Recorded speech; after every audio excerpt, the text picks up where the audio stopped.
Hello, this is RJ City, and I am ethically opposed to any more wrestling podcasts. I don't know why you guys are talking about wrestling. It is a niche product. It is a very small industry. Yet, at this point, there's more wrestling podcasts than there are wrestlers. There is something wrong with society as a whole, but as you get smaller and smaller into wrestling, and then the wrestling podcast sphere, it gets even worse. And one such example, if I may turn on the microscope and look at the drudgery that happens to be Tru Heel Heat, SP3, Sid, this is your fault.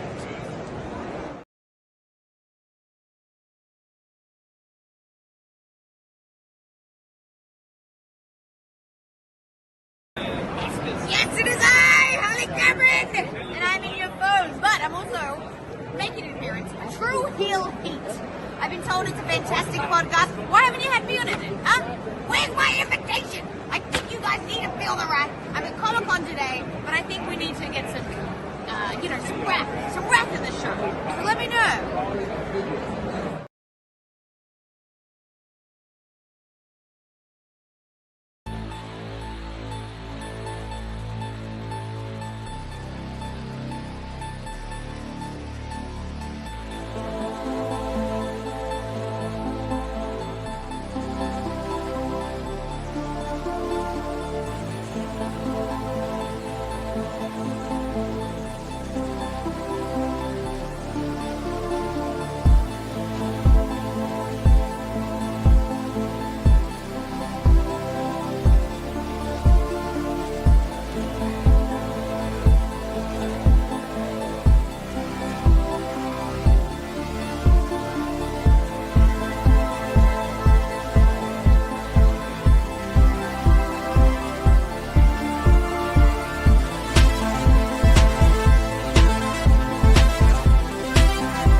I thought you'd be louder. Yeah, I was expecting this reaction. I know everything. I'm the most objective person when it comes to picking greatest of all times, when it comes to booking retirement tours. This is what we do. I got their money and I got away with it too. Well, you know, guys, it's a time-honored tradition that you lose in your final match, except if you're The Undertaker, Shawn Michaels, Stone Cold Steve Austin, Rock, me, wait. Oh, so all the rest of the top 10 greatest of all time outside of John Cena won their final match. They did have to come back and win their final match, which I'm sure Cena will come back as well, once I make some calls to Hollywood, because I am the game. I am all powerful. And, this is what we do. Did you enjoy the show? All part of the show. All part of the show. So we're going to discuss today if John Cena should have given up. No, he shouldn't have given up. He should give up to me and say I am the all-powerful. He should call me the greatest of all time, because I am the game. I am the cerebral assassin. I am the king of kings. This is what I do.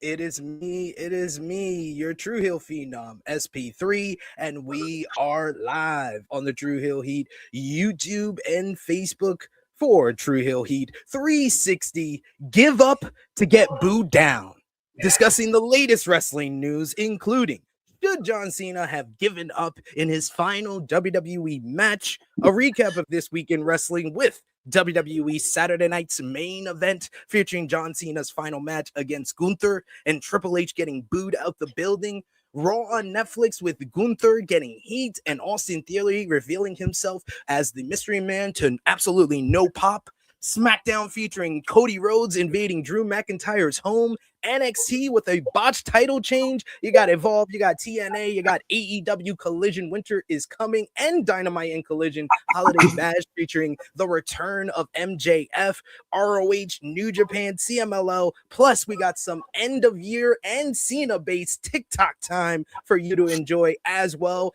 And to do all of that, we are joined by an all-star panel today with myself, and of course, first up, we got my usual co-host here. We got the one, the only, True Draw himself. Josh, how are you feeling? After this week, oof, man, don't mind me. My voice is kind of in and out. You sound like you're in a hallway. No, I'm not in the hallway. This is me, my voice being sick. So don't mind me. I hope you feel better, sir. But we also got a very special guest joining us today. It's been way too long. I think it's been like over probably more than a year. I think it's been like 2 years since we've had him here on the flagship podcast. He is one of the GOATs when it comes to the UK wrestling media scene. When it comes to writing about sports, he was up late following the big boxing match with Jake Paul and Anthony Joshua last night, and he is here on zero sleep, so we always appreciate him. The one and only Niangi Alex McCarthy is here. How are you doing? Oh, I'm good, man. It's a delight to get to speak to you guys again. And the other guy who's going to be coming, the real reunion that the world has been waiting for, and by world, I mean me. Very excited, man. And get to talk about John Cena again. There haven't been enough of it. It just hasn't been enough of it. So, yeah, man. Delighted. Thank you. Thank you for having me. No, we appreciate you, man. You've been very busy. I know you've had some changes and stuff. We want to know everything that's been going down with you. I know you had your time at Daily Mail came to an end, and you're starting up your own things. But let us know. Let us know what's going on with you, man. It's been too long. I mean, the mail thing. I think I said this to you privately, maybe, but like, I knew for a while, like, I wasn't able to do my thing really. Like, they were letting me get out every now and again, but then they did like a restructure where they were like, "Oh, we're going to change your job a little bit," and I was like, not for me. And so I took redundancy there, and then the last few months I've just been flying around playing golf mostly. But I started kind of working with the Sun at the moment, and did a chat with Finn Balor the other day. That was like my first sort of wrestling chat for them, and then I started my own site, Wrestling Intel. It's just a news site, and that at the moment it's had a couple of exclusives, but I'm going to get back to dropping some news on those, unless the Sun show me some crazy money. And I don't know, like it's just been fun to write wrestling my way. I suppose it's the same sort of premise as you having your own YouTube show as me having the website. Like, whenever I've worked for like a Talk Sport, Daily Mail, or anyone like that, like you're playing by their rules still. Like, even though you have some say, like going into a press conference, for instance. I've always said this, like, when you get fans on Twitter going, "Oh, why didn't they ask this?" Well, when you work for a massive company like that, they tell you what they want you to go get, right? You don't always have the autonomy to make those decisions. So, it's cool having my own thing, really. And like, I took a little bit of time to set up, so hopefully it looks like a proper thing. Like, hopefully it has a slick look that doesn't look like it's from an amateur, which I am. But I'm looking forward to kind of beefing that out and giving it more love, because I haven't really even announced it to people yet. I've just been dropping and sprinkling stuff. But definitely looking forward to giving that some more love. Hopefully one day I ain't got to work for no one else. That'd be the dream. Everyone wants that dream. But yeah, we're not there yet, man. Gotta work. Gotta put in our what is it? What is it? What is it? That's the saying. You got to do like 10,000 hours of work to be an expert at something or something. Well, like that. yeah. Okay. Yeah. So yeah, I think you're already pretty much there. So you're if you're not there already, you're pretty close. Yeah, you know, the expertise ain't far. But no, it's just little things as well about running a website, you know. And again, one thing you've done majestically well with this site is like it's the consistency. Like, you know, you have to put out a consistent amount of articles to rank with Google, etc., right? And it's like, you know, YouTube, same thing. You got to have that continuous to build the base. So I think at the moment, you know, again, without really promoting it as such, or even letting people know that I've done it, I'm you know, we've had sort of 10, I don't know, maybe 10,000. So we had people visiting the site anyway. So I need to step up my game really and promote it a bit more. Resurrect Twitter, but there you go. That's life.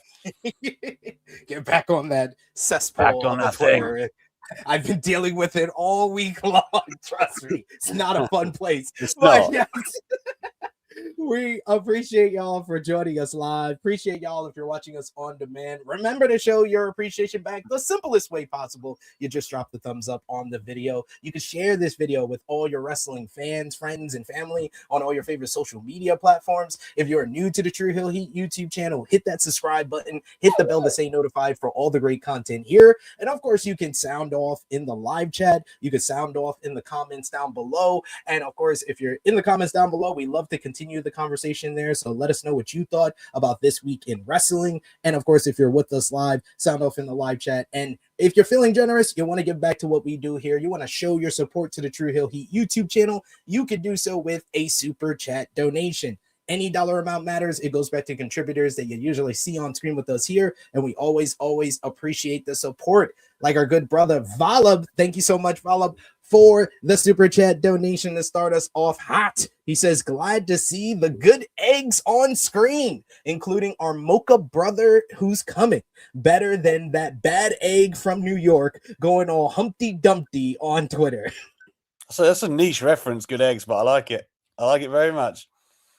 I love the niche reference. I always love niche references. Valab is he's an old school daily wrestling daily fan. So I appreciate you in the chat, good brother. Yes, I had to deal with, and we're going to stop calling him the bad egg from New York because us from New York don't recognize Long Island as part of New York. So he's the bad egg from Long Island. Just so we're correct. And just so we're correct, yes, Queens is a part of Long Island as well. Apparently, we need geography lessons on Twitter as well because this guy has moron friends and fans. So, gotta explain that. Gotta get that out the way. But got a bunch of more comments in the chat with us today. We got Zach Minger, who lets us know, good morning, SP3 and Josh. You also got to say good morning to Alex. He says, National Hard Candy. Here, so he gets away with it. You know what I mean? He knew, I'm going to say. That's true. That's true. My head is still in, New York, even though I have taken advantage of the time change. We got Eric Isaac who says, season's greetings to you all and THH fam. We got I Make Beats who says, is that triple SP3? We also got triple Sid. And Bob says, that's why he's SP3. I'm sorry. Like Josh knows. Triple H is my favorite person to parody on the cold open. He gives you so much material, and I had to do a riff off of the post show because the post show, oh my god. You and me both, Alex. We've watched Triple H for an entirety of our fandom. And look at the guest star with us here. I have to look him in the kitchen, man. He's playing up. But yes, you're right. You and Triple H are. We've seen him for so long, but I have never seen him that rattled like at that post show. That post show after the John Cena retirement, he was rattled, and I had to do a parody of that. Yeah, it was good. I was sitting there thoroughly enjoying it. I thought it was funny, when he got up on the apron and everyone was booing the shit out of him to hug Cena. Like he clearly hated it, but he's trying to lean into it. But nah, come on, mate. You know. Oh, it was glorious. Glorious day. It was a glorious day for me. You from the first time we talked, Alex, I've told you about my hatred for Triple H. So, like, oh, we got Byron German finisher. He says SP3 doing the hey, didn't notice the audience there, bitch. No, I started it from I expected you to be louder. Oh, we also got here in the chat some good morning from Power Driver Finisher for the last. No, it's not the last THH of the year. It's the second to last, unless you don't count the year-end awards, which we're doing next Saturday as the last podcast. So this is the last unaward version of THH. I guess you could say that. Does that count, Josh, or is he not wrong? Is he wrong completely? He's wrong. Gotcha. Who says SB3 back in the UK now? Is it colder here? No. New York is the coldest and hottest place to ever be ever. Like whenever I was in the UK last summer and people were complaining about how hot it was, I was like, you don't know hot until you're in a New York summer. So being back here in the winter, yeah, it's cold, but it's not as cold as New York. I agree. New York is the extreme of everything. Winter, extreme. Summer, the extreme. So I'm kind of used to it. I feel better being out here. I've only been in New York in November, which is not quite like the peak of your winter, but that was still like chilly shit. It's still like, hey, that's a drop. Because the only other time I'd been to New York was for SummerSlam 17, maybe, but that was August, and that was fucking hot. Like when you're walking around the blocks and right. So the only difference, and I always say this with people who like try and compare, like UK housing is not built for heat. So like being indoors in the UK is awful because it just retains all the heat and it's stuffy and shit. Whereas everywhere in America is obviously aircon. That's like literally the only difference. Like New York is still hotter and colder than the UK, but like you just don't want to be inside in the summer in the UK. You really don't. No, you have to have like 4 or 5 fans, or you get the one air con, but your air cons out here are not like normal ones in the US where you just plug it in, you put it in your window, and that's it. With have one. UK, you have to have the tube that goes out there. That's exactly what I got. What is this? I bought one like 3 years ago. I was like, I'm not doing this anymore. Right? And that's the other thing as well. Like, you know, you might be built for the heat better. Like, I'm pale as hell, right? So it's like, I can't win. I'm either outside and burning or I'm inside and cooking. Can't win. It is funny though, because I guess when I left here, I must have been lighter, because when I came back, my missus was like, you got darker. I was like, maybe it's just New York. The rays of New York. I don't know. We got Justin Clapper in the chat. Good to see you, good brother. Long time no see. He says, good morning, THH and SP3. Been a long time. Hope all is well. Hope all is well for you as well. And he does the shout out to AMAC as well. We got Mr. Towns in the chat saying, what's up, everybody? We got Vala mentioning something that we're going to get into. Cody and John Cena interview was like 2 AIs talking. Oh my God. I literally had to go back because, we were going to talk about that on today's show. So I was like, let me do my due diligence and watch some of this. I'll be honest. I couldn't get through 15 minutes at regular speed. I had to go on to 1.5 speed because it is. John Cena is a fucking robot. I don't think he's human. Horrible interview. Horrible. For someone who's like so good on a microphone, you would have thought he's great, but he's not. He's really not. And I haven't watched that interview out of just like every clip that's come out. Nothing has enticed me, right? It looks like hell. So I thought, no, I'm not doing it. See, you care about your mental health. Obviously, I don't.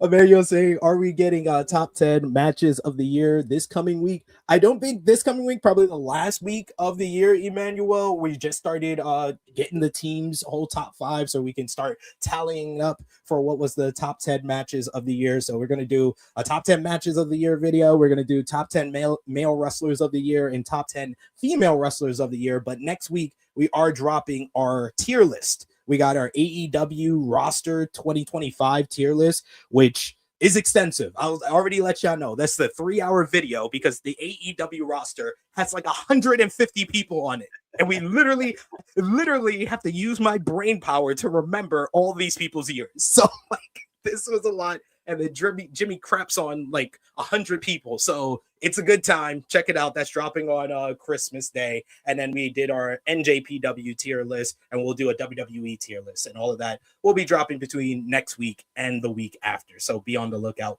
for that.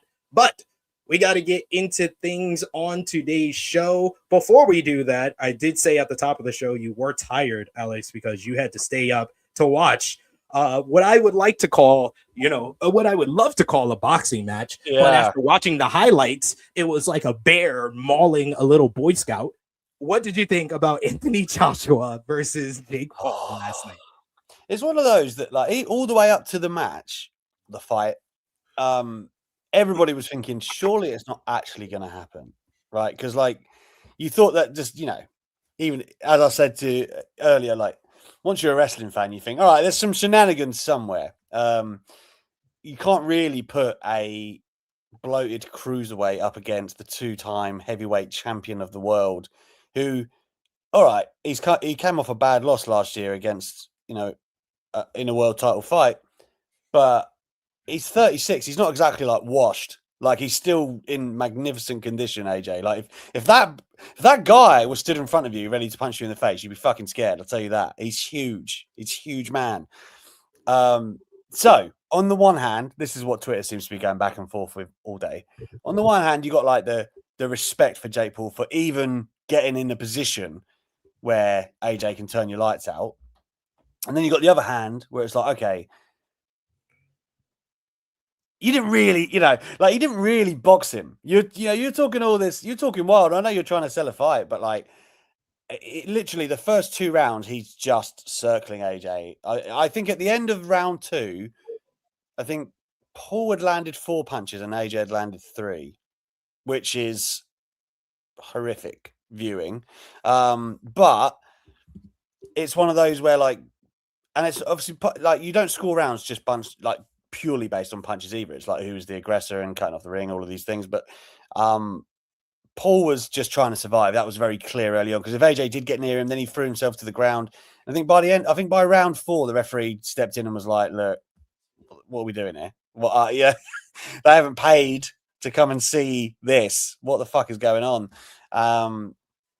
And yeah, Paul was just like, and that's how much bigger AJ was than Paul. He was either getting flung down anytime they were in the clinch, or he was just bouncing off him and trying to double leg him. It wasn't like, if you're a boxing fan, that's not a great fight for you. Like, the entire spectacle, of course, is, and this is what Floyd Mayweather, his whole marketing plan for like the box office part of his career. Can somebody spark out Jake Paul? Right? That was like Mayweather's box office MO for years. Can somebody knock him out? And at least you got that in the end, right? Jake Paul got knocked down like 4 times. Like from the 5th round, once AJ got to him, because that's the thing as well. Like, okay, Jake Paul is more of a boxer than people probably like to admit. Like, he's putting in the work, right? But it doesn't mean you can stand in front of a 2-time heavyweight champion. You just can't. He can't be in a ring with him. He's barely a national level fighter, right? It's suicide to stand in front of someone as deadly as AJ. So that came to part as soon as he got too tired from trying to evade AJ, which honestly, if it only takes 4 rounds, that's not great. As soon as he was too tired, he was fucked. And AJ just lit him up. And that last shot that I don't know if people have watched, but he gets him into the corner. He does a left to the body and then a right cross. His jaw is in pieces. I don't know if you've seen, I think Logan, might have been Logan, had a video of like inside Paul's mouth, and you could just see his row of teeth have moved inwards. That's a broken jaw, brother. There's no 2 ways about it. So I guess for the fans that, like the bloodthirsty fans, that's what they came for. I guess they got what they wanted. Like, it's like, it's a horrible journey to get there. Those 6 rounds, it's not fun, but at least, I guess, at least you got the Jake Paul getting sparked part. That's got to give somebody some solace. But did it really help anybody? Probably apart from their pockets, no. But, here we are. Anyway, moving forward.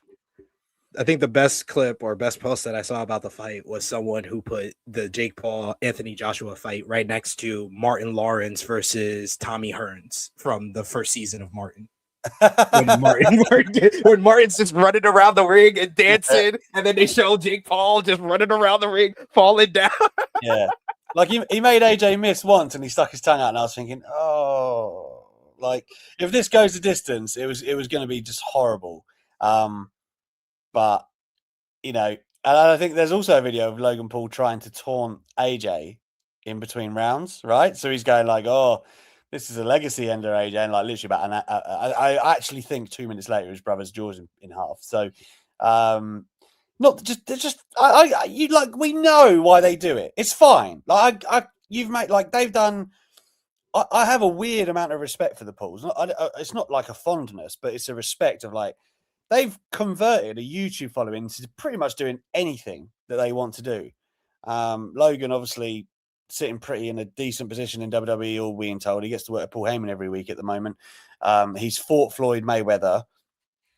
Don't get me started on the fact that Logan Paul is the top star of the division. Don't get me started. Exactly. And then you've got, obviously, the fact that Jake Paul, I mean, apart from collecting weird victories against the likes of Nate Diaz and Anderson Silva, etc., etc.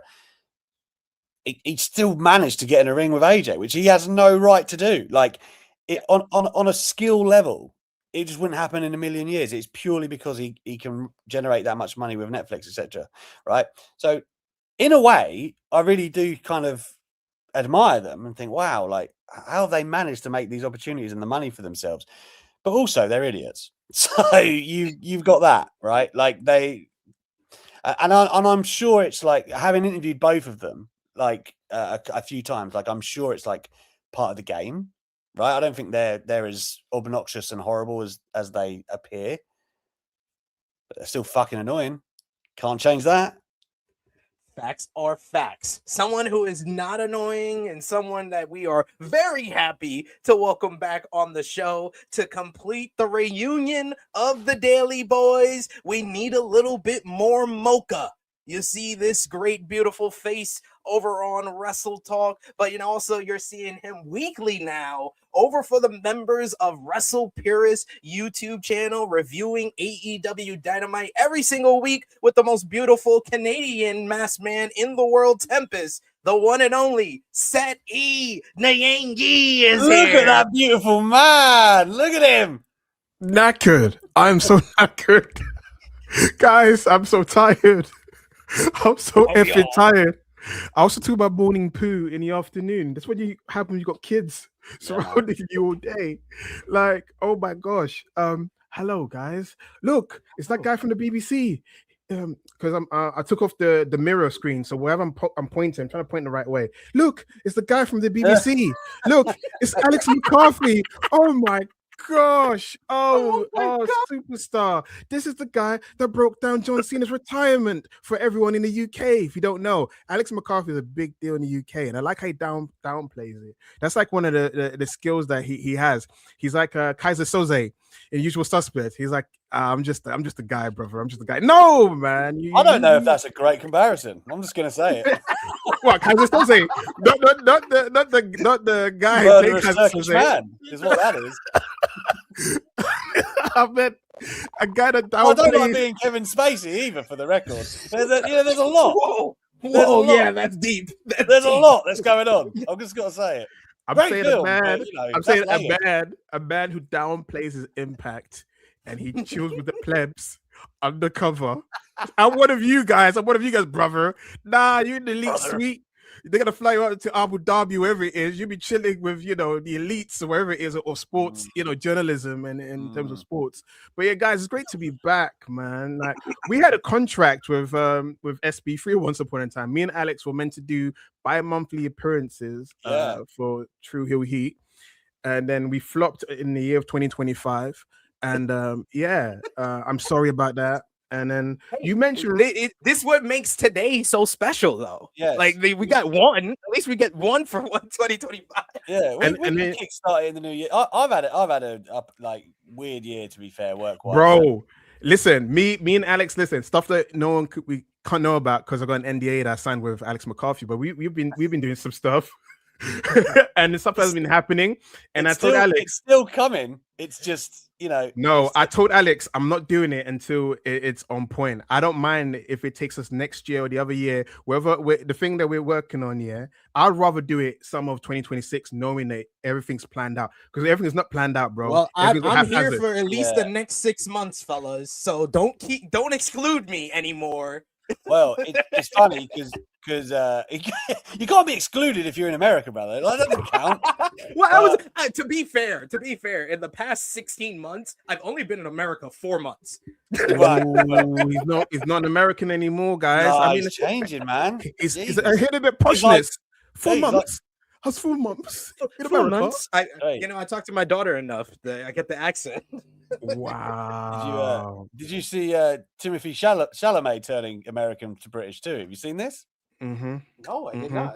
He's dropping some bars. SP3. Yes. Yes, Yeah. he really is.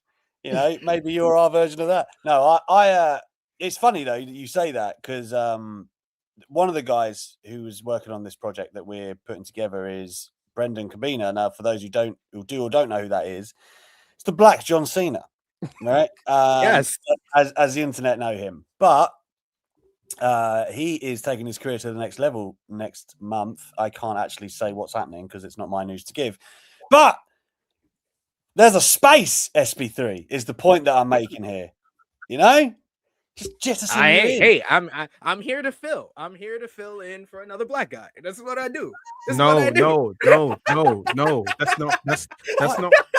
You've always had a seat, I'm brother. kidding, guys. Listen, You're not sitting in my Brandon's humor. seat. I love it that it's Sat who has to shut that down. He goes, whoa.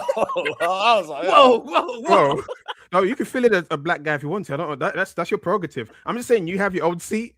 That's not someone else's seat. Your seat's right there. It's been bubble wrapped, wherever it is. It's been in the basement. Now we're taking it out. We're ripping it out. Look, nice seat. Come and sit down. And you mentioned Wrestle Talk. I think I'm getting the Alex McCarthy treatments. I don't know if I'm still a part of it, because since I announced Wrestle Purist, I haven't heard anything in a while. So yeah. oh, like that, is it? I'm just assuming. Listen, I haven't seen those guys since the summer. So, and people keep telling me, oh, you should reach out to them. I said, they know my email address. I'm a freelancer for a reason. I freelance. If you have the work for me, imagine go to a workplace. Do you have any work for me today? Oh, no, we don't. I was like, exactly. You let me know when you have the work. So they don't have work for me. That's what I'm assuming. I don't even know what they're doing. I haven't seen anything. Oh, they've basically they've downsized. It's now like more talking head stuff. They don't really do content that much anymore. It's just that they just this is a exclusive, You're pulling back the curtain, Val. You're breaking kayfabe, brother.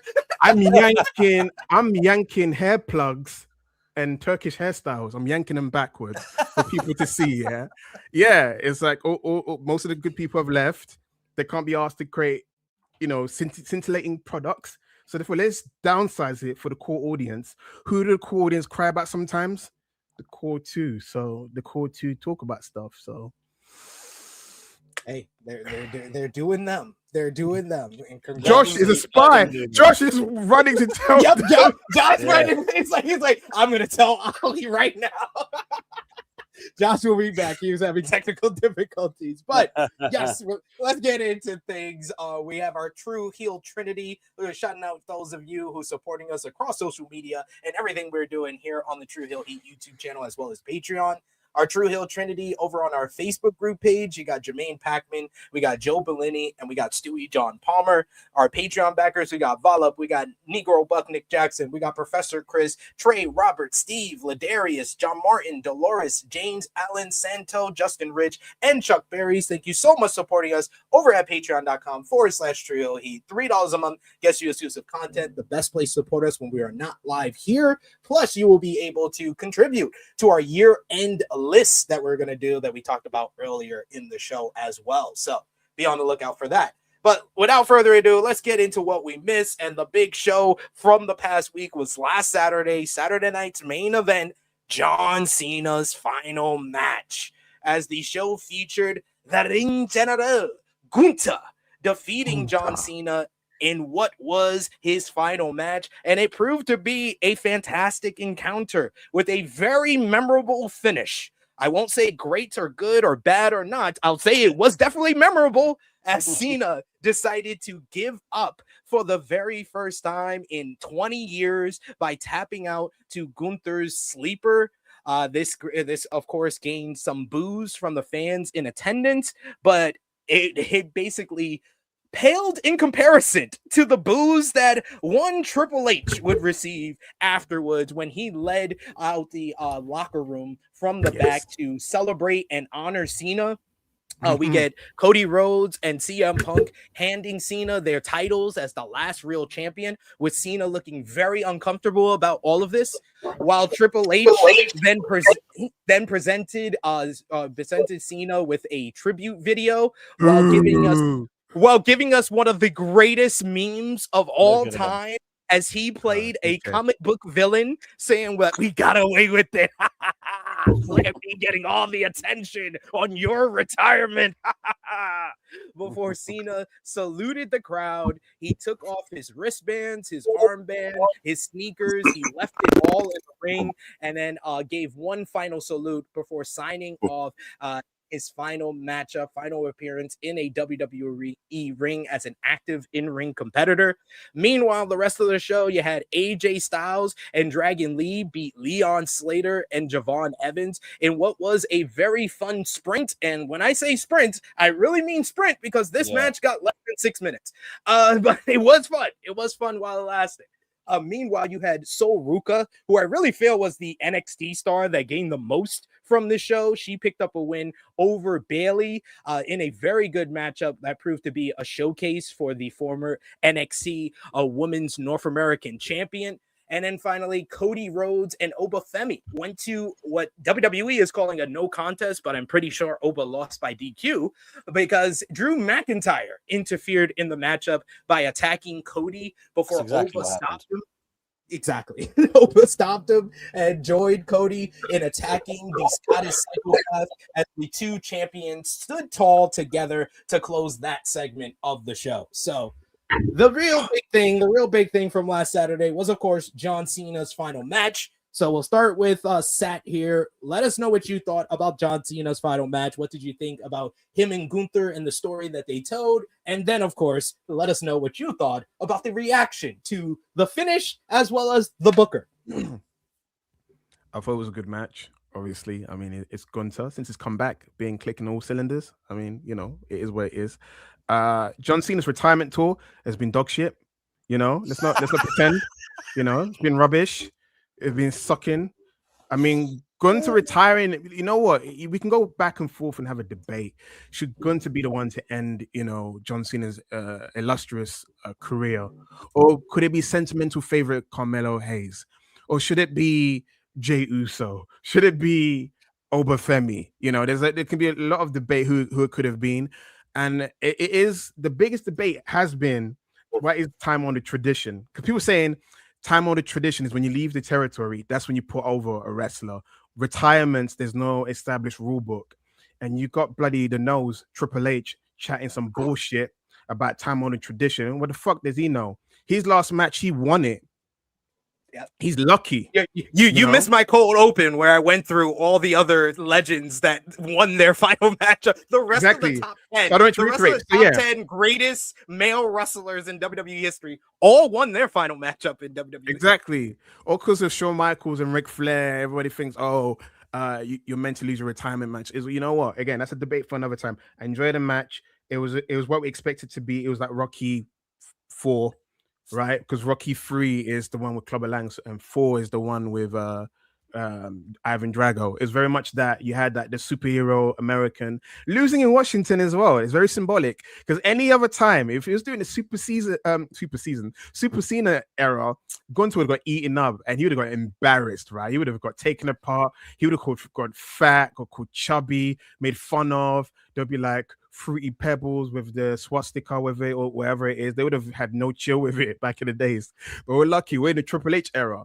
And then part of the reason I feel like Triple H loves Gunther, because Gunther kind of resembles his old trainer, Killer Kowalski. I feel that's where the love for him comes from. He's like, you look like my old trainer. I think I love you. But yeah, but you know, Cena smiling, smirking at the end. People have issues with that. It kind of reminds me of my son. My son sometimes when he's asleep, he sometimes smirks. I'm like, he's having a good dream. So he had a good dream. He's like, I can let go of his terrible company, this terrible booker. I can go back to being a Hollywood superstar. So that's what the smirk was about. So the match was good. The smirk was what it was. What did I think about Triple H? Oh, guys, we can start. The fraudulent Triple H. SP3 was the first one to burst the bubble, saying like, hey, guys, yeah, Vince McMahon may be gone, but there's still a rat in the house. And that rat is Triple H. That guy's been a rat for a long time. He used to be Shawn Michaels' bag carrier. You know, he's a social climber. You ever seen the film Talented Mr. Ripley? It's about Triple H, social climber.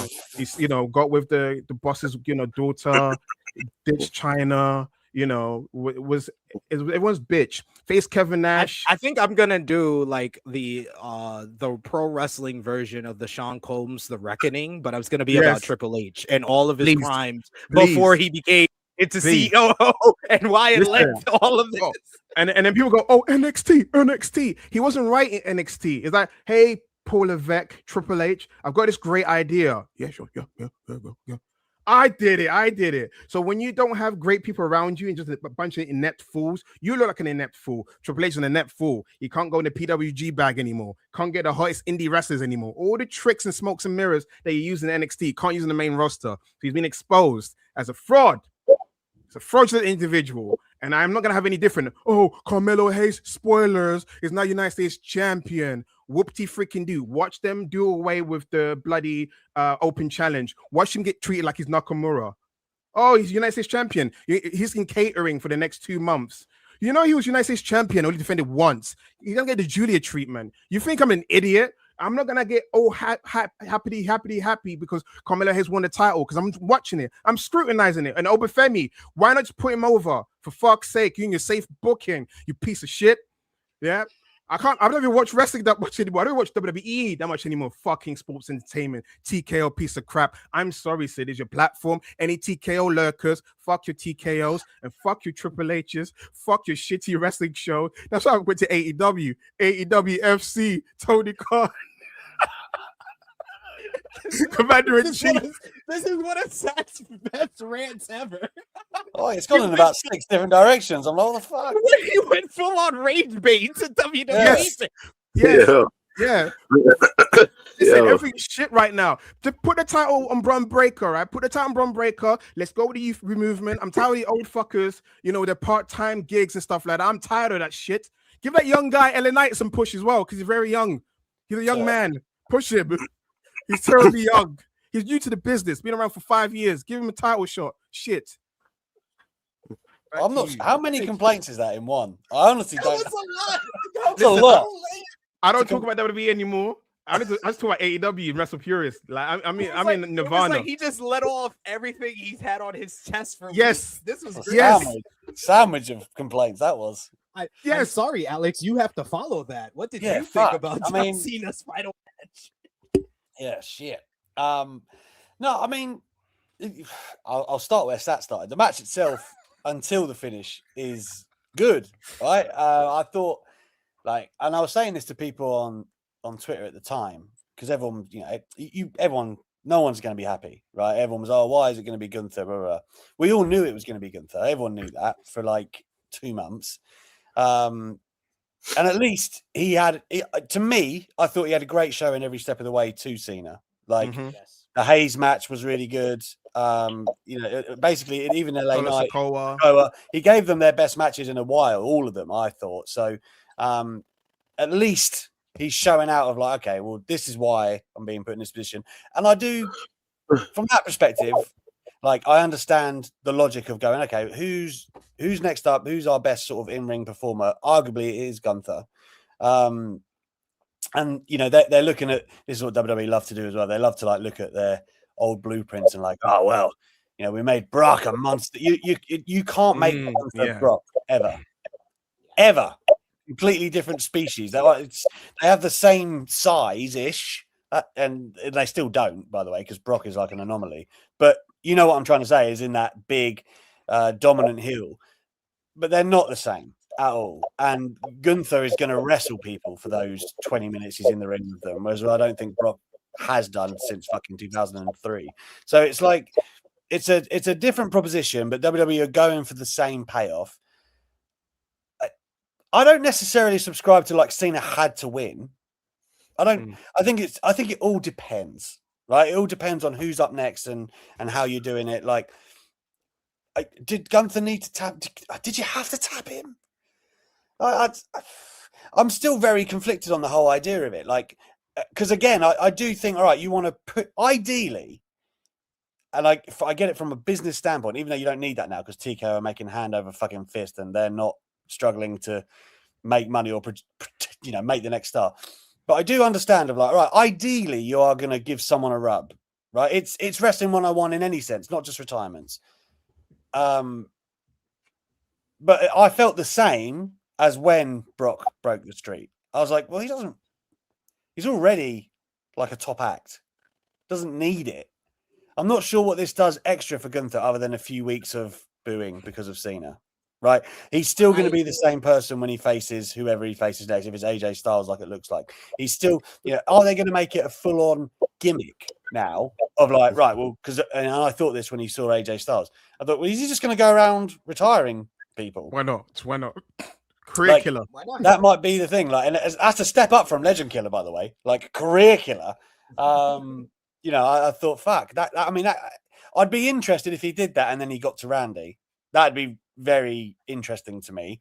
But obviously, I don't know what the plan is for that at the moment. And that's looking forward. But just looking at Cena in a nutshell, I thought the run itself was shit.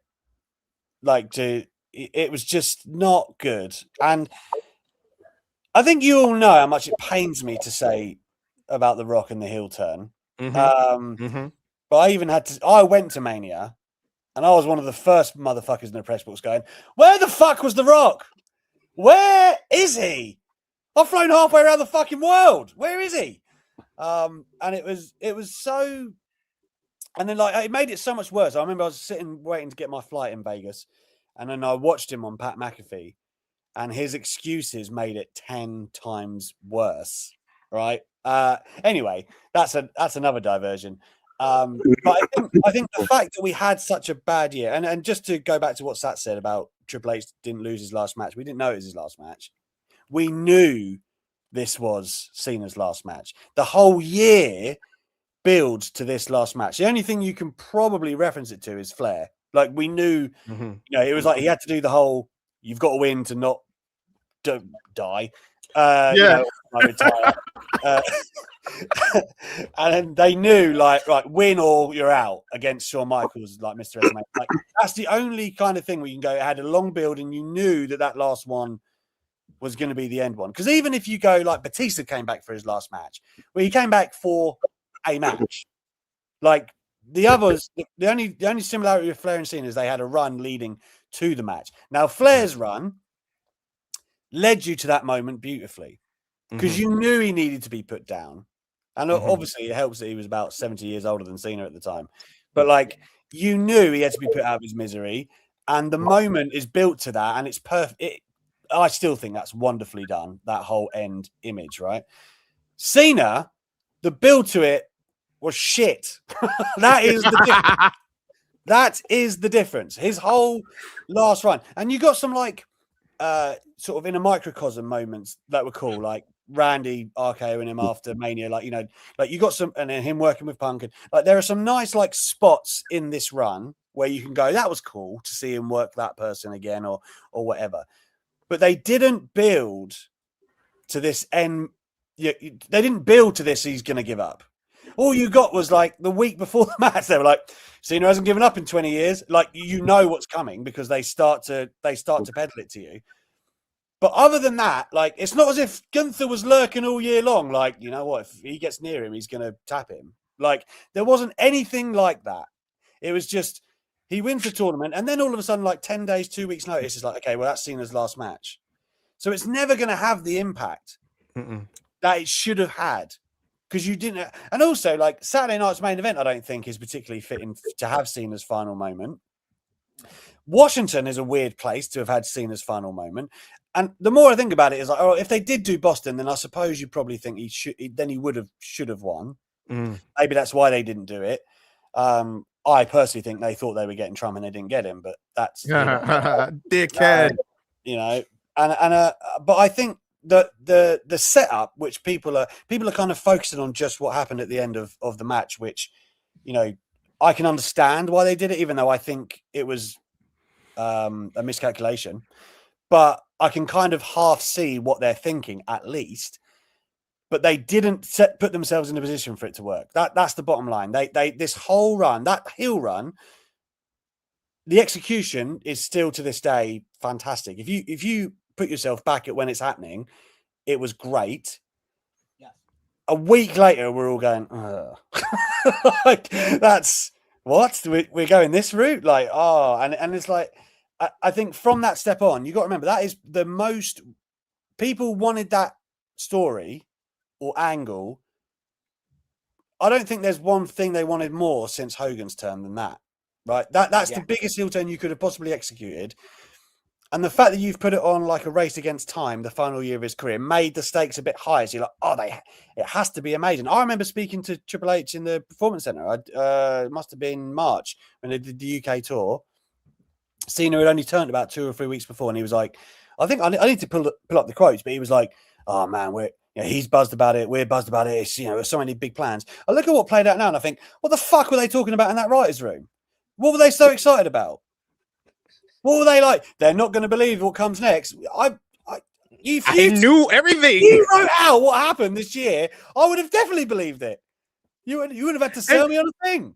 And if you wrote out everything that happened this year, you would say, oh my God, this must have been like the best retirement tour ever. He comes back, he wins the Elimination Chamber to set up himself for a WrestleMania main event, then turns heel on the biggest babyface in the company and aligns with The Rock and a Grammy award-winning Travis Scott to turn in one of like the most viral wrestling moments in like 10 years. Then from there, he wins number 17 at WrestleMania. Then he fused with Randy Orton, has a funny comedy program with R-Truth. In between that, he goes to face CM Punk in Saudi Arabia, making CM Punk a hypocrite, and he drops a fake pipe bomb promo in between that. Then he has the whole program where he teams up with Logan Paul and he's facing Cody and Jey Uso. He's a part of R-Truth coming back to the company after R-Truth was unceremoniously fired from the company. Then he drops the title back in one of his greatest matches ever against Cody Rhodes at SummerSlam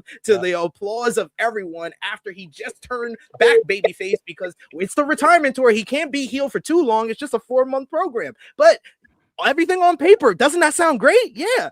He turns babyface, then he feuds with Brock Lesnar. That's great. I'm not going to tell you the result because that would ruin this whole idea. Then I'm going to tell you he faces AJ Styles. He then wins the Intercontinental title for the first time ever in his hometown against Rey Mysterio's son, Dominic Mysterio. Then puts him over, gives him the biggest win of his career. Then he has a great matchup with Gunther in his final match where he smiles and gives up for the first time in 20 years. How is that for a retirement tour? On paper, it looks great.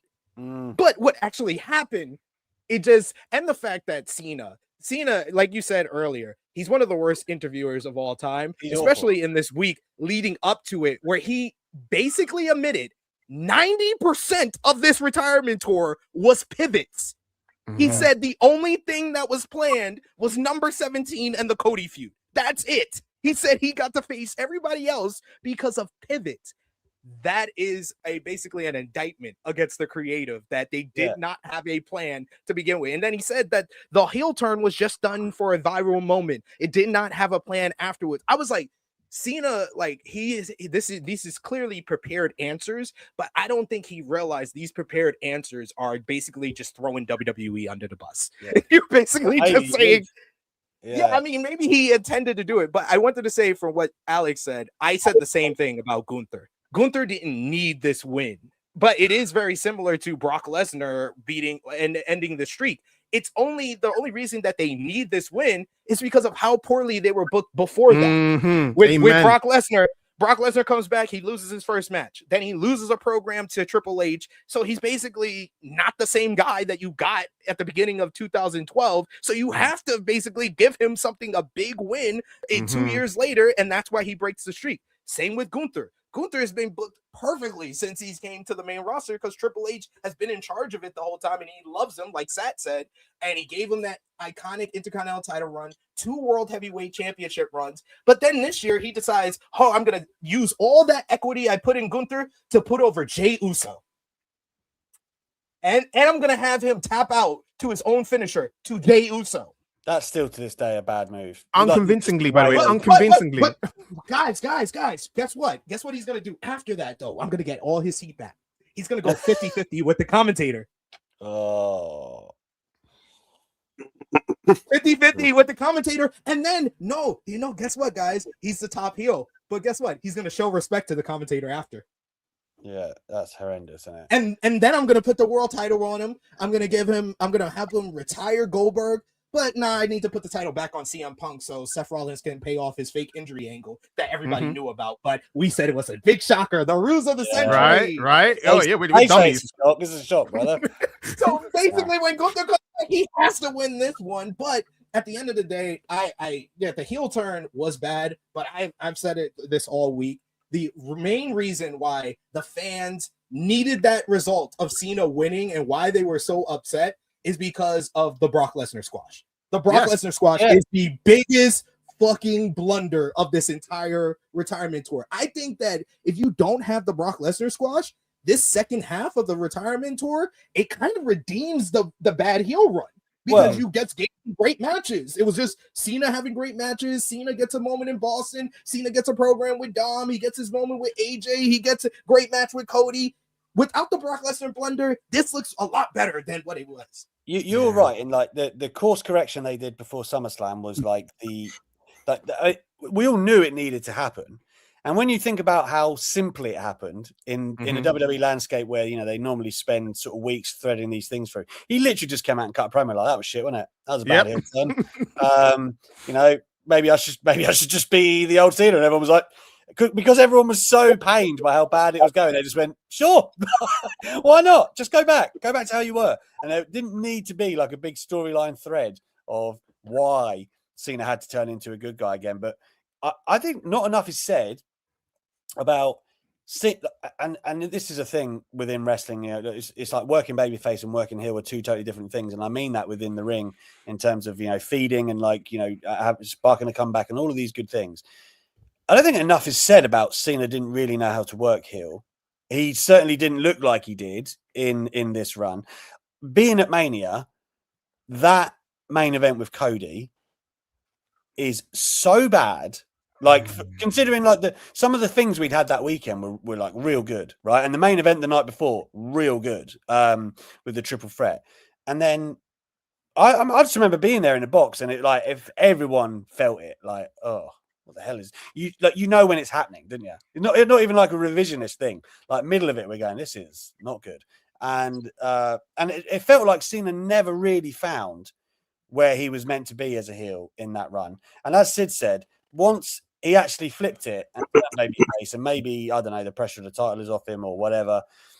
He felt more free, and then he could do the greatest hits that people really wanted to see, and that felt much more in keeping with what people wanted from the retirement tour, because what people want to see and what WWE are trying to push that will help them, they seem to be in direct conflict basically during the thing. And the only thing, like again, the best part to me is the IC program with Dom, because it felt like that was one of the only ones that he snuck in before the end. Like we had quite a lot of sort of Cena nostalgia in this tour, and it really maybe they should have had him around more. Yeah, Cena's claiming that he offered to be around for like 200 dates. Whether that's true or not, who knows? But he's claiming that he would have been, and because of that, all of this year, all of his matches, with exceptions for like the final Raw match in Madison Square Garden and stuff like that, they pretty much all were, I'm waiting an appearance on a promo, and then I'm going to fight at the big show, and that's pretty much it. right? And I don't think that actually helped him either, because there wasn't like any rhythm, or he didn't really work with people on a whim that you really wanted him to. Like, shouldn't he and Bron Breakker have maybe done something if you want Bron Breakker to be your next guy? Yeah. You know, I mean, to be fair, I just think it was executed horribly, and I agree with SB3, and I think that all of that, when you consider it, plays into how the tap out feels at the end.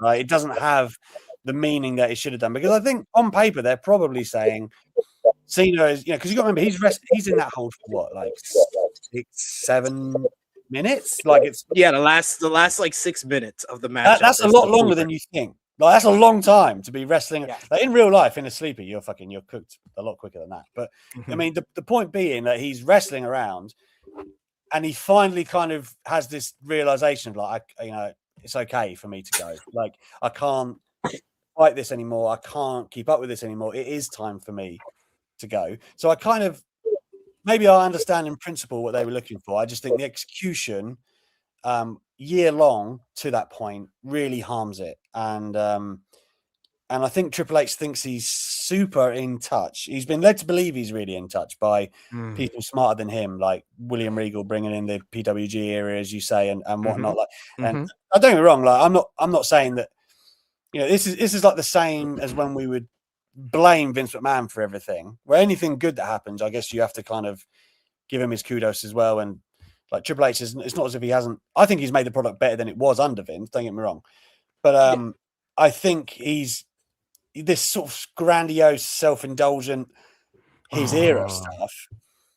I think he's he's made too much of that about him, and now it's really difficult to see anything but him when you're thinking about the WWE product and the prints that are on it. Because now the casual fans know. Like I told this story earlier in the week. I had a friend that I know from high school named Michael Morris. Shout out to him again. I'm gonna tell this story. He hit me up the day after Saturday Night's Main Event, and he was like, how do you feel about how they did your boy? Because he knows I was a longtime John Cena fan. And he was like, I don't like how he gave up. Shame on Triple H. Yo, I was like, this dude does not watch wrestling. How does he know? How does he know? Triple H. And shame on Triple H. It's because Triple H has just put himself right up in the open. And the one that really gets me that not a lot of people talk about anymore is him introducing John Cena in Boston. Bro, I haven't stopped talking about it. Dude, oh my God. This was the biggest ego stroke I have ever seen. I'm the most objective person to say who's the greatest of all time. You know, all you peasants, fans, and media, you all have opinions, but I think I've seen it from wrestlers' perspective, fans' perspective, management. I'm the most objective, and he is the greatest of all time. So it Boston, burns him. Stand up in his hometown. Boston, stand up and cheer for. You had to direct a hometown crowd to cheer one of the greatest of all time. That is nothing that we needed. I am not one of these guys that does AEW versus WWE very often, but imagine Tony Khan did that with Chicago and went, "Hey, Chicago," when they finally had CM Punk come up. Like, right? How beautiful was that moment when it was just like the show's on the air and there was just like a quietness. Everyone was like, "Oh, please let the music hit," right? And then it does, right? You did like what? What did that help? Alex, imagine goes. It's been 7 years since it's been here, guys. Tony going to have to set the table for you. Go, guys. Don't you guys remember? Yeah, that match with Samoa Joe. Do you remember that? That was an incredible match he had with Samoa Joe. It was just great trilogy of classical matches that he had. The match was Raven. That was incredible. That was great. Guys, you remember the guy, right? He's the best in the world. Anyway, get up, Chicago. Don't forget to say clubbering time. This Josh, I know Josh, you will speak. Sorry, bro, but I just want to say two things. Yeah, number one, about Cena didn't know how to play heel. I'm gonna equate it to an actor with a director. Triple H is the director. John Cena is the actor. Robotic Cena says, "Hey, put it in front of me and I'll play him." Okay, Cena. So Triple H, who am I as a heel? You hate the fans, you know. That's very basic stuff. he booed the crowd and he said, I had a toxic relationship with the crowd. And you know, them ones when you're trying to grasp at something and it's quite hard because you're far removed from when people did hate you. There's that begrudging respect. You've reached that era of where you guys are on the level like, yeah, I was annoying once upon a time, a Super Cena. I was a company guy, Fruity Pebbles. Ew, yuck. You know, he was very cringe. But then, you know, he did the United States title run, which made people respect him as a worker. So he's far removed from the guy that he used to be. So even though, yeah, sometimes you can have some gripe, right? You grit your teeth because you're at work. You can't say how you really feel. It wasn't based in reality at all. They could have, like, you know, grounded what the heel run was about, and they couldn't do it because they couldn't figure out themselves what it was, and it kept changing. Because I believe Cena can be a heel. I mean, he's an incredible actor. He can be. It's just like, you know, when you ask someone, okay, why am I doing this promo? Why am I meant to get out of this? You hate the fans, but this week you hate ruin wrestling. This week, okay, I'm gonna ruin wrestling this week. No.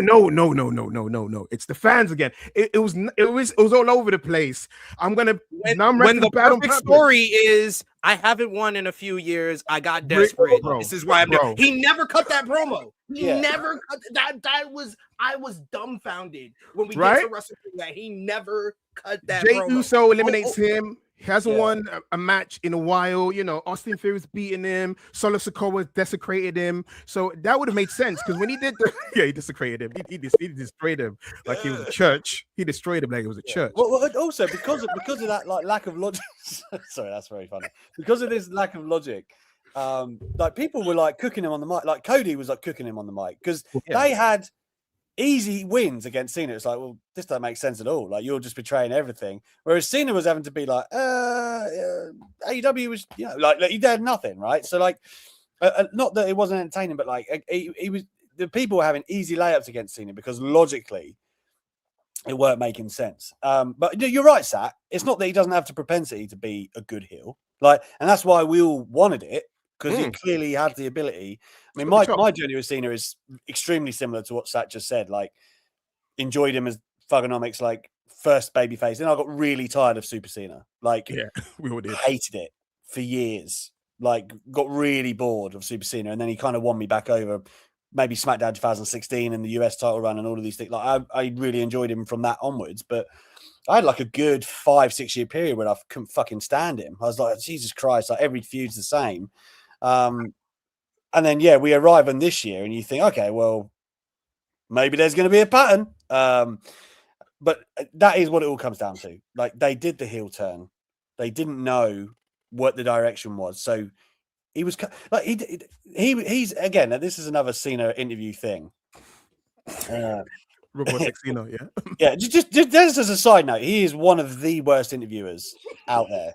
He's like Bruce Lee, but if BruceLee was bad, he's awful. He's got loads like water. Be like water. He's full of like idioms and stupid cliches. John, who's your greatest rival of your career?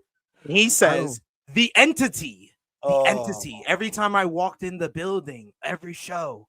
When he said, entity. I should have known this years ago. Someone said, what's your favorite match ever? And he's like, my next one. Oh, shut the fuck up. Like you have a favorite one. But those are the kind of answers he gives, right? He's a very just intentionally difficult geezer.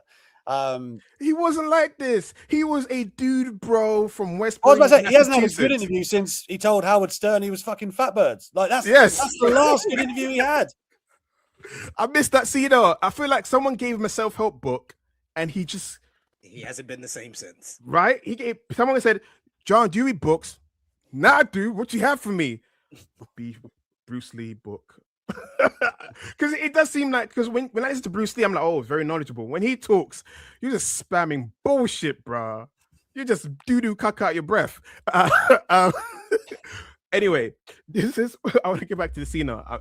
Josh needs to talk. We need to let Josh talk as well. You know what, Josh? I was gonna ask Josh this specific. It went from Alex to Sat, back to Alex to Sid. The Daily Boyz bias, man. You know? I'm sorry. You gotta just jump in, man. You gotta just jump in. No. Let me just jump in. I was gonna ask Josh, like, do you think that this win will basically put Gunther on like a higher level? I know we kind of talked about the whole matchup in general last week when we did the review, but what do you think, especially after the reaction that he got on Raw? Will this put Gunther in the upper echelon with your Codys, with your Romans, with your Punks? I'll take this one for you, Josh. Nah, I mean, on paper it should, but I don't think it does creatively. Just because we've seen what they've been doing, and as long as WWE they focus around Cody, they focus around Roman, they focus around Punk, I really don't see anybody else going into that same level. Just because of the way they've been using them. It's like even now going into WrestleMania, like the rumors that we've been hearing, like who's involved in the main event, Gunther's nowhere near that.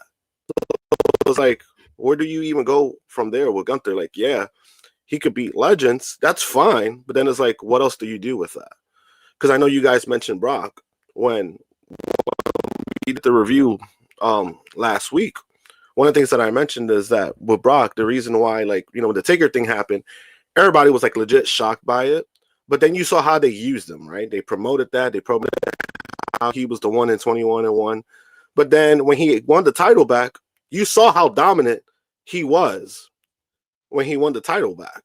If you're not putting Gunther in that kind of situation, I just don't know where that goes. You know what I mean? Like, I don't know. Like, on paper, like I said, on paper it should, but the way that they've been using their talent, the way that they've been using people, we're kind of just getting the same top guys. So as long as you're keep circling around them, I just don't see anybody else until you decide, like, all right, we need to build up somebody to be on that level. I don't know, And with Gunther, he's a great in-ring talent. I think his talking is underrated. I think he's a good talker for what he is, in my opinion. Because some of the stuff, but there's a lot of people who don't like him because he's not like their character. Gunther's not a character. He's a pro wrestler, and that's his gimmick. He's a pro wrestler. So even when Michael Cole tried to use the whole pro wrestling killed sports entertainment, like he tried to use that line, I thought that was kind of the direction. I thought that was kind of the direction they should have gone to the lead up. Because even when Cena turned heel, Cena was like how he was the last real champion, how he was going to do this, how he was going to kill the business, right? They should have leaned into that when Gunther came back, whereas like you said you were going to do this. This is what I'm going to do to you.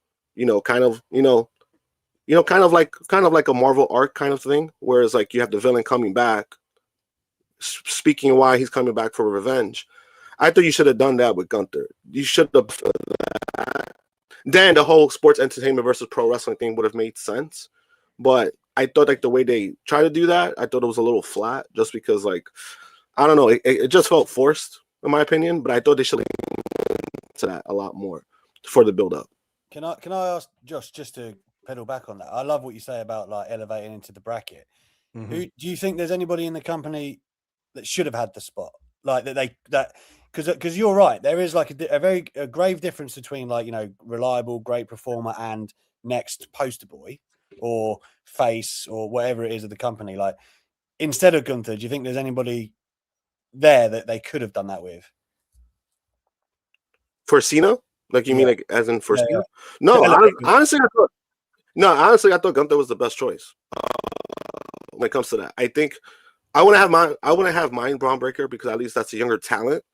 And you could build him up. But I thought like the way that they were going the direction where he turned on Seth, I thought they had more with that. Obviously, they're trying to go back around that now. Because I was in favor of Braun winning the title. I was like, yo, the title's vacated, just give it to Braun. I was for that. So but in regards to who defeated, even last year when we were making predictions, one of our choices was Gunther. So it wasn't even like, oh, this is shocking.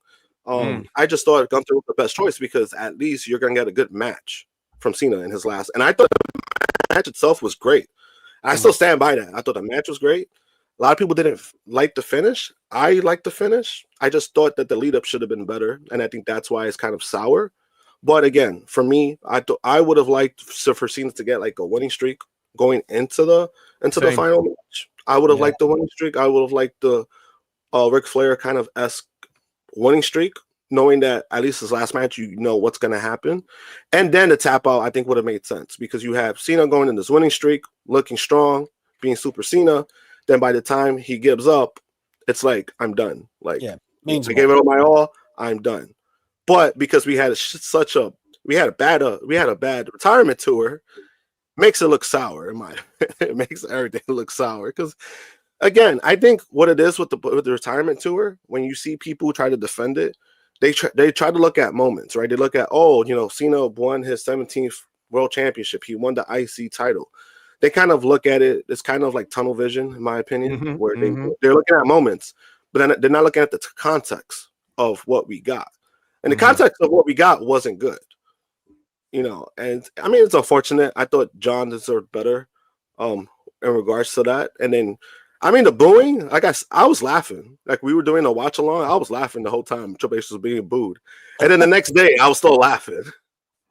It's the greatest moment of 2025 for me. Triple H getting because I really feel like, I know there's people that be like, oh, their fans were just mad about the result. No, I really feel like it's more nuanced. That reaction is more nuanced than you think. It has to be, like you said, it's a culmination of everything he's done in the last 18 months. And it's just he got way more louder boos than the actual result. That was telling to me. Sad. I see you've been raising your hand. Like a good boy. Because I don't, by the way, Josh, you cooked with your points. I agree with it 110%. You even put things in context that I wanted to, but I've got so much things in my head I had to verbalize crap. First of all, I do want to say that when Triple H got booed, right? Both of his lovers, Shawn Michaels and Stephanie McMahon, both looked at him for a few seconds and they knew we can't linger for too long because it's going to be obvious he's upset. Careful, man. Bret Hart will run with that. No, you know what? The best part was Triple H looking behind him when he comes out. He's in the lead of the locker room and he hears the thunderous boos and he's like, "Who's that?" He did the juice. He did the juice key. You know the meme with the juice key? Yeah. Why y'all going me for? Nah, but I love. Listen, I love Shawn Michaels. Whatever the guys do is their prerogative. It was the 90s, whatever. Cocaine feud, lust. Who knows? But you can see that it was Triple H, Shawn and Stephanie went like this, and I was like, oh, they know him really well. They know it's getting to him, but he can't look for too long. The camera's there. Shit, can't look for too long. Going for winning and the reaction, I didn't mind it. I said it in a kind of like flippant kind of way. He's a heel. You're meant to not be happy. We're in that era where like, oh, he deserves it, you deserve it, even though they're a heel. That's the right reaction for it. And then the reaction is getting right now, it's great reaction. But I seem to remember New Day having great reactions once upon a time. And then like Josh said about when you asked him about, is this going to propel Gunther? So right now, if you look at the male side of the WrestleMania poster, no Gunther. That's great news, right? That means they planned. This is the guy that beat Cena. So we're gonna put in a marquee. No, we're not. Brock is gonna be in his spot now. The resident monster who's gonna retire next year as well, allegedly. And then you said as well, Cena a lot faster than Gunther did, bro. Do you imagine that Gunther fights Lesnar though? I would think that should be the direction that they go, because it's going to be Roman Cody probably again. Yeah. Right. For when no one really wants to see that. No, and then I assume it's going to be like a combination of Breaker, Punk, and Rollins, maybe, if he makes it, like whatever at Mania. So that's the title sewn up. Presumably, Gunther and Lesnar is the way you go. I don't know. Are you excited for the promo? Are you excited for the promo? It'll be like, Gunther, Walter, who? Are you ready for that, right? You love the Bobby Lashley match. Everyone's getting excited. No, temper your expectations, lads. Temper it. You're chopping too hard. This is the guy that didn't want to do anything with bloody John Moxley. You really? Yeah. If he chops him, he's gonna what? Punch him like he's what? Like he's Braun Strowman?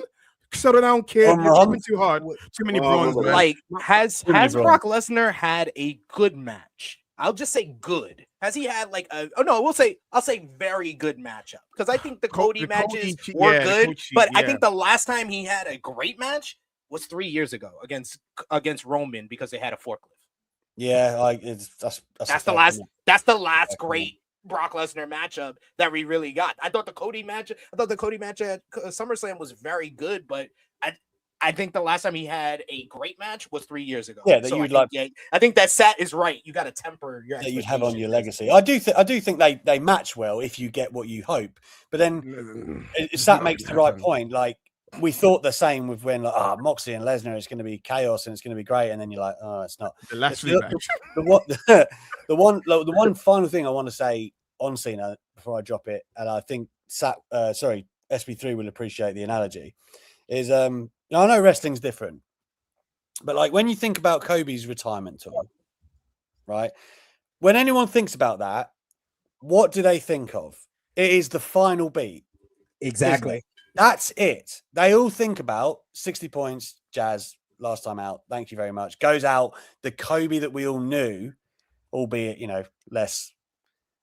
He's taken a lot of fucking shots, but it's still he took 50 shots and we lost the game. No one remembers that. No one remembers that we lost the game.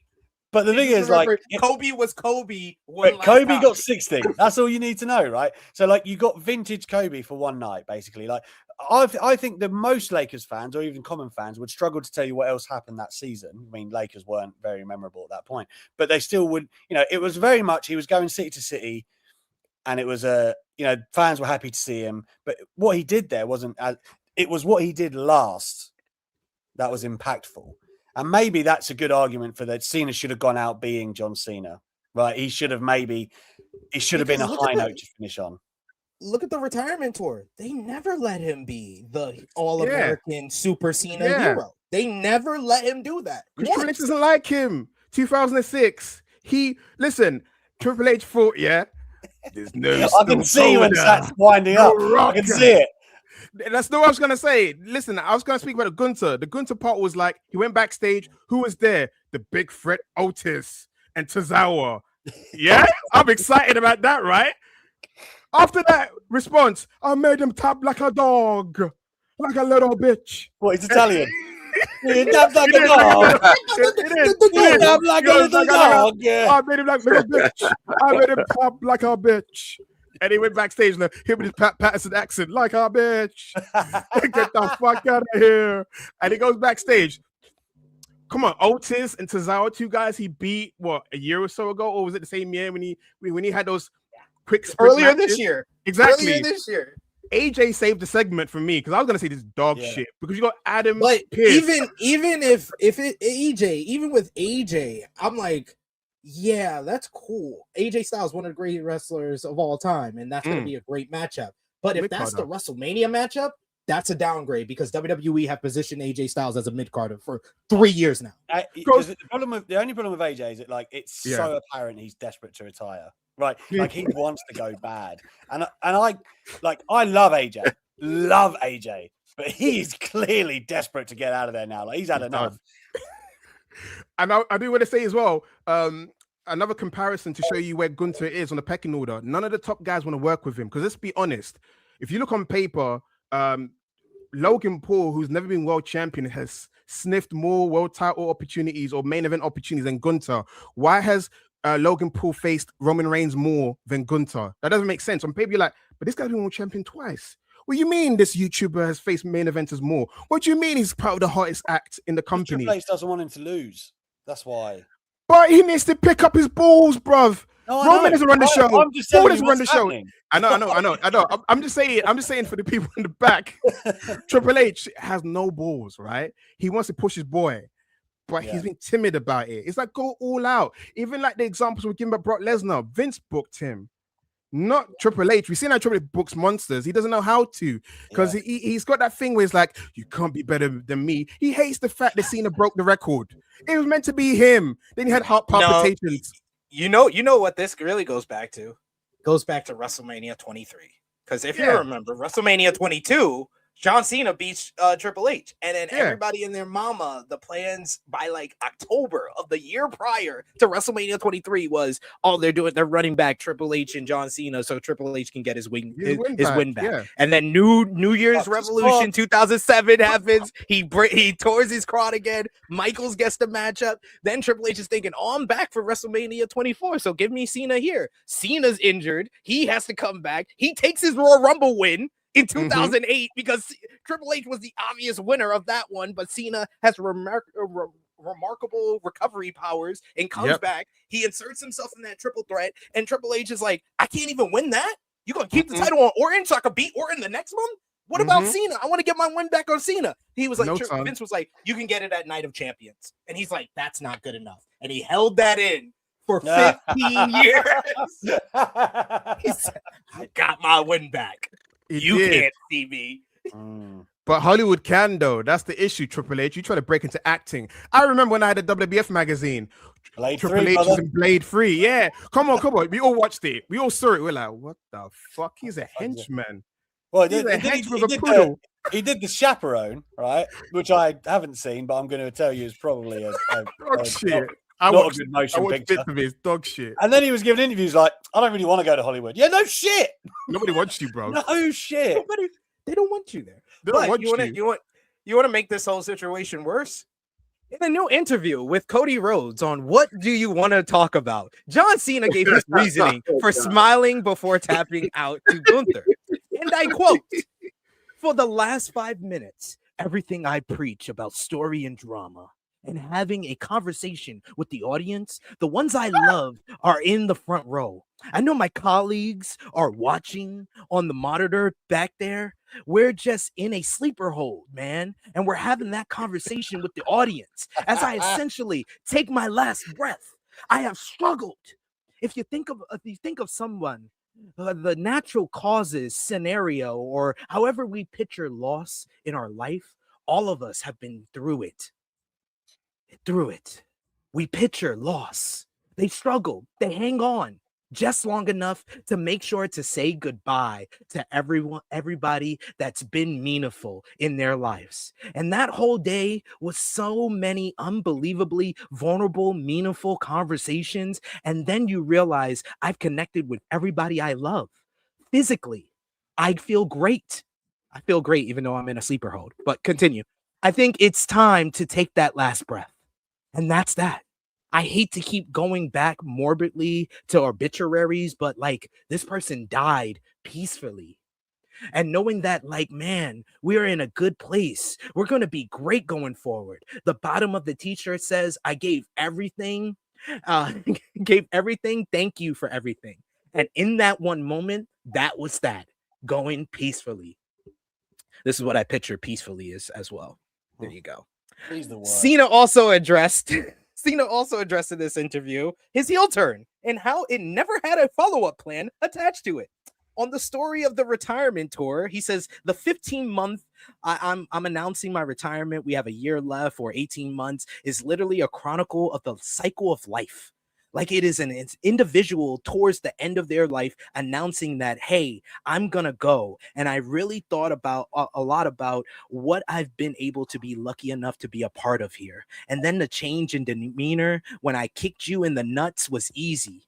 I am known for smiling in the face of adversity and in the face of polarization and taking it all in stride, not taking myself too seriously. And then you make this announcement, and then you have a 6-month pause, and then you have Raw's debut on Netflix where it's like, all right, we're going to have some fun. And then you have the Rumble, and I come so close going into the Rumble. The story is like, just happy to be here. I want to make out the year in one piece. And then I almost win, and I lose because of stupid confidence. I hit the mat, not selling upright, and I look back and be like, fuck, I almost had it. So then I get an opportunity in the press conference to let people know that, like, I'm serious. I'm goal focused. I want to win that again. I've changed my perspective. This is not a farewell handshake tour. Fast forward to Elimination Chamber. And then this is how the business works. And I know this is forever the critical discussion outside of the confines of people who said, I want you to do this. That owned the thing. They wanted to make Elimination Chamber a moment. I get it. The business is about making moments. There's nothing wrong with that. You don't always have to have a 9-month trajectory. You can understand that, like, yo, we got a ton of eyes on tonight. Let's do something impactful. And then as you as artists can run through the maze and figure it out. So in February, they just wanted to make a moment. And they asked me to be part of it. Holy hell, what a challenge to me creatively. So the loss of that good side at all costs to get that title was easy to explain, even though I never explained it. And when we all talked about it, the one detail I made, I'll do whatever the fuck you guys want. Just stay on the face for longer than you think. That's the one thing I said. Just, it's gonna feel weird. Just stay. On the overall arc of the tour, he says, so like the whole tour, the year story for me is just a cycle of someone facing the end of their life. The struggles they go with. I got a raw deal. I want this one more time. This will make me happy. This will make me live forever.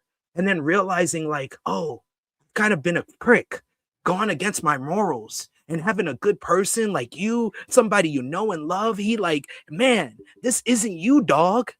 Let's do it the right way, which connects to our why and helps us tell the story and have a conversation with the audience.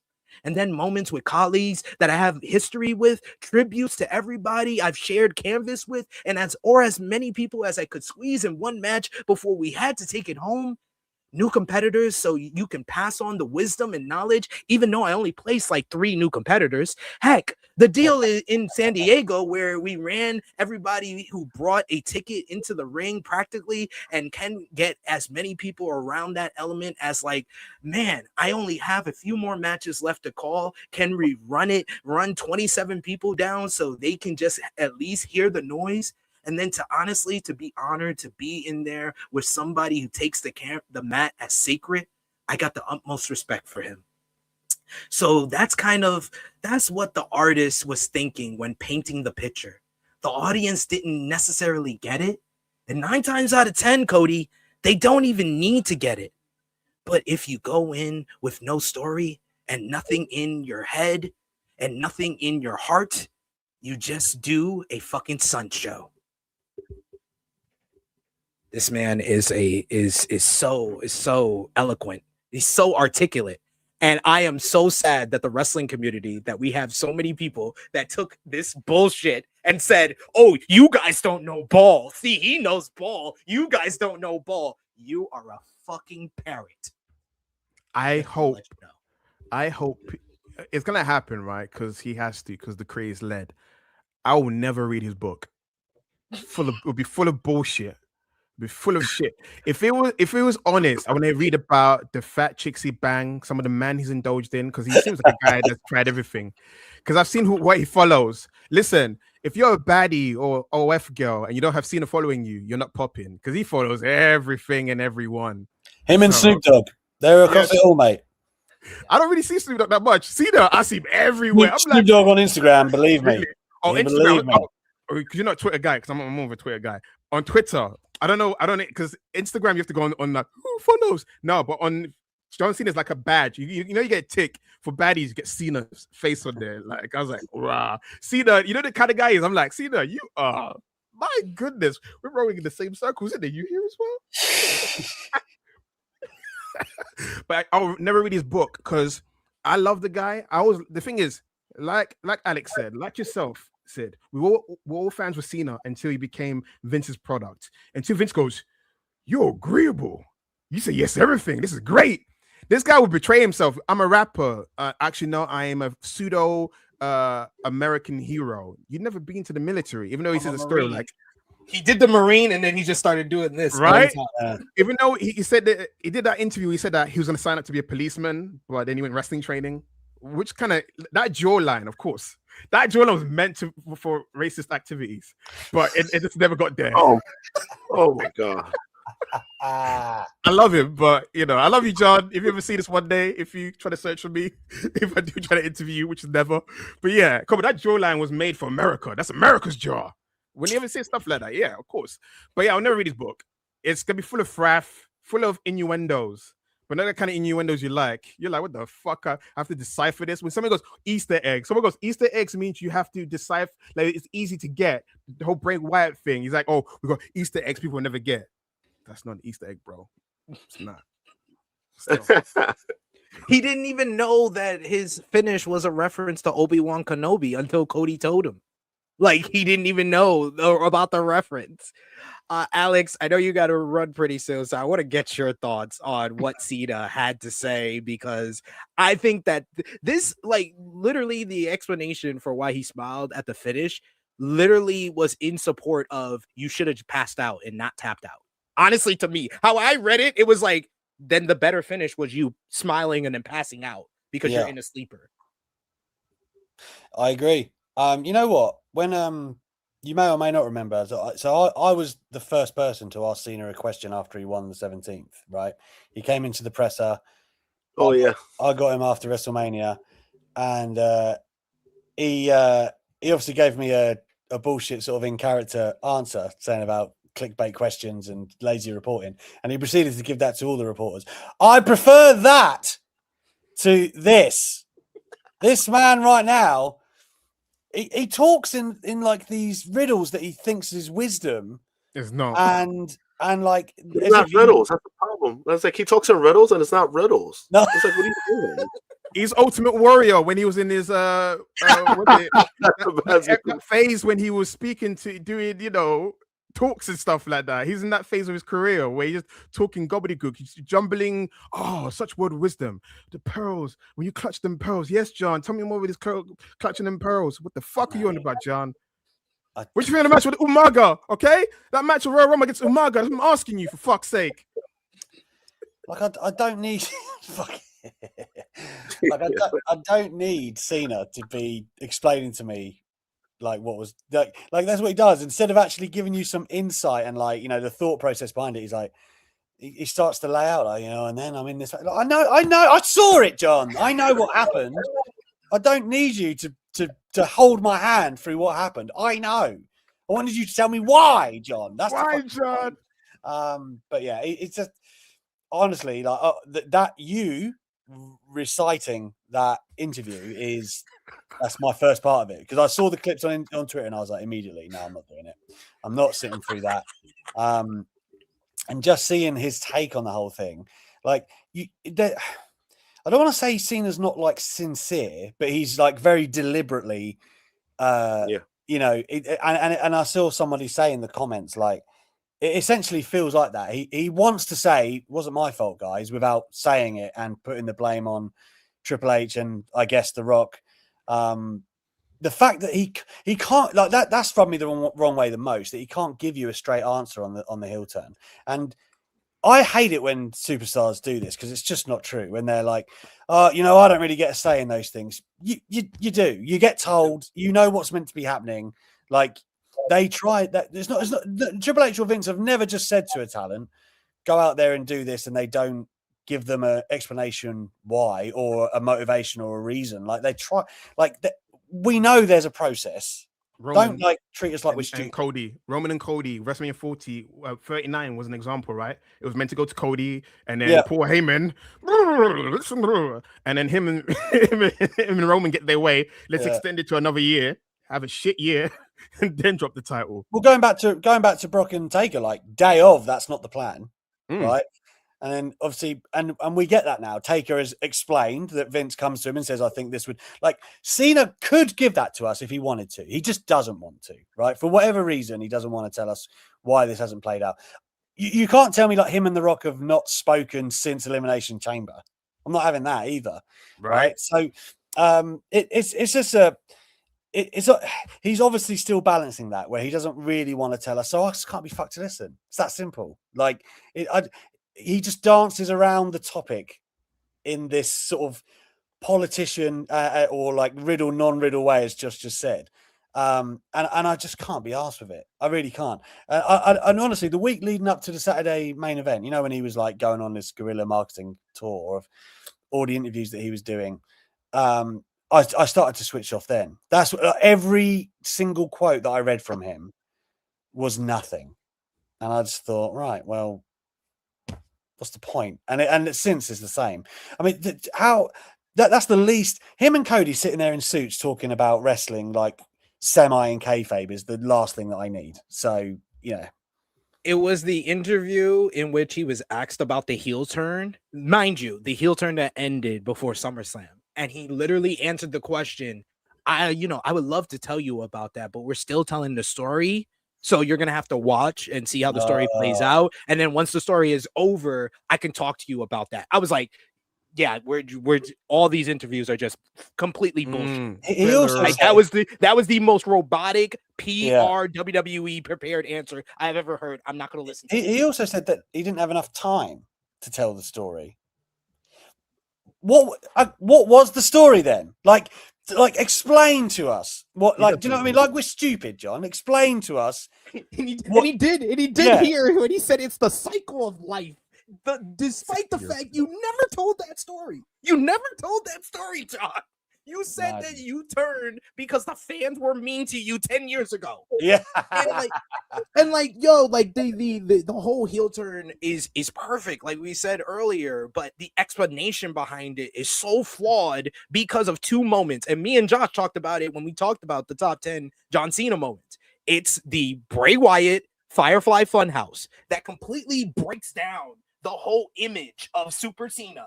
And then he takes a year and a half off, and then he comes back at Money in the Bank 2021, and that's the loudest Cena pop that you heard before this year. The loudest Cena pop you ever heard. And that's from there on out, every time he made an appearance, and it would only be like one or two a year, he was universally loved. Like, you could say, like, he recovered a lot of fans from the U.S. Open Challenge, but even the years after that, there's still a little bit of those fans that still aren't forgiving of him. But everybody forgave him after the Firefly Fun. In that little spell, it depends who he worked. Like, I feel like as well, you know, when we had this, like, the junctions coming to pass each other, when they had the Roman Cena feud originally. And Roman was clearly getting the super treatment that Cena had previously got. And Cena fucking tore him up on the microphone, right? That was when a lot of people as well was like, oh, I'm going fuck Roman. I'm going with Cena. I mean, that made so much more worse for Roman in that period of time. Yeah. Fantastic. But then he does the Undertaker garbage the next year. So, yeah. Anyway, I was there. Terrible stuff. I was there for that too. I walked right to the bar when Undertaker's dog hit, because I was like, literally, I just sat here the year prior and saw everybody cry because they thought he retired. I'm out of here. He's another guy. We could dive into this. Vince's biggest soldiers, man. Those two guys, Undertaker and John Cena. When you interview them, they shoot their legacy in the foot.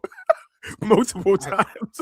I got the privilege of interviewing the Undertaker this year. I watched it. Yeah, I was very thankful. I was very professional.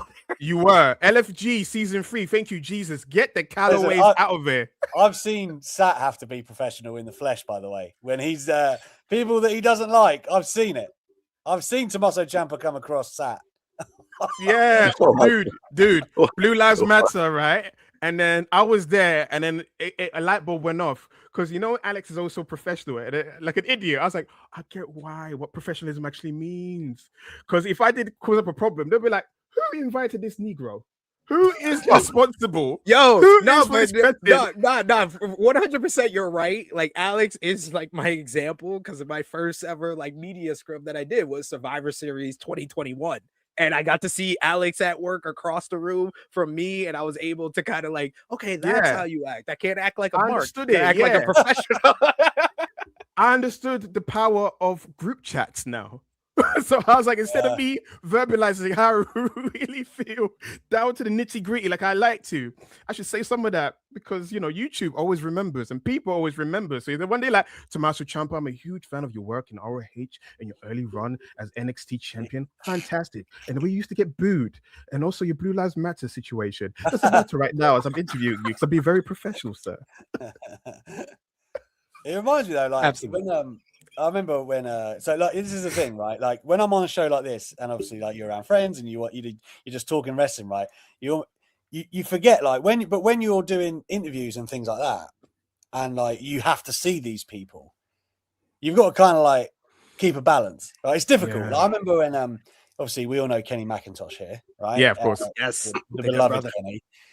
I don't know how many people know this, but he used to absolutely like detest Tony Storm as a performer.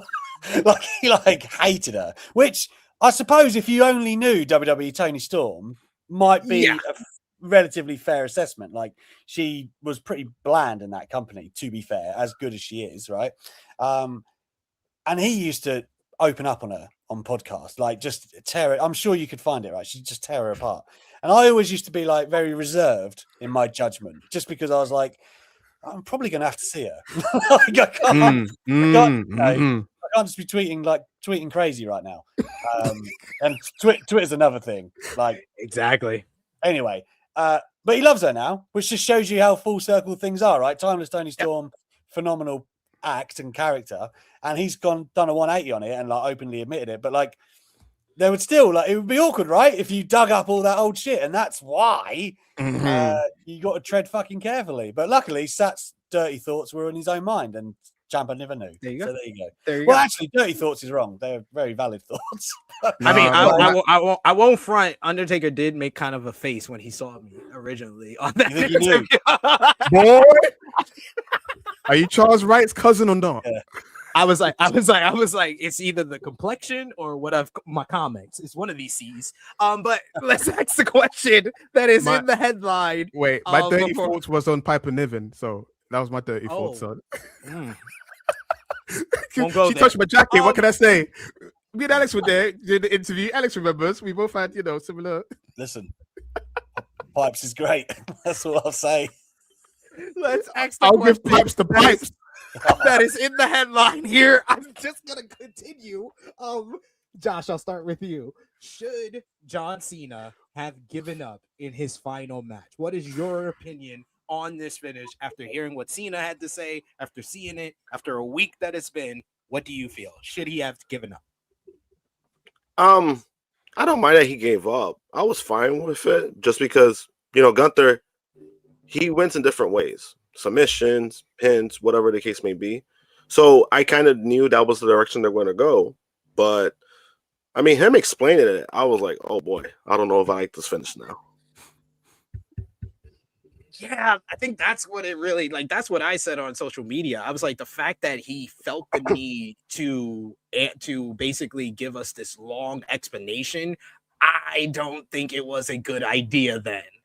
Because if you felt the need to explain it, and I had all these people like, well, it's an interview, he's being asked a question. I was like, I've seen John Cena interviews. He can very easily give me a bullshit answer that doesn't answer the question. He felt the need to explain this one because he literally admitted a lot of fans didn't get it because they did not like the fact. I think that it's okay that John Cena gave up in his final matchup. I just don't think he should have gave up to a sleeper hold. Literally, Gunther in the finals of the last time is now tournament, he beat LA Knight with a cravat version of the STF. If you do the same finish, he's in the STF, the camera's on him, he smiles, and then he taps out. I think that's better. And I think that in a sleeper hold, he should have just smiled and faded away into the sunset. That's the better result to me. That tells the story that he intended to tell. Sat? Or should he have given up? I think we all alluded to it. The Brock Lesnar portion of the retirement run fucked everything up. Because it's kind of like everything you want to achieve with Gunther, you have to pretend Brock Lesnar didn't happen. Like you said, more decisively, even though the quality of the match was rubbish. But, again, I'll be honest, I've actively avoided watching any match involving Brock at the moment. He's going to get me at the Rumble. But I haven't seen any of his matches, any of the War Game stuff. He's been on shows I've seen on social media. I've actively avoiding that part of WWE's why I've kind of dipped out. I was like, I don't want to be watching that right now. Especially, again, you asked me something about having kids changes everything. These are, some of the things anyway. But Brock, notwithstanding, I have to talk about the performer, right? Not the real life guy. He done all the stuff Gunther did, right? You could say, did he do it better? Subjective. But, and then Dominic Mysterio, right? Liv Morgan was more dominant against John Cena than Gunther was. Humiliation.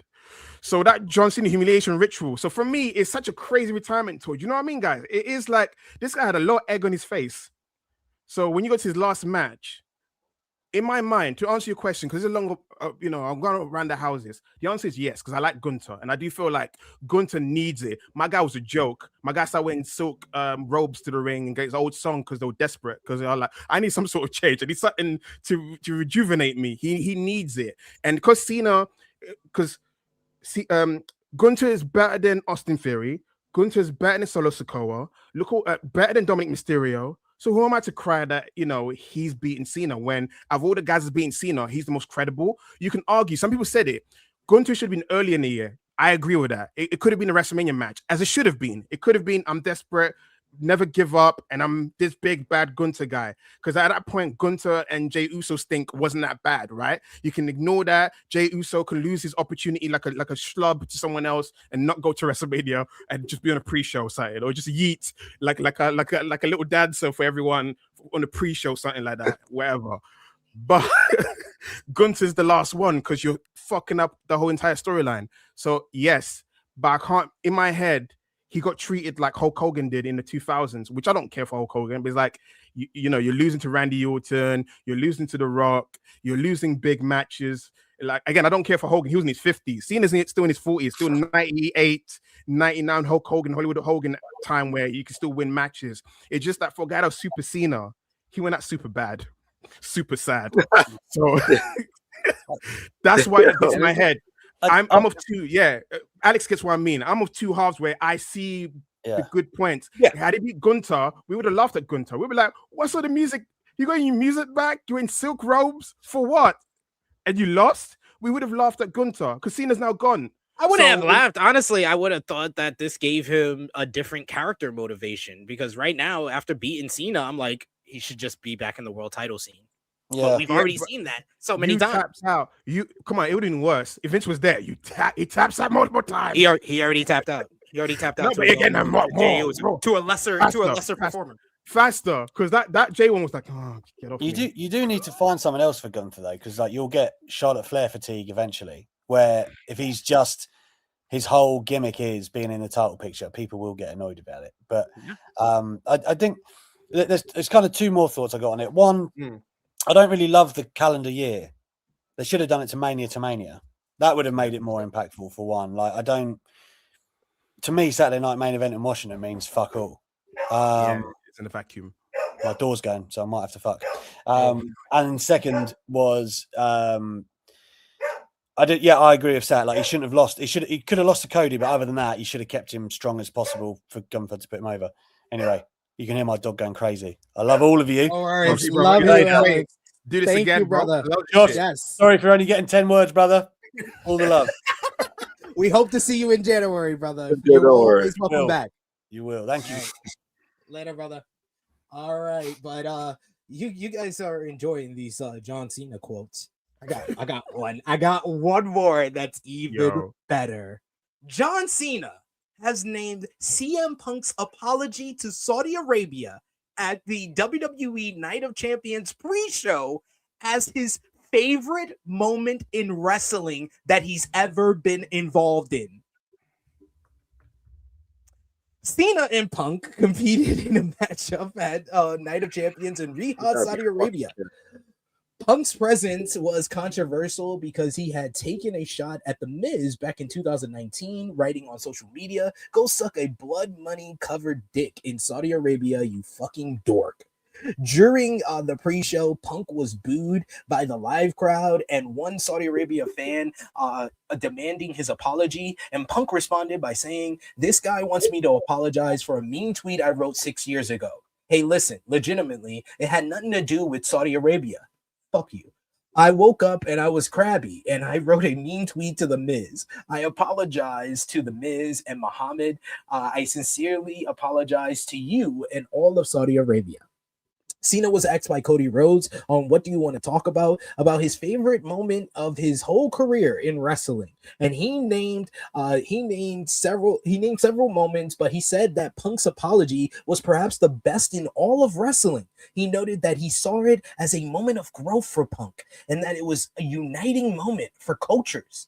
He said on some of his favorite moments. So I have thought a lot about this, and there are many moments from like the rock cliffs of Afghanistan to the desert in Iraq to the first match to the first championship to the first world championship to 16 to 17 to seeing all the foam lights in Perth to actually the Funhouse match with Bray to you and I in New Jersey to Rock in Miami. The list goes on and on. Yeah, I think what I really cherished most about the ring, it is a universal language, and that's why we have such a global reach. And you watch it with the volume off, you can see anger, and then you can see the match. And maybe it's just cause it's fresh in my mind. I can't get past Phil Brooks, CM Punk, Saudi Arabia. I think that might be my favorite moment in wrestling. I was lucky enough to have a promo with him that night in a match, and I'm attaching myself to that moment because I think it's one of the best moments in wrestling. There is no shortage of divide. We have a million different ways to gravitate towards like-minded groups and therefore block everyone else out. You had someone who, in a moment of frustration and reaction, said some pretty hateful things about a culture. And then you have that culture being like, fuck you, come at us, like not in our house. And then you have a man who's brave enough to walk into the lion's den. And for young performers, old performers, please watch that pre-show. I think it fell under everybody's radar. I was bawling my eyes out, saying like, this is the best thing ever. On Punk's apology, he said, Phil goes out there. I want to say Phil, because it's his development as a man. Front row, there's a dude that to hold him accountable, and I'm huge on accountability. And in the right moment, Phil was accountable for what he said. He gave a good explanation for the why. And what can we do after that? I'm sorry. And then you can leave it, and that's all you can do. Forgiveness takes time. Yeah, and when someone's ready to forgive, they'll mend the fence. That gentleman forgave him right there and broke. The forgiveness was infectious. So what I see is like, holy shit, wrestling just brought cultures together. Wrestling just brought people with different ideologies together in an embrace and excitement. Phil went on that pre-show at 5 p.m. We did a promo at like 8:30 p.m. He went from being the most hated person to saying sorry to one guy and being forgiven, and then the whole pre-show forgiving him, and then went out in front of 31,000 people, and they forgave him too. I don't know if there's a better moment than that. Like, I don't know if there's a better moment of what we can accomplish in here in the ring. Of fucked up. This is like what I did. This is why I did. This is what I was going through my mind. Boy, was it the stupidest thing in the world? I'm so sorry. I hope you could find it in your heart to move on. And if it's not now, okay. That's what is all I wanted to hear, bud. We have moved on, haven't we? Yes. And man, I love growth. I love accountability. I'm an advocate for love and forgiveness. And that hit me in every right place. And that wasn't even a match. That was a segment on a pre-show. And then he came out after everybody was like, we did the thing in Chicago, the Pipe Bomb 2.0. And everybody's like, well, how is he going to top that? He did. He came out as the doctor of punkonomics. And because he had such an accountable, apologetic human being, he was embraced and he fucking crushed it.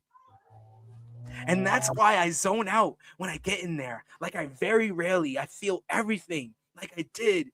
And that pre-show moment struck me so hard when he said it, like, I miss you already out there. I got weird, bro. Like I couldn't, my processor is like fizzled for a second. When Get the usually fuck outta you here. know me, I'm like, there's a guy in the third deck with the sign says this. I'll use it in the act. I got lost in it. That's how meaningful it was to me. I think that's the best moment I've ever been a part of. And it's not just like it helped our match and it helped our programming do a good show. I saw a man with apology, empathy, and love in his heart. Try his best to mend cultural differences and do it like wrestling mended cultural differences. I can't fucking top that.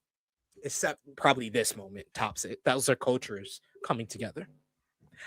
Sad. What do you think about this John Cena quote? Yo, so it started off good. Then I started to zone out because what in the chat GPT is he on about? You know what I'm saying? But to be honest, let's talk about the context of the moment he's talking about. How that was the greatest moment, made him cry or whatever. He's been such. So there's a word we know. If you're terminally online, there's a term that people use for huge marks for WWE or huge fans for WWE. Fed pilled. He's beyond fed pilled, bro. He's shooting fed pills at his tuchus, of his PP, of all the orifice that he has available. It's something that Cody Rhodes, because Cody Rhodes is a student of the wrestling game, right? Cody Rhodes is a savant. He likes to take, he likes to inhabit people that he's fans of. So what Cena's doing, in order to be a top guy, John, what do I need to do? I need to be as fed pilled as you are. So he's watching, taking notes, crying his eyes out, because that's his initiation, crying, boarding his eyes out, just be fed crap. He's like, oh, this is great. It's great stuff. QB1. I'm QB1 for a reason. What the fuck that means? Because I don't watch American football. QB1. Anyway, that was bullshit, man. That is a waste of your breath, Sid. That's a waste of your time. Go back to reciting old promos. I'm not gonna front. I had so much fun reading that. Of course you did. I prefer when you're reading what's his face's promo, the one that's part of White Six. I want you to go back to front his promos, man. Because Joe Gacy, yes. Joe Gacy, yeah. Because there's no fun in this. You listen to it, you laugh. I went through different emotions. I was laughing. It's ridiculous. I was writing what in the chat GPT, because he existed before chat GPT. Some of the word salad that he uses, he's almost Bob Backlund-esque for the millennial generation. Just a bunch of words that just whatever. It's bullshit, dude. Everything you said. This is the best comment. This is the best casino talking like a monologue from an old Christmas movie. Exactly. That's what it is. Josh, what did you think about Cena's favorite Josh. moment in wrestling? I mean, man. What do you say to that? I'm glad he tapped. I mean, at this point, yeah, it just feels like that, man. Like a bullshit apology from CM Punk. That's your favorite moment. Like, what? Why do we still treat this guy like he's a fucking child? He's close to 50 years old. Like, what are we doing? Like, oh, we saw the growth in this man. Well, you rather hope so. He's fucking 50. Like, why do we keep doing this with CM Punk? Like, why do we keep doing this bullshit? Right. And then also, even the whole thing where he's talking about, like, oh, he did this. I'm pretty sure that was a plant. I'm pretty sure Muhammad was a plant. Because you're telling me of all the people that were yelling at you, you just pointed out at that random man that was just yelling at you, right? Come on. That shit was a plant. And then even the apology wasn't even that good, because the fact that you said it had nothing to do with Saudi Arabia, it had anything to do with Saudi Arabia. What are you talking about? You said blood. Why would you bring up blood? It wasn't water-covered dick. It wasn't semen-covered dick. You know what I'm saying? It wasn't oil-covered dick. It was blood. What are you insinuating, sir? What were you on the Reddit forum saying? Cena. Bravo. I mean, I gotta give it up for him. Like, this is, I cannot believe how robotic and PR trained he is. To be honest with you, I didn't bother with the podcast just because, like, it's WWE produced. It's freaking Cody. That's his podcast. It's really WWE's podcast. I didn't expect much from it, but the fact that we're having these it's not even bad answers. It's just John Cena being weird. It's like, why do I need to sit there and watch it? Because even before this, when you were talking about all the stories that he was saying, I was kind of bored. So I was like, I can only imagine how it is just sitting there listening. Right? Like, how do you give riddles when you're not giving riddles? Like, it's not, like, that doesn't make any damn sense. Like, what are we doing? It's the conviction, because he has conviction in it. When he says it, he believes in it. So you're sitting there, you're like, wow. I think the enthralling moment is you really buy the bullshit that's coming out your mouth, or you almost do. Or you have a sociopathic level of inciting that you believe in it. You know, the ones where it's kind of like Inception. How much of my bullshit have I swallowed? How much of kayfabe? Have I kayfabe myself? I've kayfabe myself into being this PR show that I can't turn off anymore because I had to be it for 20 years. That's what it is. That's what it is. Because when you hear him, he's trying to sound profound, and it's kind of like when Paul Heyman does it. Paul Heyman is so bullshit riddled when he's talking. He's like, we should win an Emmy for Roman Reigns. Roman Reigns and the Bloodline storyline should win the Emmy.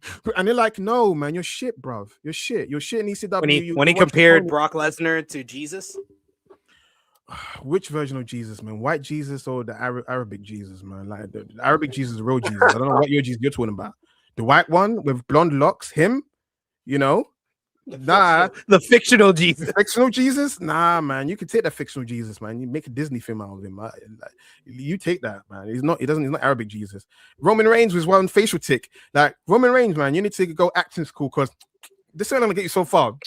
You know, that's one acting trick he has. Listen, I heard that he was gonna blow up in Hollywood. MJF is showing him, bro. That's how slates are made, bro. Yes, he is. We do have a super chat donation here from Volub talking about this interview, saying the fuck was in that vodka. I don't know. Terramana, that's what it was. Terramana translate to bullshit. They spiked it. They spiked it for sure. But one more note before we get into Raw and SmackDown. Last night's SmackDown. John Cena wrestled his final match, like we've mentioned all throughout here. But one of the most notable notes was DC crowd turning on Triple H. As noted, the caboose continued during the post-show broadcast. When Triple H joined the broadcast, responding to the boos, Triple H remarked, "I'm disappointed. I thought it would be so much louder." Brian Alvarez and Dave Meltzer discussed the controversial finish on Wrestling Observer Radio, with Meltzer reporting that WWE was blindsided by the negative reaction after Cena was defeated. Meltzer also stated that many people in WWE didn't agree with the decision to have John Cena lose by submission. Meltzer stated that there are many people in WWE who did not agree with that decision, but the guy in charge did. The one thing I could say is that even though they may say something differently publicly, they were blindsided by that reaction. He also noted that Triple H remarks during the post show was a defense mechanism. He says the idea that like we did it, we knew it was going to get heat. It's just the price we pay. When they were all chanting and Triple H went, I thought it would be louder. That was a defense mechanism. I don't want to say there was no discussion of a reaction, but I was told there was no discussion of a reaction. Meanwhile, Alvarez responded that the angry reaction came from WWE fans being sold on Cena's slogan of never give up for almost 20 years. Alvarez explained, I don't think it would have gotten that reaction if John Cena would have just passed out in that sleeper hold. If they got that reaction because for 20 years, people have been sold on never give up. He also noted that how fans started chanting "Don't give up" when Cena couldn't escape the sleeper hold, symbolizing that fans accepted that Cena was going to lose, but still didn't want to see him voluntarily submit. So, I mean, that's a good point, and what we were kind of addressing when we asked the question. But was this whole retirement tour just a long-term revenge for Triple H?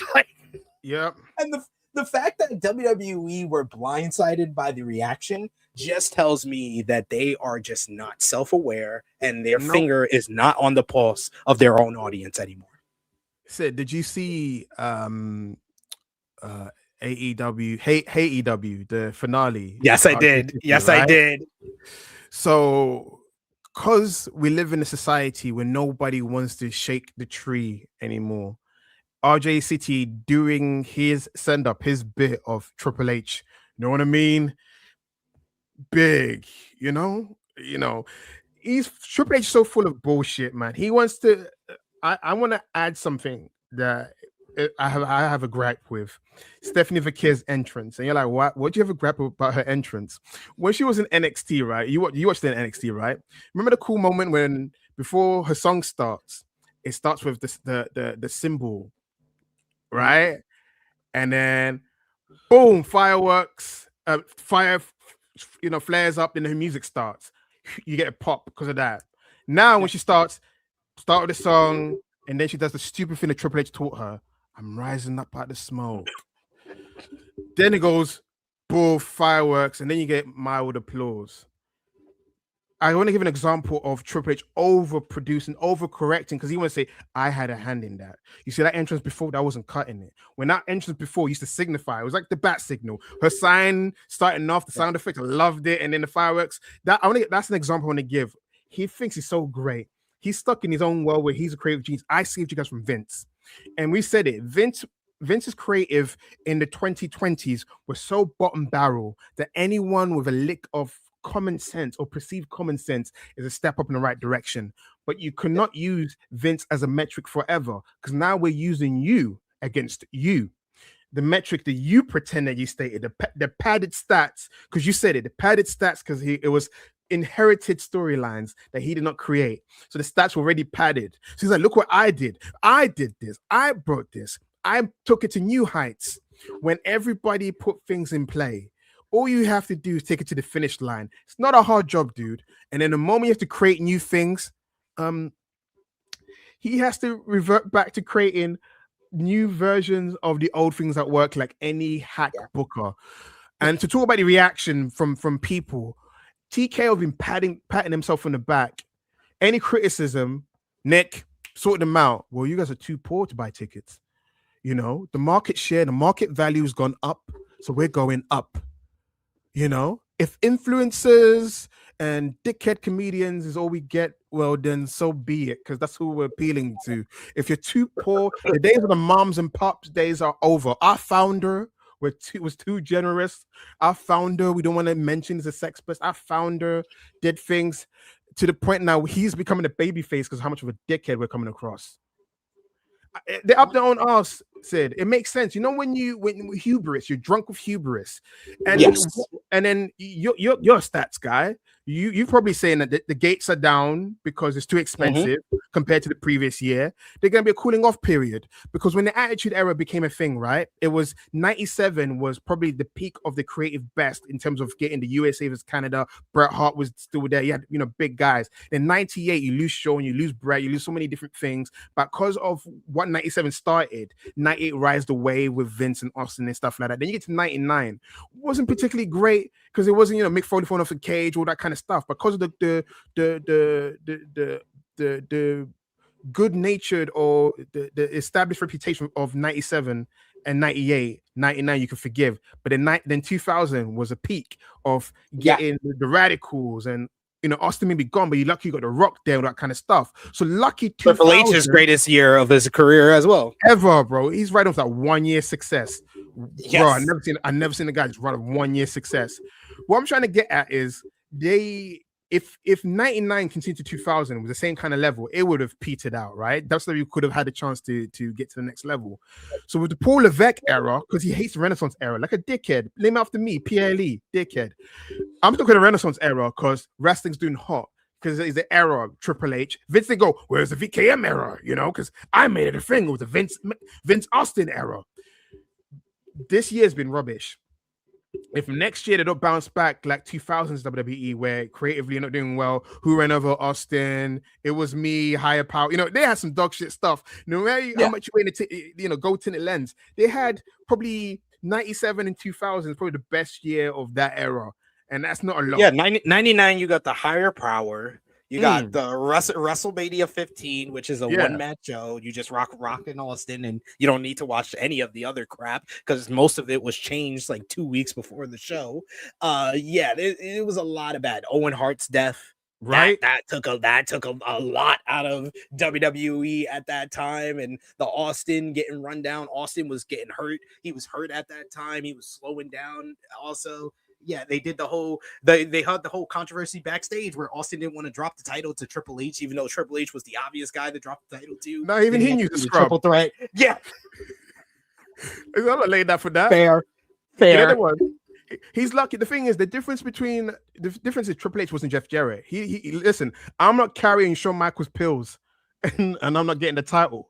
Fuck it, Foley. I'll pin you because I pinned you before. Jeff just didn't have the stroke like Triple H had because he played the long game. Talented Mr. Ripley or talented Mr. Levesque or talentless Mr. Ripley.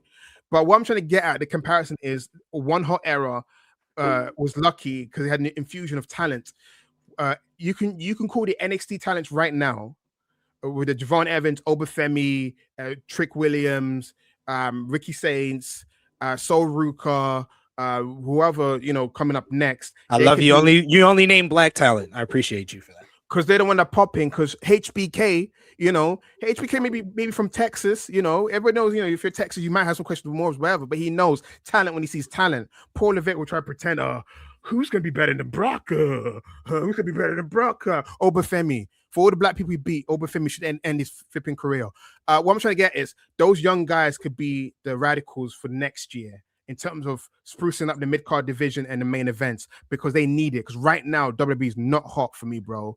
It's not hot for me.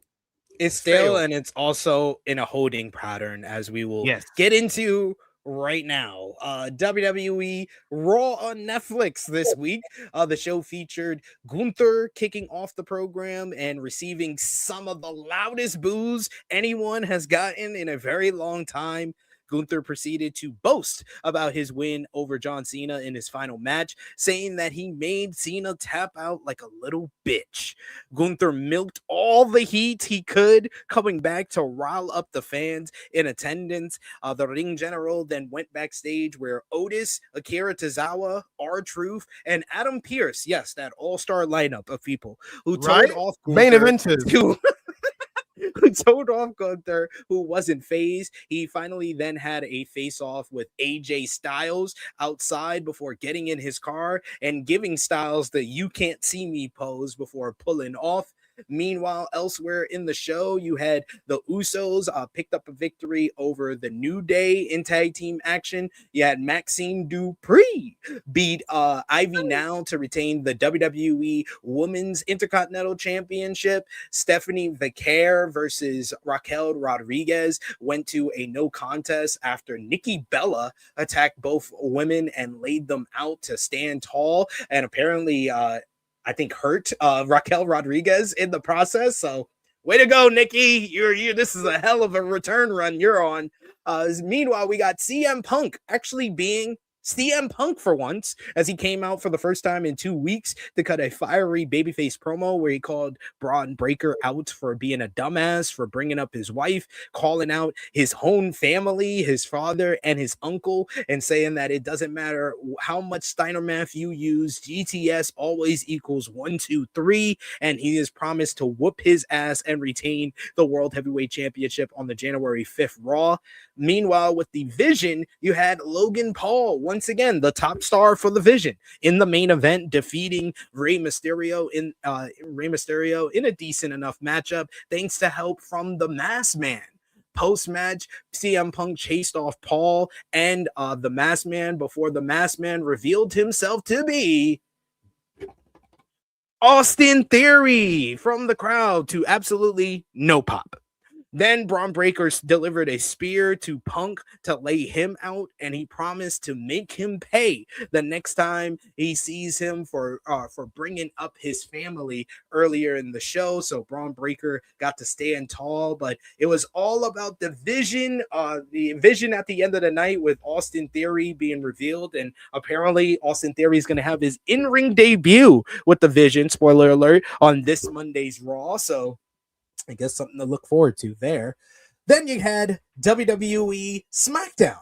That show featured Cody Rhodes doing a home invasion on Drew McIntyre as Nick Aldis tried to negotiate his return to leading to a huge brawl between the two with police around. This led to Rhodes coming out to explain his actions in the ring with Nick Aldis in a promo exchange between the two of them.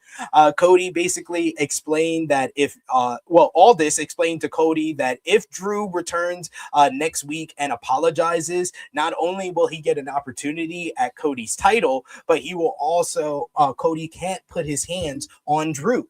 Cody agreed with all this, but also reminded him that he is the champion and he works for the fans, not him. And Cody ended the promo saying that all this works for him instead in an intense confrontation. The show kicked off with Damian Priest. With coming out to address his win in the mixed tag team match the week prior with Rhea Ripley over Aleister Black and Zelina Vega. This brought out Zelina, which led to a whole big brawl between Priest and Black, with Black putting Priest through a table because, yeah, guys, this feud has to continue because we're in a holding pattern until the new year, apparently. He also attacked him backstage as well. Then you had Nia Jax and Lash Legend beat the Kabuki Warriors in a non-title matchup.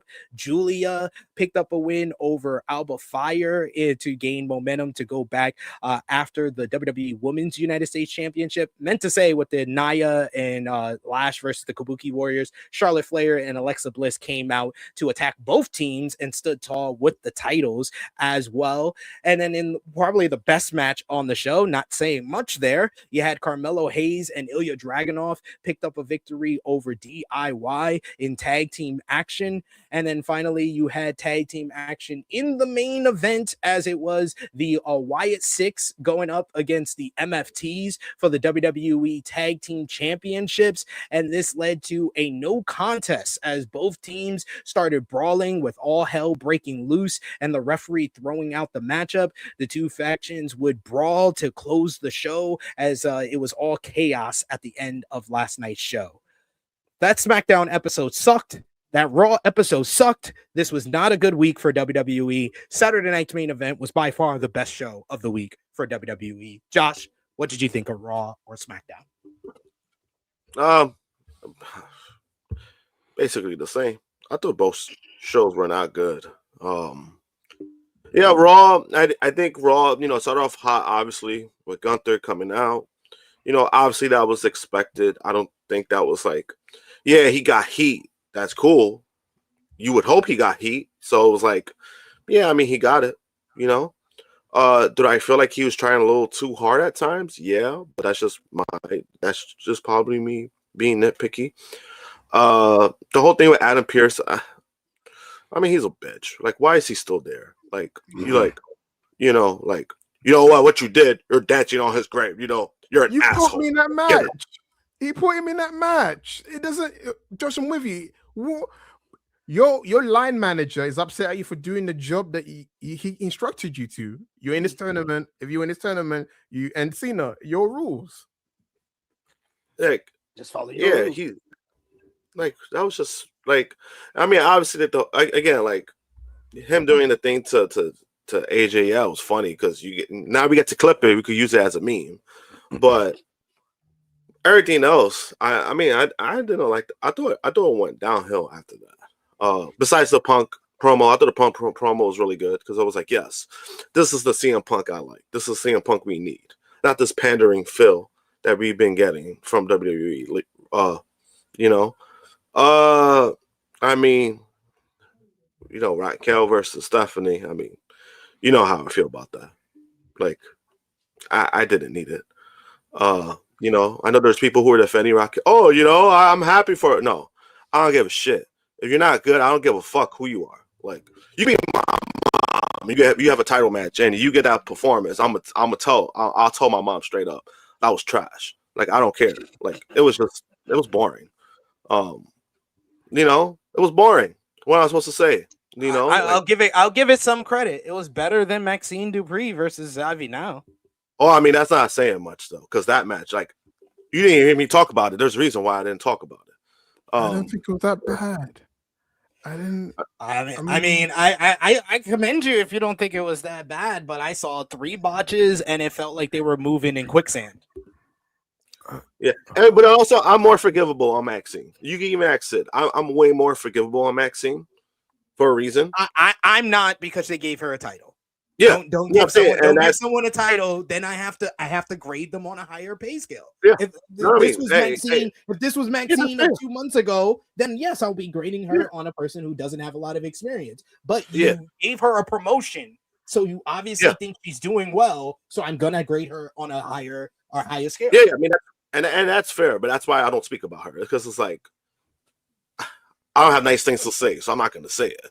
But as far as the reveal, Austin Theory, I mean, we all knew that was Austin Theory, but man, that crowd did not give a shit. I was like, What you mean, guys? There was a smack. Okay, it wasn't what it wasn't. You know, it was me, Austin, on a long level. It was it was smattering. It was not a pin drop. There was actually some people reacting. It was. It wasn't a pin drop. But that was like the horny girls. Like all you heard was like girls, like exactly. That was something. That's about it. But that's about it. I'm not an Austin Theory fan. This is coming from me being like, I'm being objective, man. Like it wasn't the crazy reaction, but at the same time, right? It's like, what did you expect though? What kind of reaction were you expecting for him? What is that? Do you know? Really? Online. They lied to you at main event. I don't think WWE expected much from it because they literally, like, how many mysteries have we had that they went on for months? This was using on Rey Mysterio. This mystery lasted 3 weeks. Yeah, but then also you use it on Rey Mysterio for 2 weeks. Like Rey Mysterio, no offense to Rey Mysterio, but it's like you had this masked man cost the match of War Games, even though it was 5-on-5, and you need an extra man for the heels to win. And then you had him come out. Oh yeah, he stomps Rey Mysterio, and then he does it again. And it's like, that's what you used it for? Okay, cool. Like, I mean, hey, even when we were doing the War Games review, I was like, hopefully this does something for Austin Theory. Because, man, there's anybody that really needs it. Oof. This was a guy that years ago, they were like, yo, this could be the next John Cena. He has to look, he has to skill. And then now, this dude's not even, he's not even year 2 Randy Orton. He's not even year 2 Randy Orton. Nope. No. He's year 4 Ted DiBiase, man. I come from money. Where's Maurice to bury him? He needs Maurice to come and be the manager and bury him. He's in a feud with Goldust. He's in a feud with Goldust right now. He's Chris Masters before that pec face turn. When he started popping his pec, it was his second run after they fired him, and then Triple H made fun of him for going skinny, even though it's like wellness policy, you dickhead. Now you got heart palpitations. Calmer, bitch. He can walk around with his heart. He can bang any chicks, so don't worry about his heart failing, dickhead. You need to recharge your fucking heart monitor, bro. You need an app for your heart, bitch. Listen. So the thing is, I don't watch SmackDown. I watch if I hit great moments, I watch it. I never watch full shows anymore. I actually did watch Raw up until the main event, and I fast forward to the reveal. Because I'm being honest with you, when I heard that Logan Paul had a crap match with Rey Mysterio, I don't need to see that. Thanks everyone for your sacrifice. The third time we've seen it.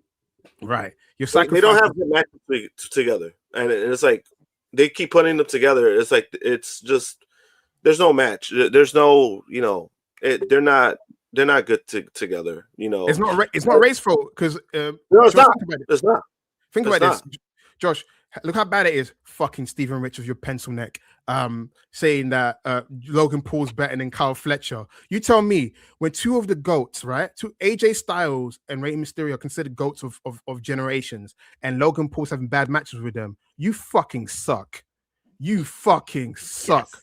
You suck, eggs. I'm sorry that we can't go for a DDP style pacing you through your matches, A to B to C to D to E to F to G. He's a moves guy. Whatever the moves guy term means, he is moves guy. There's no storytelling in his matches, right? Yeah, it's just move after move to move. There's not really a lot of selling of stuff that's long term. Yeah. There's no psychology. There's no long term. No, it's just moves. Yeah, and we've been saying that. Yeah, and we've been saying that.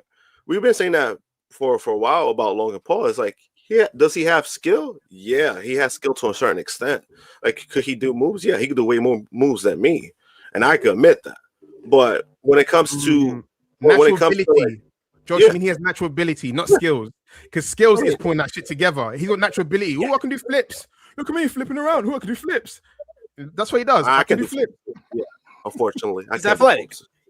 Yeah. But he relies, he relies on that, right? So people kind of like, oh wow, Logan Paul is really good because of that. But then it's like when you really look deep into that, he's not that good. Like, no. Remember that match with Miz? Oh my god, that was even worse. Like that was worse than Rey Mysterio stuff.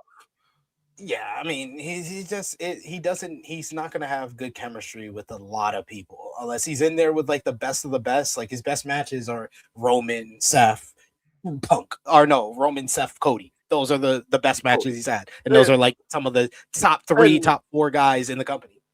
Yeah, I mean, and that is like, you know, when it comes to that, it's like a give because like who you're working with, and it's like again, we've always given credit to Logan for what he could do because what he does sometimes is impressive for whatever the case may be, genetics, whatever the case may be. But I mean, when it comes down to it, like he's not that good. Like if you were to really rank his like everything he does, he misses so many marks. Mm-hmm. I do want to say, because people are talking about Austin Theory becoming a Paul Heyman guy, but you know, ask Curtis Axel, you know, ask Claudio Castagnoli, ask Ryback what it's like being a Paul Heyman guy. There's tiers to this, to being a Paul Heyman guy. If you're a job guy, your job's to be a job guy. You know, ask Charlie Haas what it's like to be a Paul Heyman guy. You know, so a lot of people think it's a big thing because they are like Austin Theory shooters or defenders. But I do feel like as you know, as I rag on Logan Paul for being a moves guy, even his personality is not that great. Him being in the vision, it shuts him up from talking the same recycled promo he's been doing since he got into the company. The same guy, right? Yeah, exactly, because he doesn't get it. He's a guy that saw wrestling one day on TV, and that looks cool, but does not understand the business. Because someone said, I see someone in the chat, oh, he does moves like wrestlers do moves. No, it's psychology. If you think wrestling is just moves, then you're watching it the wrong way. Go play video games. That's just moves. They try to add a bit of psychology, but psychology is what you do between to make it believable. Not like, oh, this is so rehearsed. What makes it a contest between two guys that don't like each other, right? How do you convey that you don't like this wrestler? How do you go for the leg? How do you do your approach to a match? You know, he doesn't have all of that. They spoon feed it because most of the time, you know, we're talking about Raquel, you know, Rodriguez versus Stephanie Vaquer. I put some blames here on producers because why is John Cena's match against Cody at WrestleMania dog shit, but his match against Cody at SummerSlam different? Sometimes it's about how the match is mapped out. Because I think wrestlers get the flack, but also the producers should get flack as well because it is legit. Because it's not like the two wrestlers sit down and say, what do you want to do? What do you want to do? Like indies. It's like the guy goes, I'm a professional. I think you should do this and you should do that. And at the end you do this. And then that result will either pop off or not. So I do think as much as, you know, Raquel Rodriguez get ragged on, at least she's trying to wrestle like a giant. I know she's a bit slow, a bit behind, but I've been, because like I said, I grew up in 90s WWF, so I can forgive when a wrestler's not, you know, it's like if they wrestle slow pace, methodical, power moves, great, whatever. And I agree with Josh. After the Gunther segment, Raw became second screen for me. I wasn't really paying attention unless, you know, matches. I did watch the Maxine match because I wanted to see how she improved. Yeah, she's still wrestling like Maxine from a couple of months ago because Becky did a great job of hiding her negatives because it's storyline based. So you didn't have to rely on her doing a lot of moves because she was a baby face fighting from underneath. But so it wasn't that kind of match. It had to be that kind of match, like, look how much I've improved kind of match. And like you said, there is still like a little clunkiness that takes you out of the match. But for me, I wasn't offended by it. And I think because, like you said, because I know what level they are, but like you said, because you got the title, you should elevate your game and you got me there. But the only reason I'm hooked on it is because I'm a Natty Nightheart mark. And I'm waiting for her to debut. I'm here for Natty beating her for the title. I'm here for that.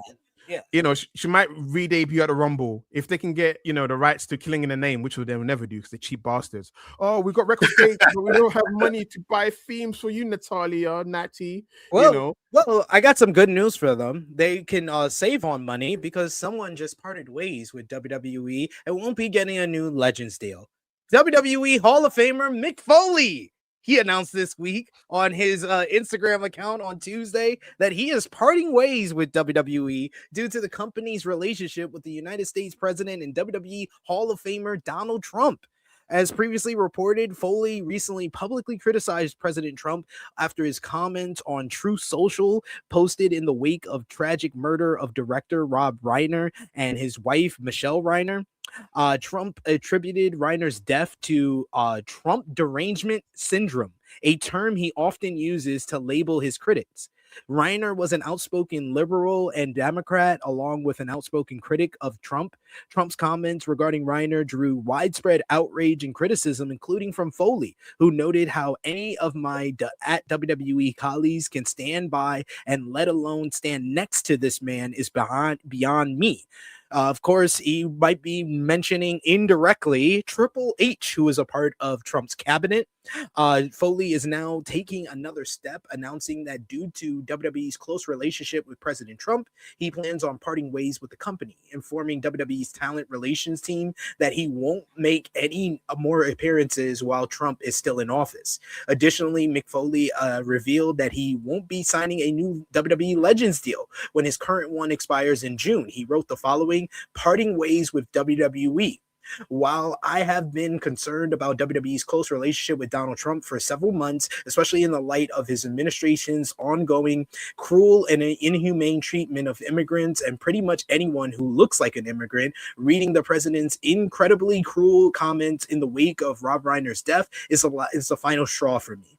I no longer wish to represent a company that coddles a man so seemingly void of compassion as he marches our country towards atrocities. Last night, I informed at WWE Talent Relations that I would not be making any appearances for the company as long as the man remains in office. Additionally, I will not be signing a new Legends deal when my current one expires in June. I love WWE and will always cherish my time with them, and I am deeply appreciative for all the opportunities they afforded me. But in the words of Popeye the Sailor, I stands all I can stands, and I can't stands no more. WWE Chief Creative Officer Paul Triple H Levesque joined President Trump's Council on Sports, Fitness, and Nutrition and visited the White House earlier this year when the president announced the revival of the presidential fitness test in public schools, basically trying to ostracize fat kids in school, apparently. Former WWE executive Linda McMahon, the estranged wife of former WWE chairman Vince McMahon, is also a member of President Trump's cabinet as the Secretary of Education, and she was in attendance at WWE Saturday Night's Main Event over the weekend. Triple H nor any active members have responded to Foley's comments or President Trump's recent comments regarding Rob Reiner. Foley's comments were discussed on Wrestling Observer Radio on Thursday, and Dave Meltzer noted that Foley is taking a financial risk with his decision, not only in WWE, but with his one-man shows. He related a story Foley told him about doing a show in Alabama a few months ago. Foley had made a post that was critical of Trump and that a lot of people canceled their tickets the day of the show. As such, Foley is aware that making statements against Trump hurts his bottom line, but he feels strongly on the matter. Meltzer noted that stepping away from WWE over the matter is a big step for Foley, and it hurts his WWE money for merchandise and the like, but also revenue from his tour. Meltzer referred to merchandise sales as free money, although he acknowledged that he doesn't know how much Foley makes from those residuals, but it was noted that Foley does very, very well in touring revenue. In regards to the criticism of why Foley hasn't taken a stronger stand against Vince McMahon specifically, Meltzer believes that in Foley's mind, the stakes are higher with Trump and the country as opposed to McMahon. In addition, like many of his era, Foley had a personal relationship with McMahon, and that complicates the situation. Foley's comments read in part, "I love WWE and will always cherish my time with them, but I stands all I can stand." So, any thoughts on Mick Foley parting ways from WWE? I'm glad somebody decided to take a stand, because that's another thing that's kind of been a key factor on the perception change when it comes to how people look at WWE is their relationship with the president and the cabinet. Yeah, with Mick Foley, like with Mick Foley, as many wrestlers that I've met, as many wrestlers that I know, he's by far probably the nicest guy that I've ever met. And he's always been very honest about things. And for him to take a stand, for him to stand up for what he believes in, I respect the man for it, because he's standing on business, and this day and age, people don't do that, especially when it comes to WWE and how they feel about it. And I know it was trending for him, like it was trending down for him because of what's been going on. And I do agree with the whole, like, when people try to compare like Vince or Triple H, you gotta see the difference. Vince McMahon, he wasn't working with Trump, and you know, he wasn't associated with Donald Trump into that aspect. Compared to now, where not only Triple H, you know, he's working with Trump directly, but the overall trend of where WWE direction that they're going because of TKO being associated with Donald Trump, there's a big difference. So for him to stand on business and for the comments that Trump made, you know, props to Mick. Yeah. Sat, what did you think? Okay, I like Mick Foley. I really do. What I'm about to say is no indictment on the fellow, but kind of like Kevin Nash, right? Bret Hart probably to a degree, but Bret Hart's always been Bret Hart, always been outspoken. I think because TKO's, the way they pay UFC guys, legends, allegedly shit, they're not paying WWE legends contract shit is pennies compared to what it was before. So Mick Foley, you know, very stingy with money. He must have weighed up and seen how much can I earn if I'm not under the legends contract compared to this pittance I'm getting paid right now. Oh, okay. I just need one more excuse just to level up and say that I'm done with this. And I think that's where it is as well, to be honest. You know, I'm not saying that's not the reason why. That could have been a cherry on top to say, you know what, I'm getting paid shit to be associated with that. And Josh is right, though. There's a difference between Triple H and Vince McMahon. The guy is a predator, sex pest, sexual assaulter, rapist, all that kind of stuff, allegedly, because, you know, media, you say allegedly, until he's convicted. I can't besmirch the good name of this channel. As much as you guys are heels, you do have integrity. Vince did that stuff behind the door, so it wasn't in your face. I'm actively raping. I would say Ashton Sorrow, but I shouldn't say that. Allegedly. Allegedly. I'm actively, you know, sexually assaulting. I'm defecating. Beck, right next door. There's a woman in my bed sheet. He was just like, hey, Beck, pleasure doing business. Here's the money. Oh, shine at you piece of shit. Why did you say that? Okay, I quit. I don't like you being bad to me on commentary. So Vince did business. And you can argue Vince made him a rich man, even though he gave his body for Vince. You know, them ones, it's kind of, you have to argue in that sense. But with Triple H, the guy who's he created. Without Mick Foley, who would Hunter Hearst Helmsley be? He'd be that guy you talking about in Wrestle Crap. Do you remember that aristocrat who did a poor man's William Regal gimmick in the 90s? Whatever happened to that guy with big nose and conventions? But no, thanks to Mick Foley, he was able to find Stephanie and get where he is. The way they should be a statue or forever credit. The way Road Dogg and, you know, Shawn Michaels get those forever jobs because they're his boys. Mick Foley should get forever wherever it needs, promo classes, wherever it is to the company so they can pay him because he owes his position that he has right now to Mick Foley. What I'm trying to get at is TK are openly being hostile. They're openly being dickheads, you know, openly in your face being derogative, openly saying we're MAGA. If Donald Trump came, they would have jerked off to like, did you see the greatest moment? Cena's there and the president, get the president's orange face reaction, Cheeto dust fingers, you know, all that kind of stuff. But that's why I understand. Dust fingers. And also Foley has associations, you know, women's, you know, anti, you know, things, and it just doesn't look good on him. I think it's also the perception. Is like, why you associate the kind of thing that we think would bother CM Punk is bothering Mick Foley. It's like, it doesn't make me look good, but I also think it's about the money as well. He could be onto something there as well. That's a factor that I didn't even like put into account, but you're probably right as well. But we'll run down a couple of more news before we go to our C-level WWE shows, meaning TNA and Evolve and NXT. But for bodyslam.net, Trick Williams was backstage at Friday night's Raw and SmackDown double taping, and he's expected to be called up very, very soon. Though it's currently unclear whether he'll appear on either show on Friday night. That wasn't the case, but he has been listed as a SmackDown star according to this new report. So we shall see where Trick Williams, or when Trick Williams shows up on the main roster. Meanwhile, WWE is set to do a huge crossover promotion with Stranger Things coming up. The report comes from WrestleVotes Radio on Fightful Select, which said that the promotional crossover between the two properties will take place soon. The report does not list the nature of the crossover or exactly when it will take place. Stranger Things is in the middle of this final season, with the second volume set to be released on Christmas Day. It will be followed by a 2-hour finale on New Year's Eve, which will be presented in movie theaters as well. Both releases come at 8 p.m. Eastern, 5 p.m. Pacific. Stranger Things is one of Netflix's most popular shows of all time, probably the most popular show of all time, with the 4th season ranking number 4 on their all-time top 10 English TV series. The show was created by the Duffer Brothers. It stars Winona Ryder, Dave Harper, Millie Bobby Brown, and Finn Wolfhard.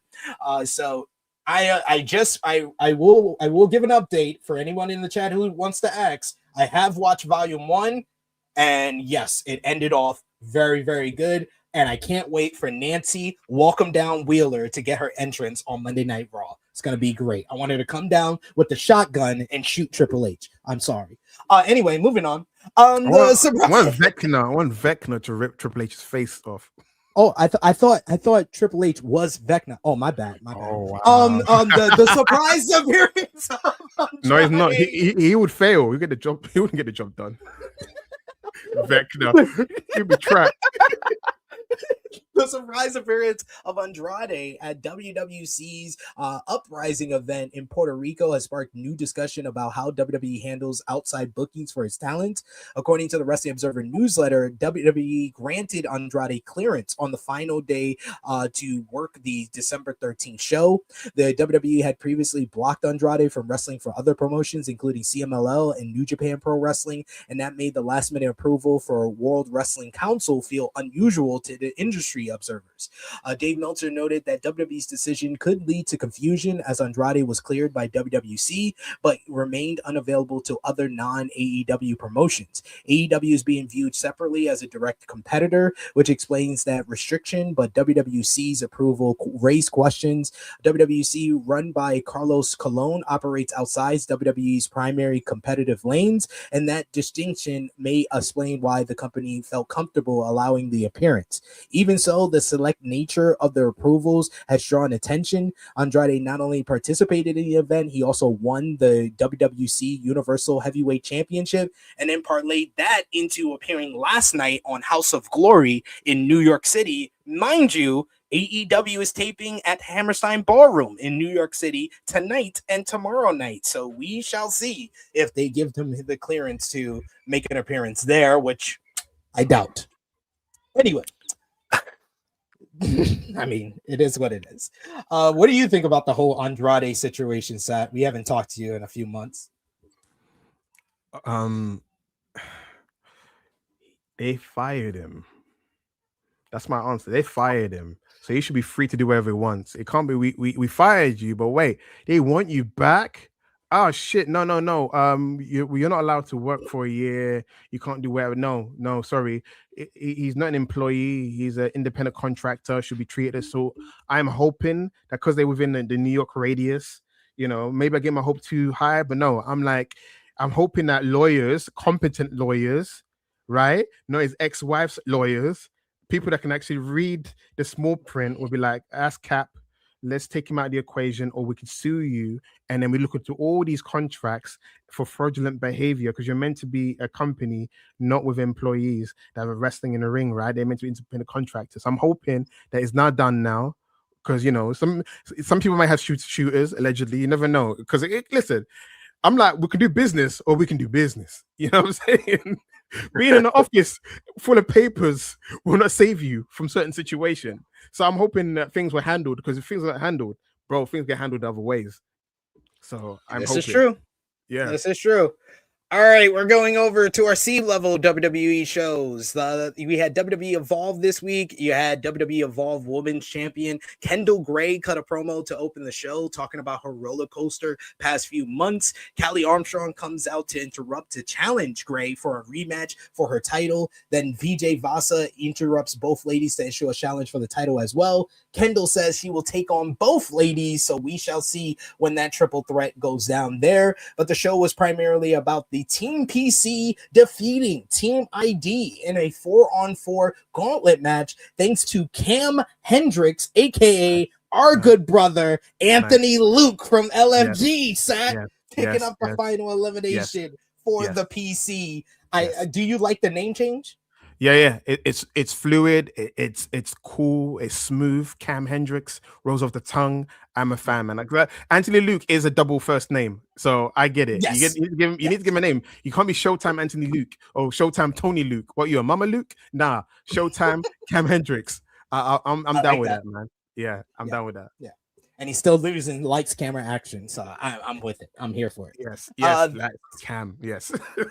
Then we move over to TNA Impact. The show featured Team TNA, Mike Santana, the Hardys, and Steve Macklin, with Santino Marella beating Team NXT's Brooks Jensen, Lexis King, High Rise, and Channing Stacks for Lorenzo to win the steel cage main event. Post-match, Santino was left in the ring with his son-in-law, Stacks, which led to Marella's daughter, Ariana Grace, coming into the ring, locking the cage door behind her and low blowing her own father. This led to Stacks attacking Santino until Steve Macklin climbed inside the cage to save the TNA Director of Authority, but Santino was betrayed by his own daughter. Sad state for our favorite Cobra-wearing authority figure. That's not shocking, bro. That's not shocking. Everybody knew that was coming. Everybody knew that was coming. So, and I do want to add, it's such a downgrade that Ariana Grace has been paired with Stacks because she had such an interesting character. Now she's resorted to being his mob adjacent girlfriend or whatever it is. You know, like the malls, they call it MOLLs, when mobsters have their own girlfriend side piece. I feel like she's been reduced. She was like a tier below, like a Chelsea Green, in terms of like the charisma, the character presentation. I feel like being with Stacks is dragging her down.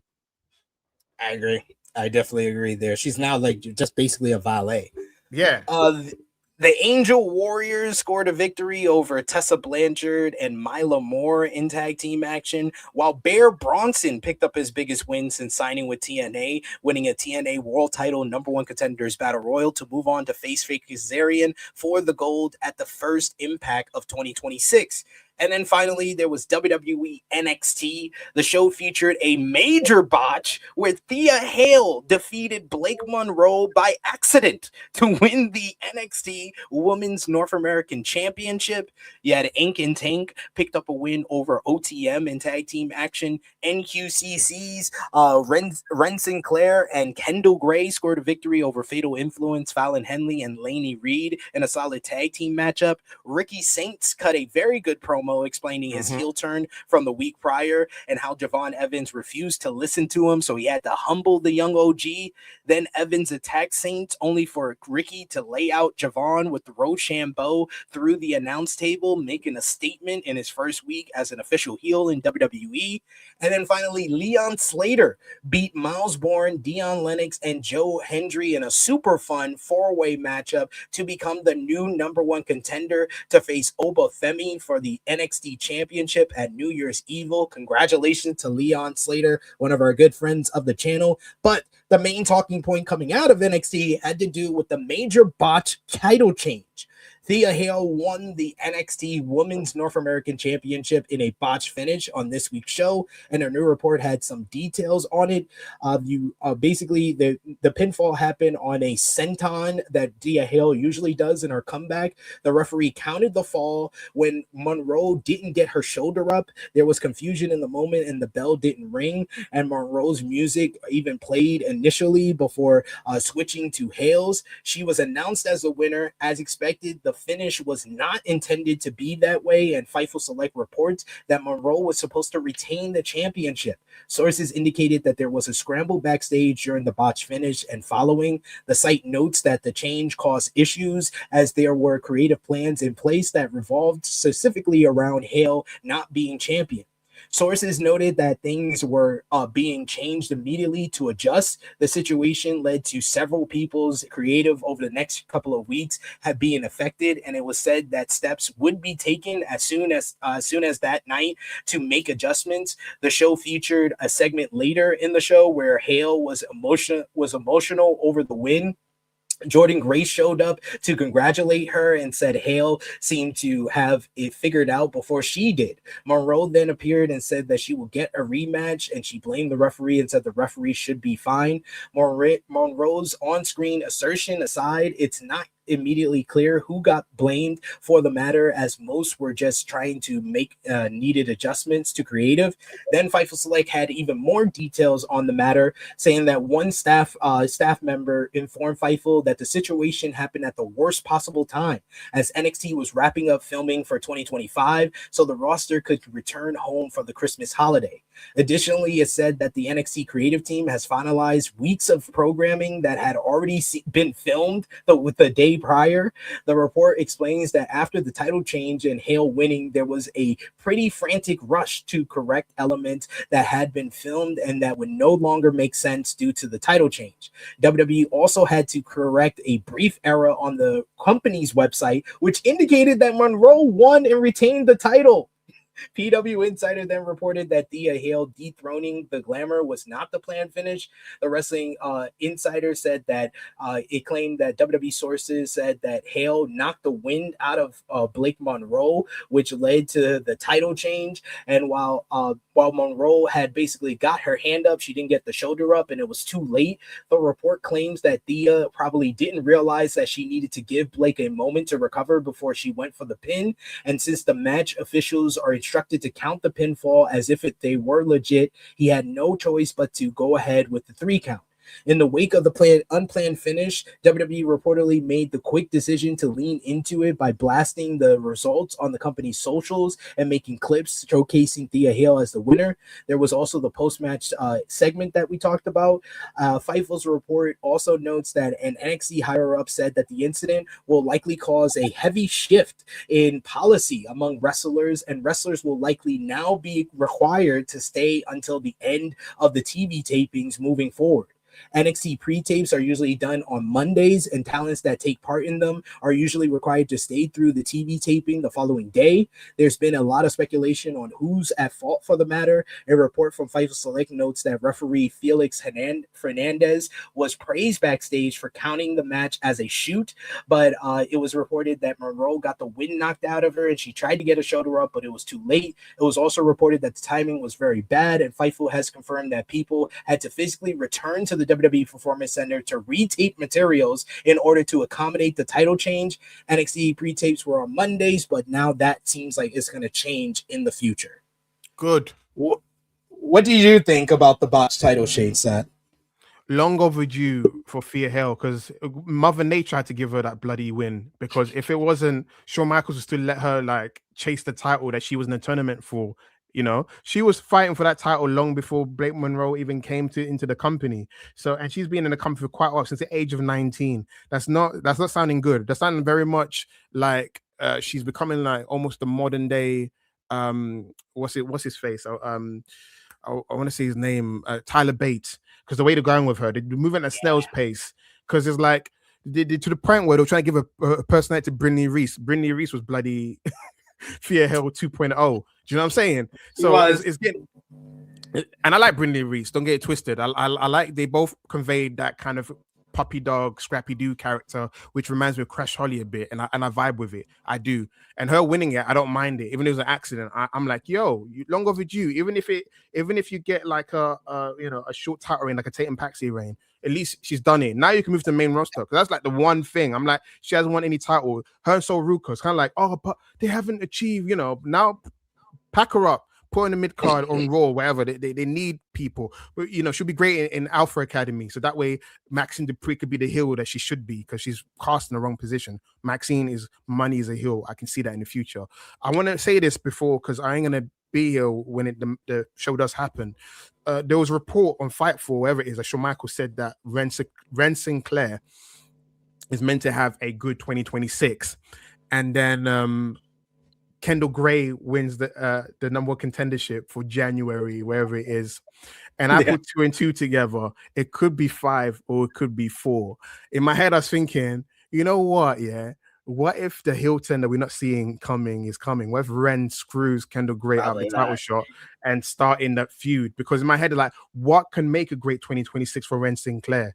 She's going to have a group, or she's gonna step out of the line, step out of the shadow of NQCC and Kendall Gray, because at the moment she's just a cheerleader, right? Yeah.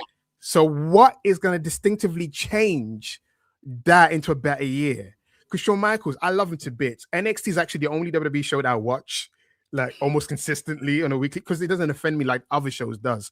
And also because Shawn Michaels is doing whatever. He's a vibes guy. He's vibing wherever, you know, he's a vibes guy. He doesn't think too hard into it. Don't ask him about booking premises. He's like, I pray to God and then, you know, shows up in my dream.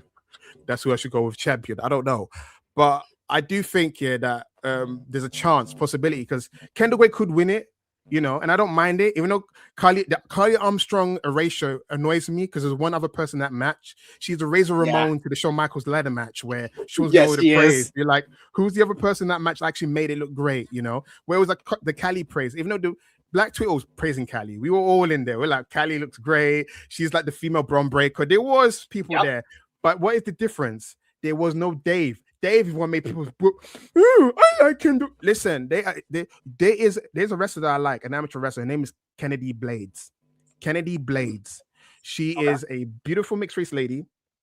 5'10" amateur wrestler. She's the one that went viral for doing an actual suplex in an amateur wrestling match. And she's also, I think, a bronze medalist. What I'm trying to say is, Tony Khan, just go get her. Because people saying, oh, we could Kendall. Shut the fuck up. WWE discovered Kendall. You don't have to take Kendall. People, if she was in top fantasy booking, go find yourself. Do you know what I mean? I hate when people do that. No, you should be better in AEW. Well, tough shit, all right? Because Julius Creed. It's not there. Yeah, Julius Creed was smart enough to say, yo, what you doing, bro? Come over here, because Julius Creed discovered her. Because, you know, Kendall Gray did an interview with Denise Salcedo. That's where it came out. She was discovered by Julius Creed, who she knows and all that kind of stuff. Well, because that's what I'm trying to get at. The Ren Sinclair thing. The NXT thing, they should stay to the end. They should stay to the end. It's on their fault. And that referee trying to fuck on Blake Monroe. That's what happened. Because she got a wind knocked out of her. She got to fuck on me. Right? Hair on her face, winded. There's so many things as a referee you should do due diligence and check on the wrestlers okay. Maybe, and I think that guy's new because I don't remember mullet guy being around. You know, I think he is. Yeah. So yeah, there was a lot of screw up in that sense. But in terms of NXT in the future, man, get the belt on Javon, man. It's getting awkward. Oba should be there. Javon should have won then, I guess. If you think of it, Javon should have won at the Last Stand and Deliver, and both guys should be going to SmackDown right now. Because you kind of prolonged it, which I don't mind, because I'm a huge Oba Femi mark. I'm like, whatever accolades, because WWE love them accolades. That's the language they understand. They don't understand talent. Like, what have he done? Well, he's the longest, North American champion. He's really had under 100 matches. That's what they understand. And then Tony D, poor guy, stuck for another year in NXT doing Sting 97. Yeah, I was about to say, I was like, they ended the show with him and Sting in the rafters. Listen, the D'Angelo family could all went together on the main roster, hiding the fact that Stacks is not that interesting by himself, hiding that Luca Crucifino is not ready by himself. Now you got a bunch of guys starting all over again. You got extra talents that you didn't expect. I have to push that guy. I have to push that guy. No. Yeah. And this part too, yes. Let's not even talk about how they've nerfed Bro, it's so obvious that she was meant to turn heel or something. I think she's meant to turn heel because I think that they've maxed out her as a babyface. She's a geek. Because I love Jordan Gray's promo style, but she's not coming across like a children's presenter. Well, this week I didn't get a win this week in backstage. I have to you young lady, you figured it out before me. Yes, exactly. I'm like, where's my muscle mommy? Yeah, where's my muscle mommy? Like she's lost that thing that makes her, Jordan Gracie. Like she has been nerfed. And I'm saying, you know what? Forget it. We're a Rumble. She'll get no pop because she's got that new theme with that weird intro bit of like. Why did they do that? Why did they do that to Jordan? Oh man, so bad. So she owns the theme song. There is, the ones. There's no excuses for why you can't. Compare it to Solo Sikoa doing that, but legit, there's no reason. There's no reason. Longtime wrestling fans are aware of Pro Wrestling Illustrated's PWI 500. With the demise of the newsstands in print, fewer may be aware for the past 6 years they've done the Tag Team 100 as well. And this week was named where they revealed who was number one for 2025, and it was none other than the Hardys. The top 10 goes as follows. You had the Sato brothers from All Japan Pro Wrestling. You had Charlotte Charlotte Flair and Alexa Bliss from WWE, El Sky Team from CMLL, Brodito from AEW, Fraxium from WWE. Then the top 5 was as follows: the Street Profits from WWE, Hermanos Chavez from CMLL, Wing Gory from Stardom, Hurt Syndicate from AEW, and number 1 TNA World Tag Team Champions, the Hardys. Of course, PWI Tag Team 100 is similar to the PWI 500, where they emphasize on kayfabe status and accomplishment more than anything, more than great matches, more than great promos, more than great character work. More than anything, they focus on that, and the Hardys have been the main draw for TNA, so I thought they were worthy of the honor this year. Yeah, they were. As much as some of us dunk on TNA. There was a point of time where this year the Hardys had 4 different tag belts. They had 4 different tag belts. I mean, I'm always gonna be a Hardy Boys fan. But this year they have been working hard. They're probably working more. I mean, this year more than the last several years for sure. Which is kind of crazy because they're already pushing their late 40s, early 50s. Even though Matt has been, the last 2 weeks, I don't know what's been up with him, but yeah, I mean, them being number 1 is not crazy, especially in PWI standards. As much as people want to get crazy over it, it's not being number 1. I see why they're number 1. Yeah, I get it. But I know, Seth, you have to run. You have to go be daddy status. We appreciate you, good brother. And of course, like I said with Alex, we got to do this again. We need 2026 to be the year that we do the monthly Seth E. Niangi visits, because we always love having you on the show. So sad. And I'm glad that we took this time and we didn't take away from all your great content at Wrestle Purist, because we didn't talk anything about AEW. We talked strictly about something that you haven't talked a lot about lately, WWE. So I want to give you the spotlight, sir. Let everybody know where they can follow you on social media, where they can see all your great stuff at Wrestle Purist and anywhere else. The floor is yours. You can catch me at SatNext2. That is my Twitter handle. That's where I talk about wrestling stuff. Catch me over there. We can talk about some wrestling. I'm on Wrestle Purist every Thursdays on the members channel. Me and Tempest, we review Dynamite. We also have another show which we do for free on YouTube. It's called Ruthless Discussion. We usually do on a Sunday at 9 or 8 o'clock, 9 p.m. British time. But I think because Tempest gone to Canada, that's on hiatus at the moment. And also, for people asking who what was the name of the wrestler I mentioned, the one says 5'10" and she's mixed, Kennedy Blades. I think she also did the Real American Freestyle as well, the one Eric Bischoff is so crap at advertising.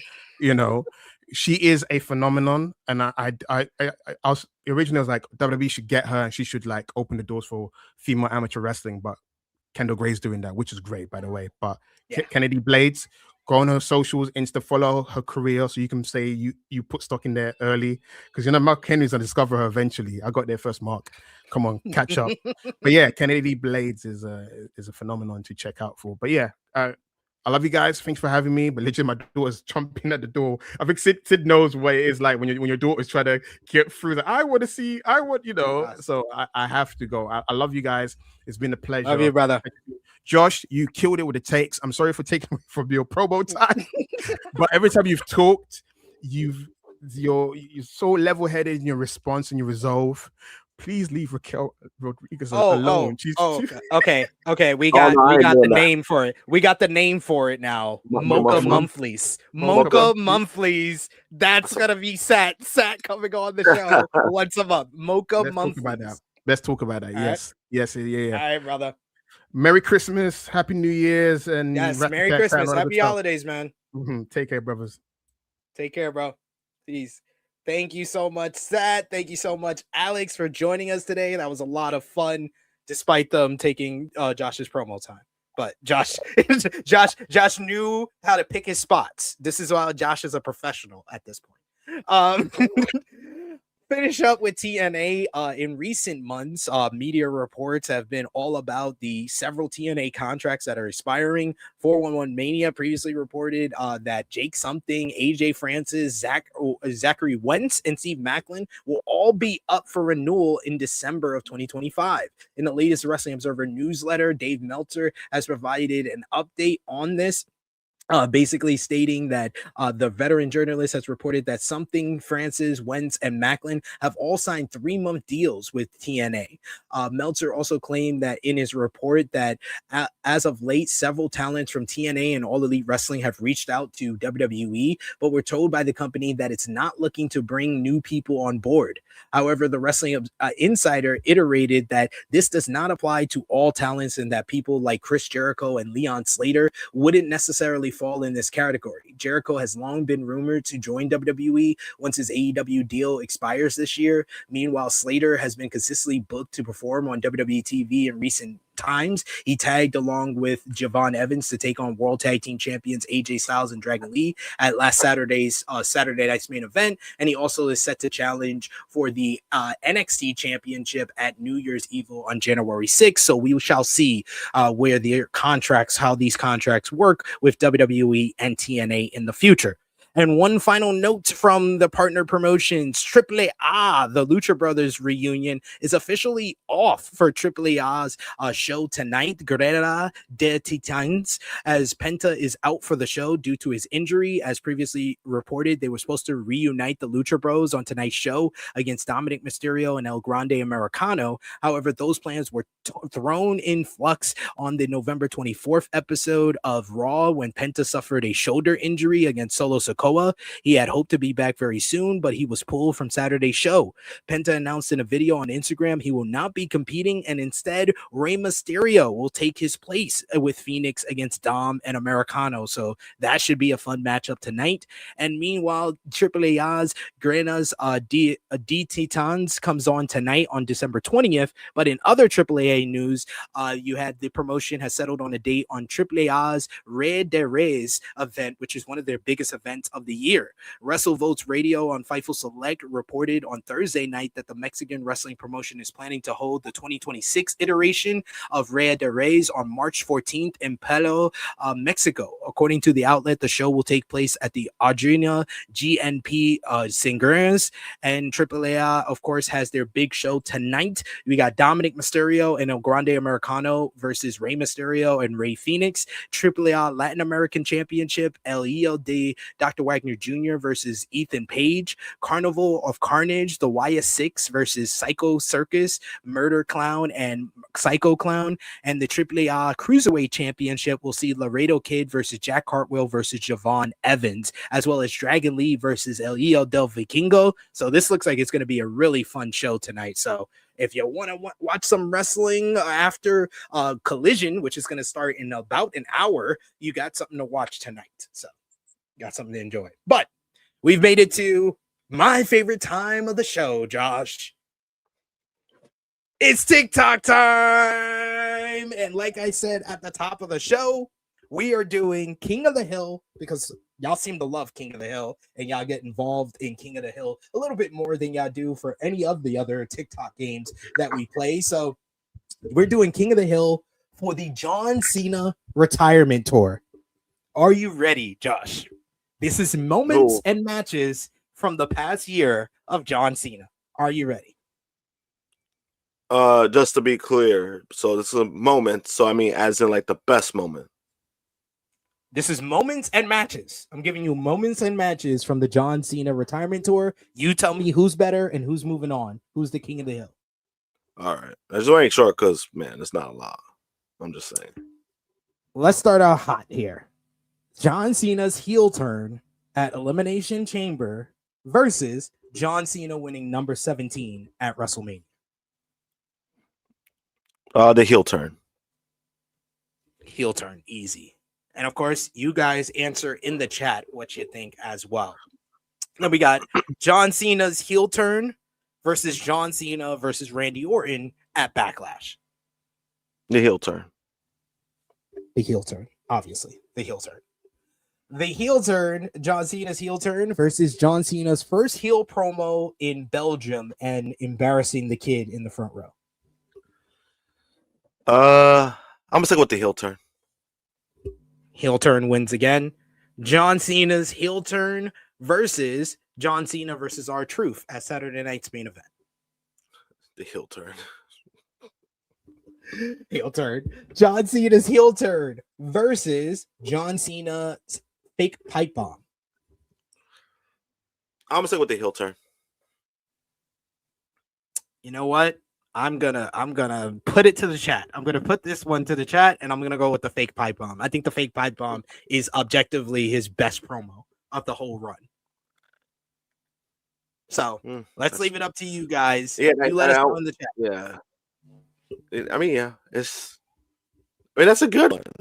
I mean, it is a good one. You know, because it was just a parody of what Punk did. It was a good one. So it's. It looks like the heel turn is going to win once again. All right, let's put some challenge to it. John Cena's heel turn versus John Cena versus Cody Rhodes at SummerSlam 2025. Oh, the match. SummerSlam. SummerSlam. You're going with SummerSlam? You know what? Yeah. I'm going to go with the heel turn. We'll leave it to the chat again. We're going to leave it to the chat again. In the chat, y'all tell us, is the heel turn, is it the heel turn, or is it the match with Cody at SummerSlam the best between those two? So we got one for the match. So a 2-1 match, the match with Cody at SummerSlam. So come on, guys. Okay, we got another one for SummerSlam. It might be the sweep. It might be. We're gonna call it if another one is for some. Okay, no, we got one for the heel turn. So it's 3-2 heel turn. Now we got 4-2 heel turn. Now we got 4-2 match. Now we got 4-3. 4-3 for the match. Now we got 4-4 for the match in the heel turn. So next vote wins. Next vote wins, y'all. And we got a photo finish here. Someone new we got 37 people watching. Someone new put in the chat. Okay. Heel turn wins. Heel turn wins. Heel turn wins. There we go. Right there, John. Somebody come on. That was at the same time. Okay, John and Cody. Okay, next one wins. Next one wins. John and Cody or the heel turn. Next one wins. We need someone. Yeah, next one. Let's say the next one. We'll say the next one. We'll call. Come on, guys.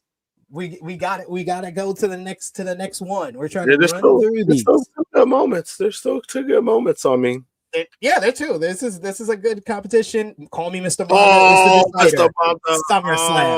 SummerSlam. So Cody Cena 2 from SummerSlam versus Cody AJ Styles Crown Jewel.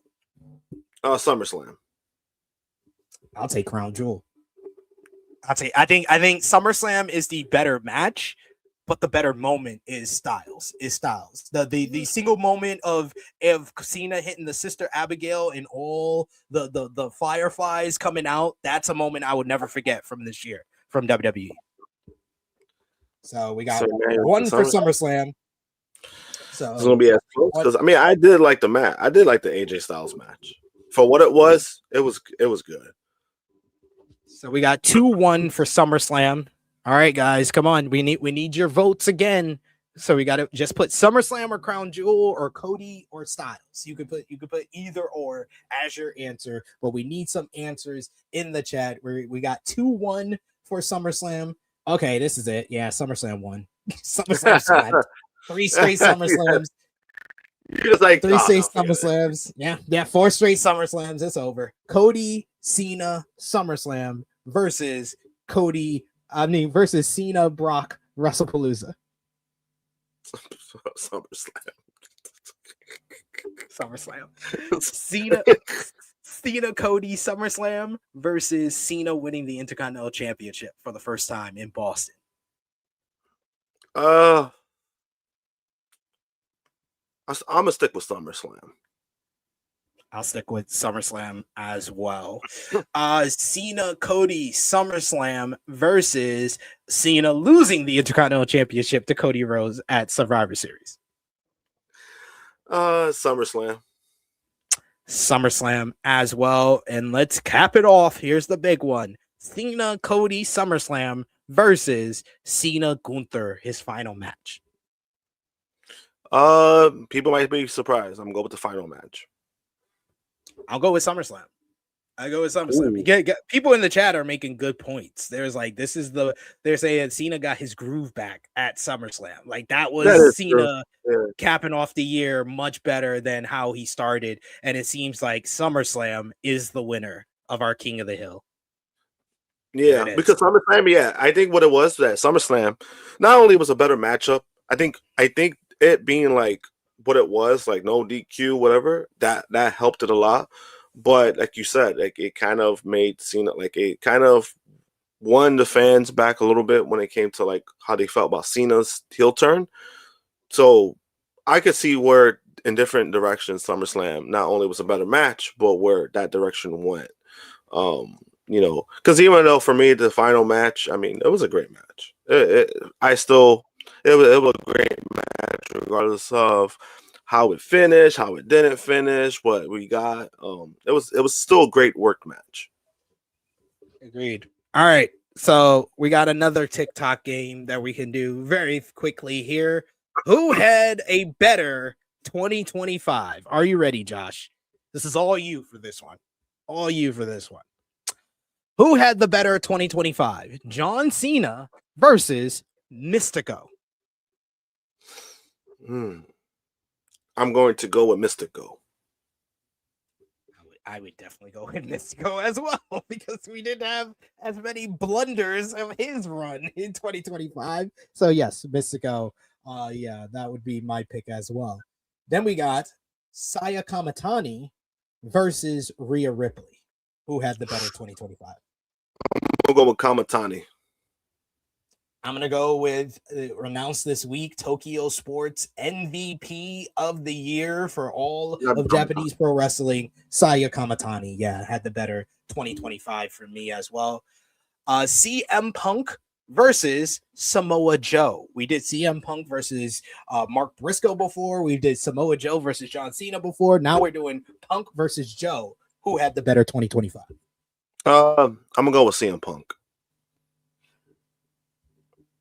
Yeah, I'll go with Punk. Punk had the stronger year. I think that people are underrating Joe's impact on the entire Death Riders program, though. I think that he had a huge impact in turning that whole program around. He saved it. Joe saved it. Joe didn't have that period where he wasn't on TV. Punk, for the most part, he's been on TV, and you know he's done some of the best matches. Have had Punk too in WWE, so I'll give Phil credit when it's due. Drew McIntyre versus Swerve Strickland. Who had the better 2025? I'm gonna lean with Swerve because Drew, man, I don't know.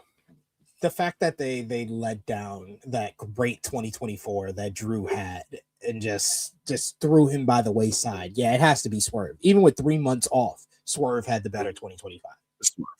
It's Swerve. It's unfortunate for Drew. I want better for Drew. You know, it is what it is.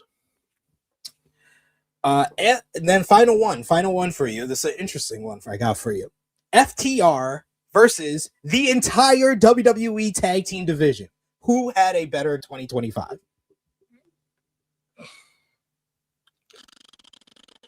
You see, because the thing is if I go with FTR, I'm probably gonna be called the AEW shill. Because the men's tag team division, it's not like they've had, especially on SmackDown. If you rank SmackDown alone, I think that's a bigger argument. But if you rank it overall, I think it's FTR in that aspect. SmackDown alone has more credibility in that aspect because of what we got from SmackDown. We had the fucking DLC match. We had the bow tie right after, like from that, like you know, we've had multiple matches that with SmackDown you can make the better argument. But if you're talking about overall, because that Raw's division sucks. It's not good. So if you're talking about everything WWE tag team, it's FTR. And then you also have to include NXT and post Fraxium. That This NXT is tag team division is sucked. It sucked. Which is worse? Ever since you took out Fraxium, it's like non-existent. I don't even know who the tag team champions in NXT are. I don't even know. It's Dark State.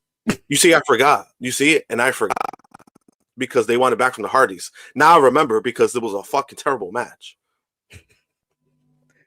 All right, that's who had a better 2025. I think we'll do that for like 2 more weeks. We'll do it on the first one of 2026, but after that, we'll go back to who had a better career. But these have been fun. Thank you guys for playing along.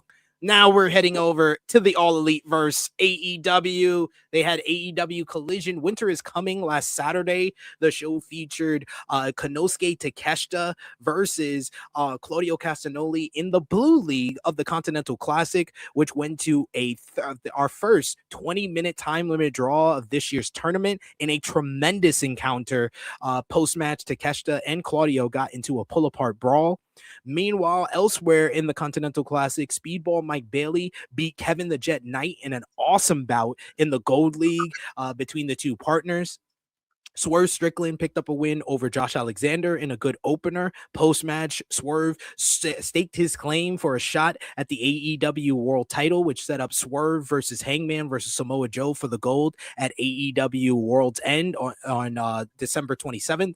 Jamie Hayter and Chris Statlander scored a victory over the Sisters of Sin. Post-match, Statlander accepted Hayter's challenge for the AEW Women's World Championship, which was set up for World's End as well. And Mark Briscoe beat Daniel Garcia in a very good main event to retain the TNT Championship. Good to see Mark Briscoe showcased in the main event scene for that one as well. Then you had a special treat this week. AEW Dark made its return with the Stocking Stuffer. This was a half-an-hour special on YouTube. The show featured Marina Shafir picking up a win over Isla Dawn. Orange Cassidy, Masquerada Dorada, and Roderick Strong scored a victory over Life Goes Jim, Mark Andrews in trios action, while John Moxley, Pac, and Willa Yuta of the Death Riders beat Crizzle Young Veterans and Nathan Cruz in the main event. Then finally, it was AEW Dynamite and Collision Holiday Bash from Manchester, Manchester, UK. The show featured the Continental Classic heating up as we head towards the home stretch of the tournament, with John Moxley defeating Roger Strong in a great opener to earn 3 points in the Blue League. You also had Orange Cassidy picked up a win over Masquerade Dorada in a fun encounter to earn 3 points in the Blue League as well. Finally, Pac beat Kyle Fletcher in a terrific bout to earn 3 points in the Gold League to cause a 4-way tie at the top of the league with Fletcher, Okada, Speedball, and Pac. Then you had Mercedes Moné, Athena, and the Mega Problem scored a victory over Babes of Wrath and Timeless Love Bombs in a pretty decent 8-woman tag. Later, Moné and Athena issued a challenge to Babes of Wrath for the AEW Women's Tag Team titles at World's End. Bandito and Ricochet won the Dynamite Diamond Ring Battle Royal to face each other next for the ring and a shot at the AEW World title at Maximum Carnage in January. Jamie Hayter picked up a win over Isla Dawn. Post-match, Triangle of Madness jumped Hayter and Dawn until Chris Statlander made the save, only for Hayter to accidentally give the AEW Women's World Champion the Haterade to stand tall and hold up her title. FTR beat Bang Bang Gang in a very good old school tag team main event to retain the AEW World Tag Team Championships. The Elite defeated Don Callis family in Kazuchika Okada, Konosuke Takeshita, and Hechicero in an absolute banger of a $1 million winner-takes-all matchup. Post-match, Okada and Takeshita jumped the Elite until Kenny Omega made the save with a giant broom. And what everybody was talking about after the Holiday Bash was the AEW World Title contract signing with Samoa Joe, Hangman Adam Page, and Swerve Strickland that was interrupted by none other than the returning MJF, Maxwell Jacob Freeman, back for the first time in 4 months, where he completely buried everyone. He called out Hangman, explaining that he was cashing in his Casino Gauntlet contract to insert himself and make the main event of World's End a four-way to prove Hangman wrong that called him a coward months ago by beating Hangman and his two biggest rivals in a four-way matchup. He called out Joe for taking the title from him 2 years ago at that event, and now he's going to get his revenge against Joe. And he also called out Swerve, calling Swerve and comparing him to P. Diddy before saying that he went to WWE and was twerking for top dollar, which was outrageous, and basically shut Swerve up in the best way possible. MJF with a masterclass of a promo on Wednesday, and man, he was so needed to make this main event that much more interesting. What did you think about the Holiday Bash and MJF's return? Oh, is Josh frozen? I think Josh is frozen. Uh-oh. We got frozen Josh. Now I hear you. Now you're moving. He might, I don't know if you have to like cut out and then come back in, but you may have I to don't know what's going on. Yeah. Oh, yeah. Okay, you're good. Yeah, I hear you. I hear you for a second and then you freeze again, but you seem good now. Yes? Yeah, I'll do it real quick. Oh, okay. All right. Josh will be back. I think my Wi-Fi is acting up. No worries. Josh will be back with us in a second. I want to read your thoughts on what went down on Wednesday with the Holiday Bash. We got some love for the Elite from Call Me Mr. Bonda. We got Dion who says MJF said fuck Swerve in particular. LOL. Yes, he did. Emmanuel said outside of the Diddy line, that MJF promo was godly. I think including the Diddy line, that MJF promo was godly, because the Diddy line, I saw people comparing it and saying that it was low-hanging fruit. Who else said that Swerve was like Diddy? Low-hanging fruit intends or implies that it's something that anyone can say. It's easy, cheap heat. He had an original thought. That is not low-hanging fruit. And it's not making light of the victims of P. Diddy by saying that he's comparing him because he's a bad rapper, a mogul, and uses baby oil. Y'all need to realize there are distinctions in making light of victims. Josh, what did you think about the Holiday Bash and MJF's return? Holiday Bash was good. I loved fucking Takeshita versus Claudio, and I knew that was gonna go to a draw because I was like, who do you pick to win in this match? And then where me and Wendy were watching it, I told her the same thing. I was like, I think it'll go to a draw. And then guess what? 5 minutes later, it went to a draw. So it was, it was a great fucking match. And then yeah, Kevin Knight versus Speedball, that was a fun matchup too. I had Kevin Knight winning, but then I saw Speedball and I was like, oh shit! Like, I was more surprised with that. The match itself was good. I really enjoyed it. You know, every time they come into the C2, I've always enjoyed it because at least you could look forward to great matches. You know, great stuff, at least in that aspect. Dynamite this week too. Same thing, I would say. I enjoyed the show. You know, a lot of good matches. You know, the main event was better than I expected. I didn't know it was 3 hours until I was watching. I was like, oh shit, we're getting 3 hours tonight. And I was like, all right, cool. And it didn't really feel like 3 hours, in my opinion. You know, some fun matches. Pac and Fletcher were great. And Pac winning, I was like a little surprised with it. But again, I like the fact with the C2 that these matches, like whoever loses, it doesn't hurt that person. That's what I like about it too. You know, because they mix it, you know, when people want to compare it to the G1, this is G1, you know, 101 when it comes to the G1 climax, where, you know, the whole tournament is about who's the best. And, you know, at that moment, at the night, that person is just better than the other. So it doesn't necessarily mean, oh, this person's buried or whatever the case may be, or this person might get pushed. It's a matter of making the tournament of a point system tournament make it matter. And I feel like they've been doing another great job when it comes to that. Yeah, Most definitely.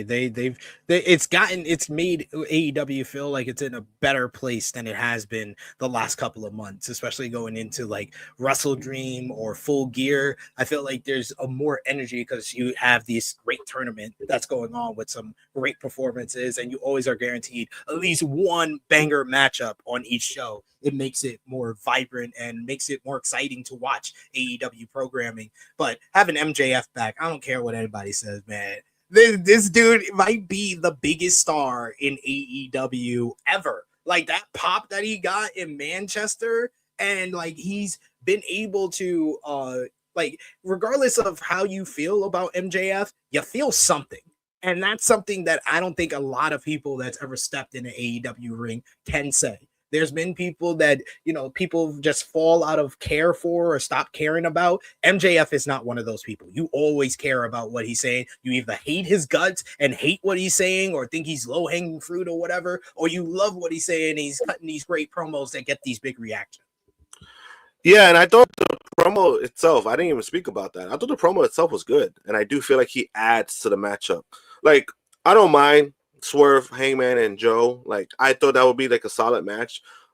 MJF adds to that because one, we haven't seen him in a while, but now we get the confirmation that all right, he's cashing in his contract.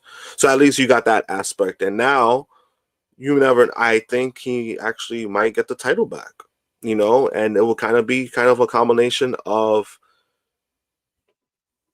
MJF not only getting the title back, but then getting it back from the person who beat him for the title, because he hasn't been a champion for 2 years, right? It's been like 2 years. So it's kind of like a full circle kind of thing if they go that route. Because I thought Joe was more of a placeholder, if anything, which is not a bad thing for Joe, because he still gets beat to be a two-time champion. But we kind of know the direction that they want to go. I don't see Joe being a champion long term. If he is, I'm not against it because it's Samoa Joe. But having MJF gives that aspect of like, oh shit, MJF might get the title back, and it's something that will be interesting because it's MJF. I thought the promo was good. I liked the promo, and especially like it felt like old MJF where he was mentioning stuff that is like, oh my god, MJF, you're not supposed to be saying that. He brought up Diddy. He brought up WWE. He didn't even flat out. He didn't try to say like these weird, these weird buzzwords describing WWE. He said straight up like, "Oh, you went to WWE? Oh, I know." And then what people forget too, he's like, "Oh, it's a great company." Like he, it's a good company, guys. And then he still got booed for saying that. And then the fucking twerking for Top Dollar, I was like, oh my god. I was like, damn. And then him doing the gritty, and then it was great. I thought it was a good promo. And honestly, like it went like the promo went over like 20 minutes or half an hour, like the segment itself, but it kind of worked for a 3-hour show. So that's why I was like, I didn't mind it too much. I thought it was a great segment, in my opinion. Yeah, I thought it was one of the best promo segments of the year because I thought all the other promos were really strong as well, especially Hangman's promo telling us about the title reign that we never got and what he was planning on doing. I was like, I wish we would have got that. Unfortunately, we didn't. But a lot of great stuff from Dynamite and Collision. Pac and Fletcher was awesome. The Elite versus Don Callis family was a straight up banger. That was great as well. So a lot that you can enjoy from that episode, and a lot to enjoy from AEW in general this week, as they had some big news. As is customary around the time of the year, the main media outlets in the industry have awarded their end of year awards, and one of the first to do it was us at Sports Illustrated, and All Elite Wrestling did a great job as they pretty much swept the awards, as they had a total of 10 awards for the Sports Illustrated year-end awards, including those for best wrestlers, best event, and promotion on the year. Meanwhile, WWE has taken the remaining 4, with the best match of the year and the 2025 Legacy Award going to John Cena. The awards for AEW specifically were the promotion of the year for All Elite Wrestling. Female wrestler of the year was Mercedes Moné. Male wrestler of the year was Hangman Adam Page. Tag team of the year was FTR. Best in the ring was Will Ospreay. Best on the mic was Timeless Tony Storm. Breakout wrestler of the year was Kyle Fletcher. Storyline of the year was Hangman Adam Page's redemption arc. Rivalry of the year was Hangman Adam Page versus Jon Moxley. And show of the year was AEW Double or Nothing. The remaining awards went to heel turn of the year for Naomi. You had comeback wrestler or comeback performer of the year was Ilya Dragunov. Match of the year was Io Sky versus Rhea Ripley versus Bianca Belair from WrestleMania 41, and John Cena winning the Legacy Award as well. So what did you think about the Sports Illustrated Wrestling Awards, and what did you think about the outcry from the anti-AEW party or brigade, who got very upset and accused Sports Illustrated of being paid off? Oh, there's a lot to say about that, because man, when that got released, I was like, boy. And this is kind of the direction that we've gotten, and it's very unfortunate, because last year, when WWE was getting their awards the last 2 years, nobody said a peep. Nobody complained. Everyone was like, yeah, that's actually right. That's accurate. That's legit. But the moment that it's not WWE, it's, oh, they were paid off. They were this, they were that. It's disgusting behavior at this point. Just because it's like, guys, WWE did not have a good year, and we have to accept that they didn't have a good year. You know, AEW, you know, had a better year in WWE compared to WWE. Do I think it was promotion of the year? No, I thought it was CMLL. Because that's who I voted for. I said that on Thursday when he rambled. I voted for CMLL. So before anybody wants to say, oh, you know, you're you're licking Tony's boots, it's like, no. I've been saying it for a while. CMLL had the best year of company's history. Ever since that sale, Triple A, the fans have been behind CMLL for a reason. And it shows within their shows too. Like, those shows are fucking incredible. Sellouts. They did over 1 million fans in ticket sales. That's incredible. You know, for a company that's been around almost 100 years. You know, the longest reigning company that's still around, older than WWE. I thought they were promotion of the year. But you know, when it comes to AEW, I mean, I'm not going to really argue against that, just because they did improve a lot. You know, a lot of the criticisms that they've gotten, I do feel like they've improved a lot in that. But AEW are just putting on better shows. Like, look at the fucking pay-per-views. You know, like, there's so many pay-per-views that they've had that it's like, wow, this one could be the best one. This one, obviously, Double or Nothing has been winning a lot in other outlets too. Which I'm not going to argue that either, because man, that from top to bottom, that's arguably their best show, in my opinion. As far as the other awards, I mean, I think it's fair. I thought the choices were fair. You know, I thought you guys did a great job, especially knowing how you guys had to vote. You know, regardless of what people want to say. And it's funny when people want to bring up, oh, you were paid by this person. Oh, you guys are pro AEW. You guys are this. Remind you guys, when the panel, the same panel that voted for this year, most of them did the same thing last year. There are people within the voting process of Sports Illustrated who are more in favor of WWE than AEW when it comes to like what they want to watch. So before anybody wants, I literally let everybody know that someone voted the promotion of the year was WWE, AEW, TNA, AAA, and NXT. They literally voted for WWE 4 times, yet WWE did not win promotion of the year. Yeah, you know, and I think that, you know, so when people want to say that or this or that, you know, John Alba, and to his credit, he's made it clear that for him, wrestling was weak overall. Like, he's made that clear. Like, he thought like wrestling in general was a weak year for him. he has every right to feel that way, and I'm not going to argue with him. That's how he felt. That's how he felt. I can't tell you how you should feel about certain things, you know. And there are times where he's given WWE credit. He's given things. So for people to try to attack him and try to attack people's credibility, it's just pretty funny, because even the match of the year, I didn't agree with match of the year. At the same, I didn't have that match of the year in my top 5. I didn't give it any. Yeah, you know, that was voted. You know, and then how I was told that was decided, I was like, yeah, I'm not surprised, but it was a vote process. People voted, and that's what happened. And that match that got voted match of the year, it's actually a great match. I think it's WWE's match of the year. So yeah, it is. The whole thing is just, you know, at the end of the day, you know, guys, I think people put way too much stock into what it was.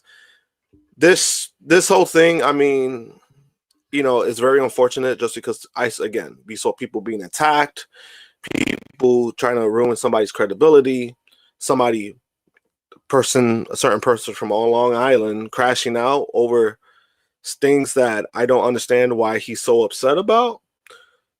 You know, and people want to defend him. Apparently, he said the promotion of the year was TNA. You know, and it's funny that people, you know, and people were saying that too. People were like, "Oh, TNA is on the rise." Me and Sid went back and forth with a guy who said that, and I was just like, "In what way?" Because NXT has been better than TNA, in my opinion. So there's no really real argument to that. Well, you're gonna bring up, oh, they did record crowds. AEW has done that same amount more 8 times, 9 times this year. It's not that impressive.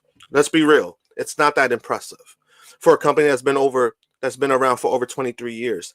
They shouldn't still be treated like, oh my God, this is so momentum. No, you've been around for 23 years. This is not what you really think. Like, this should be what we should expect from you. Yeah, you know, and it's like I don't try to knock TNA, because I really don't want to, and I want TNA to exist. But it's the fact that you're trying to dunk on one company when you're factually wrong on what's going on. And that was my problem with it.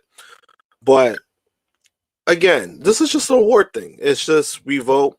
I don't know how people are going to act with ours, because I know people are going to be pissed off. Oh, yeah, for sure. Oh, well. I fucking voted, and I'll tell you who I voted for. I don't give a shit. Anybody gets mad, right? We'll definitely reveal who we voted for individually. And then people, next and then week. people, And I also just put the link for, if you haven't voted already. The voting polls will close on Christmas Eve, so if you haven't already, click now and vote for our year-end awards, where we'll reveal the winners next week. Yeah, you know, at the end of the day, it is what it is. You know, and like I've been saying, if WWE had a stronger year, WWE would have won. It was like last year, WWE had momentum, and you know that momentum carried throughout the year, because even towards the end they struggled. I wasn't arguing that, because I was like, yo, that peak at WrestleMania, you can't beat that. You can't beat that peak no matter what. It is what it is. And people should stop being so uptight, stop being so mad. And also stop trying to use TNA as some kind of like anti-AEW kind of thing. Most of you don't watch TNA. Like, let's stop. Exactly. Y'all are just fronting. Y'all are just fronting. It's quite obvious. And like, y'all not fooling anyone. You're only fooling these idiots online. Like, stop doing that, because you're creating a new narrative for them to latch onto, and they don't know how to argue it. So it's too much. We should just move on. Bobby Lashley apparently is injured. It was announced on AEW Collision this past week. MVP announced that the former WWE champion Bobby Lashley is currently injured and out of action. We didn't announce any additional info as far as the nature of his injury or how long he's going to be out. Fightful Select had an injury update saying that Lashley's injury is legitimate. It said that Lashley is expected to miss quite a bit of time. Of course, Lashley last wrestled at Full Gear in the Casino Gauntlet. So us at Tru Heel Heat want to wish him the best of luck on his recovery from this injury.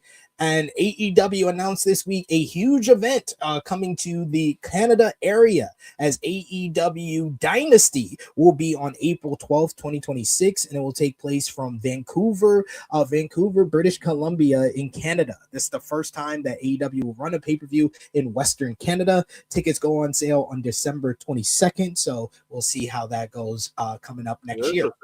Vancouver? That's interesting. Yeah. So what? Global Wars UK was this past Thursday for Ring of Honor. The show featured Nigel McGuinness making his in-ring return in the UK by defeating Wheeler Yuta in a decent main event. Michael O'Cool scored an upset win over Rocky Romero in his ROH return. Mark Davis picked up a victory over Evil Uno, while Alex Windsor beat Nina Samuels in a solid bout.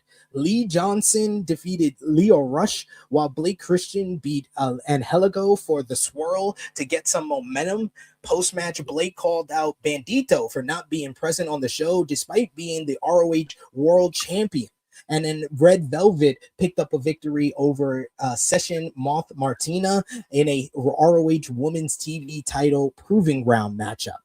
Moving on over to Japan, you had the ending of the World Tag League Tournament last weekend. That show featured Zack Sabre Jr. and Roye Uyawa of TMDK beating Gabe Kidd and Yota Tsuji in what I thought was a superb main event to this year's World Tag League Tournament, and winning the finals and the trophies.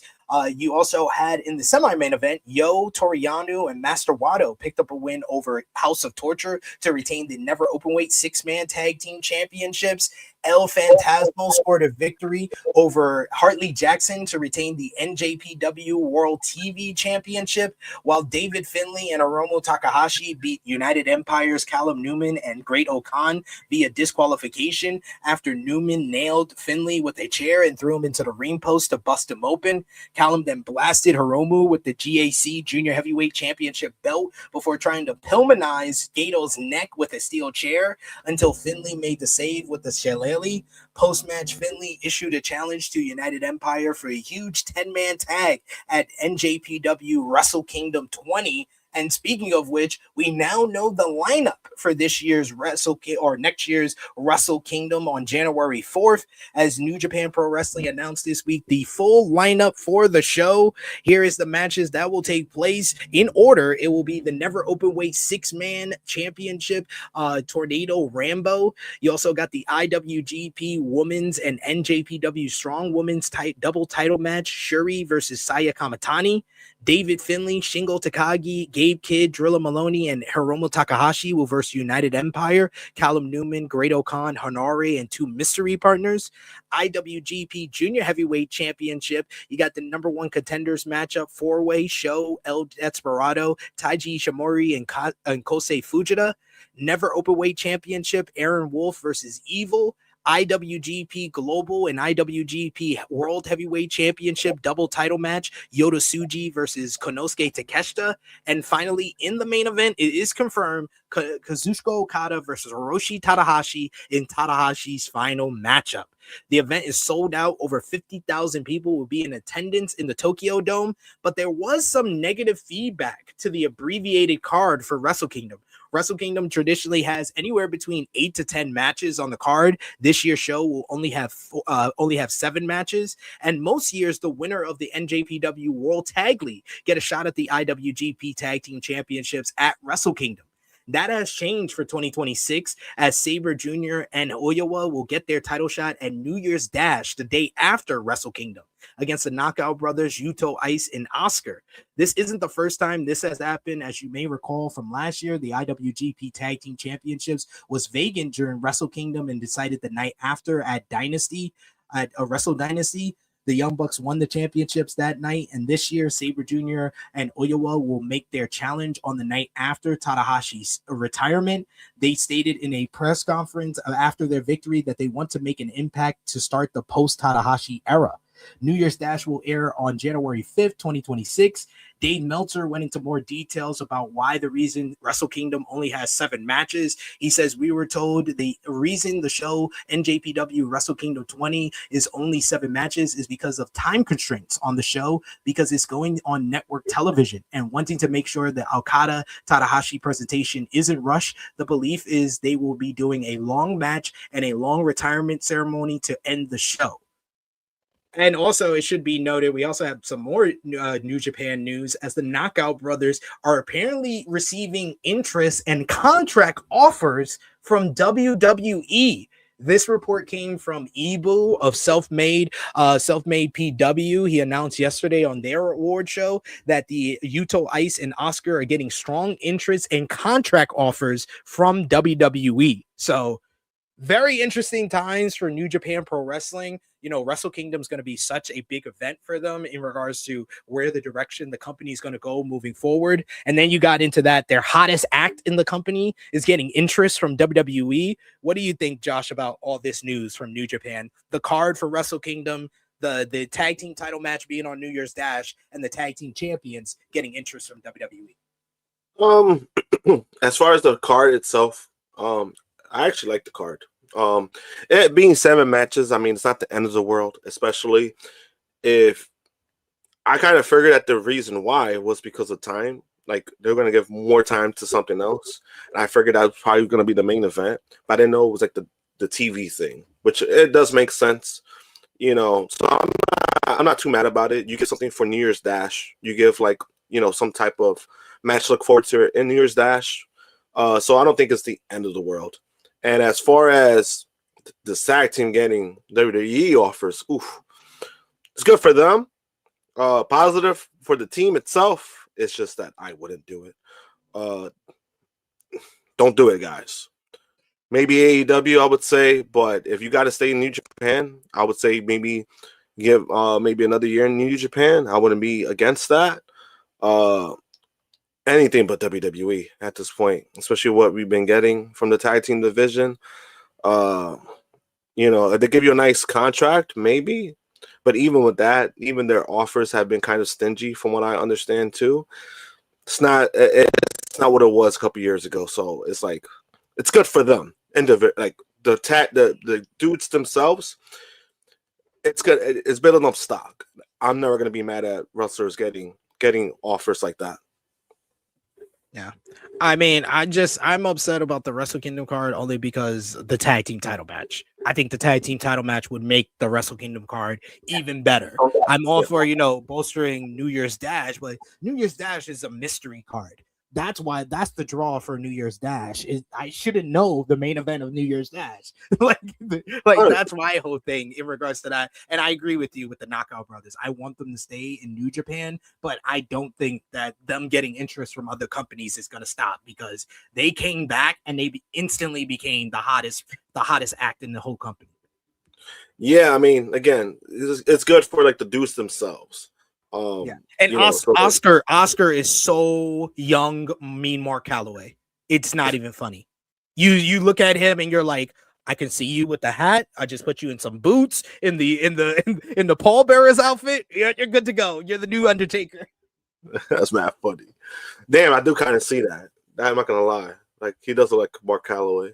Anytime I see him in the ring, I'm like, he is young Mark Calloway. This is Mark Calloway at 20-something years old. Yeah, you know. So we'll see. We'll see what happens. We'll keep you posted on the Knockout Brothers and their future. But finishing up what we missed, CMLL Dream Match Friday was last night. The huge card that they had for CMLL last night in Arena, Mexico. Claudio Castagnoli defeating Ultimo Guerrero in a very good main event to retain the CMLL Heavyweight Championship, while Soberano Jr. beat Kevin the Jet Knight in a straight up banger. Go out of your way to watch that one. Atlantis Jr. and Shelwa picked up a win over Angel De Ora and Yutani to win the Grand Arteniev tournament. And in the match of the night, in my opinion, Masquerada Dorada defeated Speedball Mike Bailey in a spectacular encounter to retain the CMLL Historic Welterweight Championship. So great show last night from CMLL, and is the perfect segue for Chrissy Love's favorite time of the show. Josh, best, worst moment and match of the week. Josh, what was your best and worst from this past week? Best moment. See, I gotta be fair because I don't want to be petty. I don't want to sound like I'm petty. Best of the week. I'll probably go best of the week. I'll probably go AEW. I thought they had some good shows, good matches. You know, C2 has been carrying them. I've been happy with that. Worst of the week, gotta be Triple H.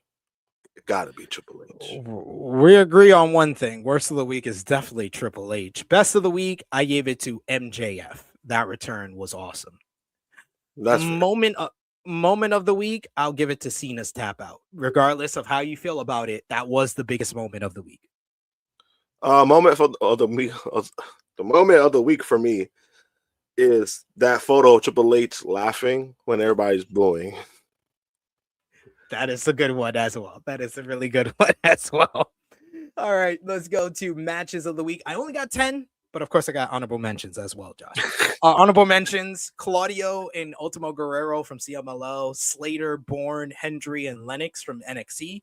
Number 10, I went with FTR versus Bang Bang Gang from the Holiday Bash. Really good matchup. Number 9, I went with John Moxley versus Roderick Strong. I like this more than other people did. I thought this was a really strong, hard-hitting, very urgency type of matchup with both men trying to avoid elimination. Soberano Jr. versus Kevin the Jet Knight is number 8 for me from CMLL. Another Kevin Knight matchup. Number 7 is Speedball Mike Bailey versus Kevin the Jet Knight from Collision Winter is Coming. Number 6, The Elite versus the Don Callis family. That moment with Kenny Omega and Okada. Give it to me. Inject that in my veins. Masquerade Dorada versus Speedball Mike Bailey from CMLL. Number 5. Number 4, Pac versus Kyle Fletcher. Number 3, TMDK versus Gabe Kidd and Suji from World Tag League. Number 2, Takeshita versus Claudio from Collision Winter is Coming. And number 1, gonna pay respect to the legend, John Cena, Gunther, final matchup. What you got? Yeah. For me, number 3, I'm gonna go with the match you just said. Gunther versus John Cena, because it was a great work match. So I'm sticking with that. With that take. Number 2, I'm gonna go with Fletcher versus Pac. And number 1, I think I'm gonna give it to Claudio versus Takeshita, because that was such a great match. The fact that it went to a draw, and I like the fact how after the match they just went at it. They're like, "Fuck it," right? Nobody won, just fuck it. Like it was great all around. Yeah, I enjoyed the hell out of that one. That was like my number 1 for most of the week. I made the change this morning to give Cena some love at the end of the week. But yes, that brings us to a close on another edition of our flagship podcast. We want to thank our special guest this week, Alex McCarthy, Sadie Niangi. Thank you guys in the chat so much. We're definitely going to try to get the Daily Boyz reunion and honorary Daily Boy Josh here at least once a month. We're going to try to get these guys on here because we had a lot of fun chatting with them today. But thank you to Josh, as always, for being the best co-host in the game. Let everybody know where they can follow you on social media, good brother. You can follow me, JMPunk321, on X and Instagram. And I'll be back next weekend for the is the award show, right? Next weekend? Yes, sir. Yes, sir. You know, that should be fun, because man, some of y'all were mad about Sports Illustrated. Oh boy, this is gonna be fun. That's all I gotta say. It's gonna be a fun one. We do have some super chat donations to read before we sign off. Chuck Berry says, despite you guys wasting time talking about a horrible week or so for WWE, I was very entertained by the dialogue. Happy holidays. Thank you so much, Chuck Berry, for the super chat donation. And he felt bad about that one. He sent us another super chat donation. He says, forgive me if my last super chat made me sound like a dick, but WWE was absolute ass this week. I'm just saying.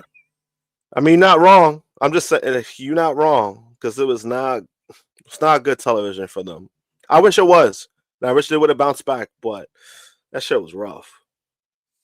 Yeah, I'm gonna see if I have a blazer here. I don't know if I have a blazer here, and that's my tradition that I usually do get dressed up for our award show. But make sure you get your tuxes out for next week's award show. There's gonna be a fun I think one. I have one. I have one myself. We're gonna do less about like news next week. It's gonna be mainly focused on the award show. We'll only talk about like the bigger news from the week. But I hope you enjoy it. I hope you know how much time we've put into the award show. So join us back here next Saturday, 10:05 a.m. Eastern time for the flagship. You can follow me on social media at Tru Heel SP3. Follow the gang, Facebook, Twitter, Instagram, TikTok at Tru Heel Heat. Patreon.com/Tru Heel Heat. $3 a month gets you exclusive content. The best place to support us when we are not live here. And I will be back with you live on Tuesday for Rated Raw review, reviewing Monday Night Raw. We got some THH cuts. We got some tier lists dropping next week. So for you to enjoy. But thank you so much for joining us for today's flagship podcast. For the True Jaw Josh, for Alex McCarthy, for Sad E Niangi. It is me, your Tru Heel Phenom SP3. This has been Tru Heel Heat 360. God, wait. What always forget when I don't get the tag up. There you go. Tru Heel Heat 360. Give up to get booed down. We are signing off until next time.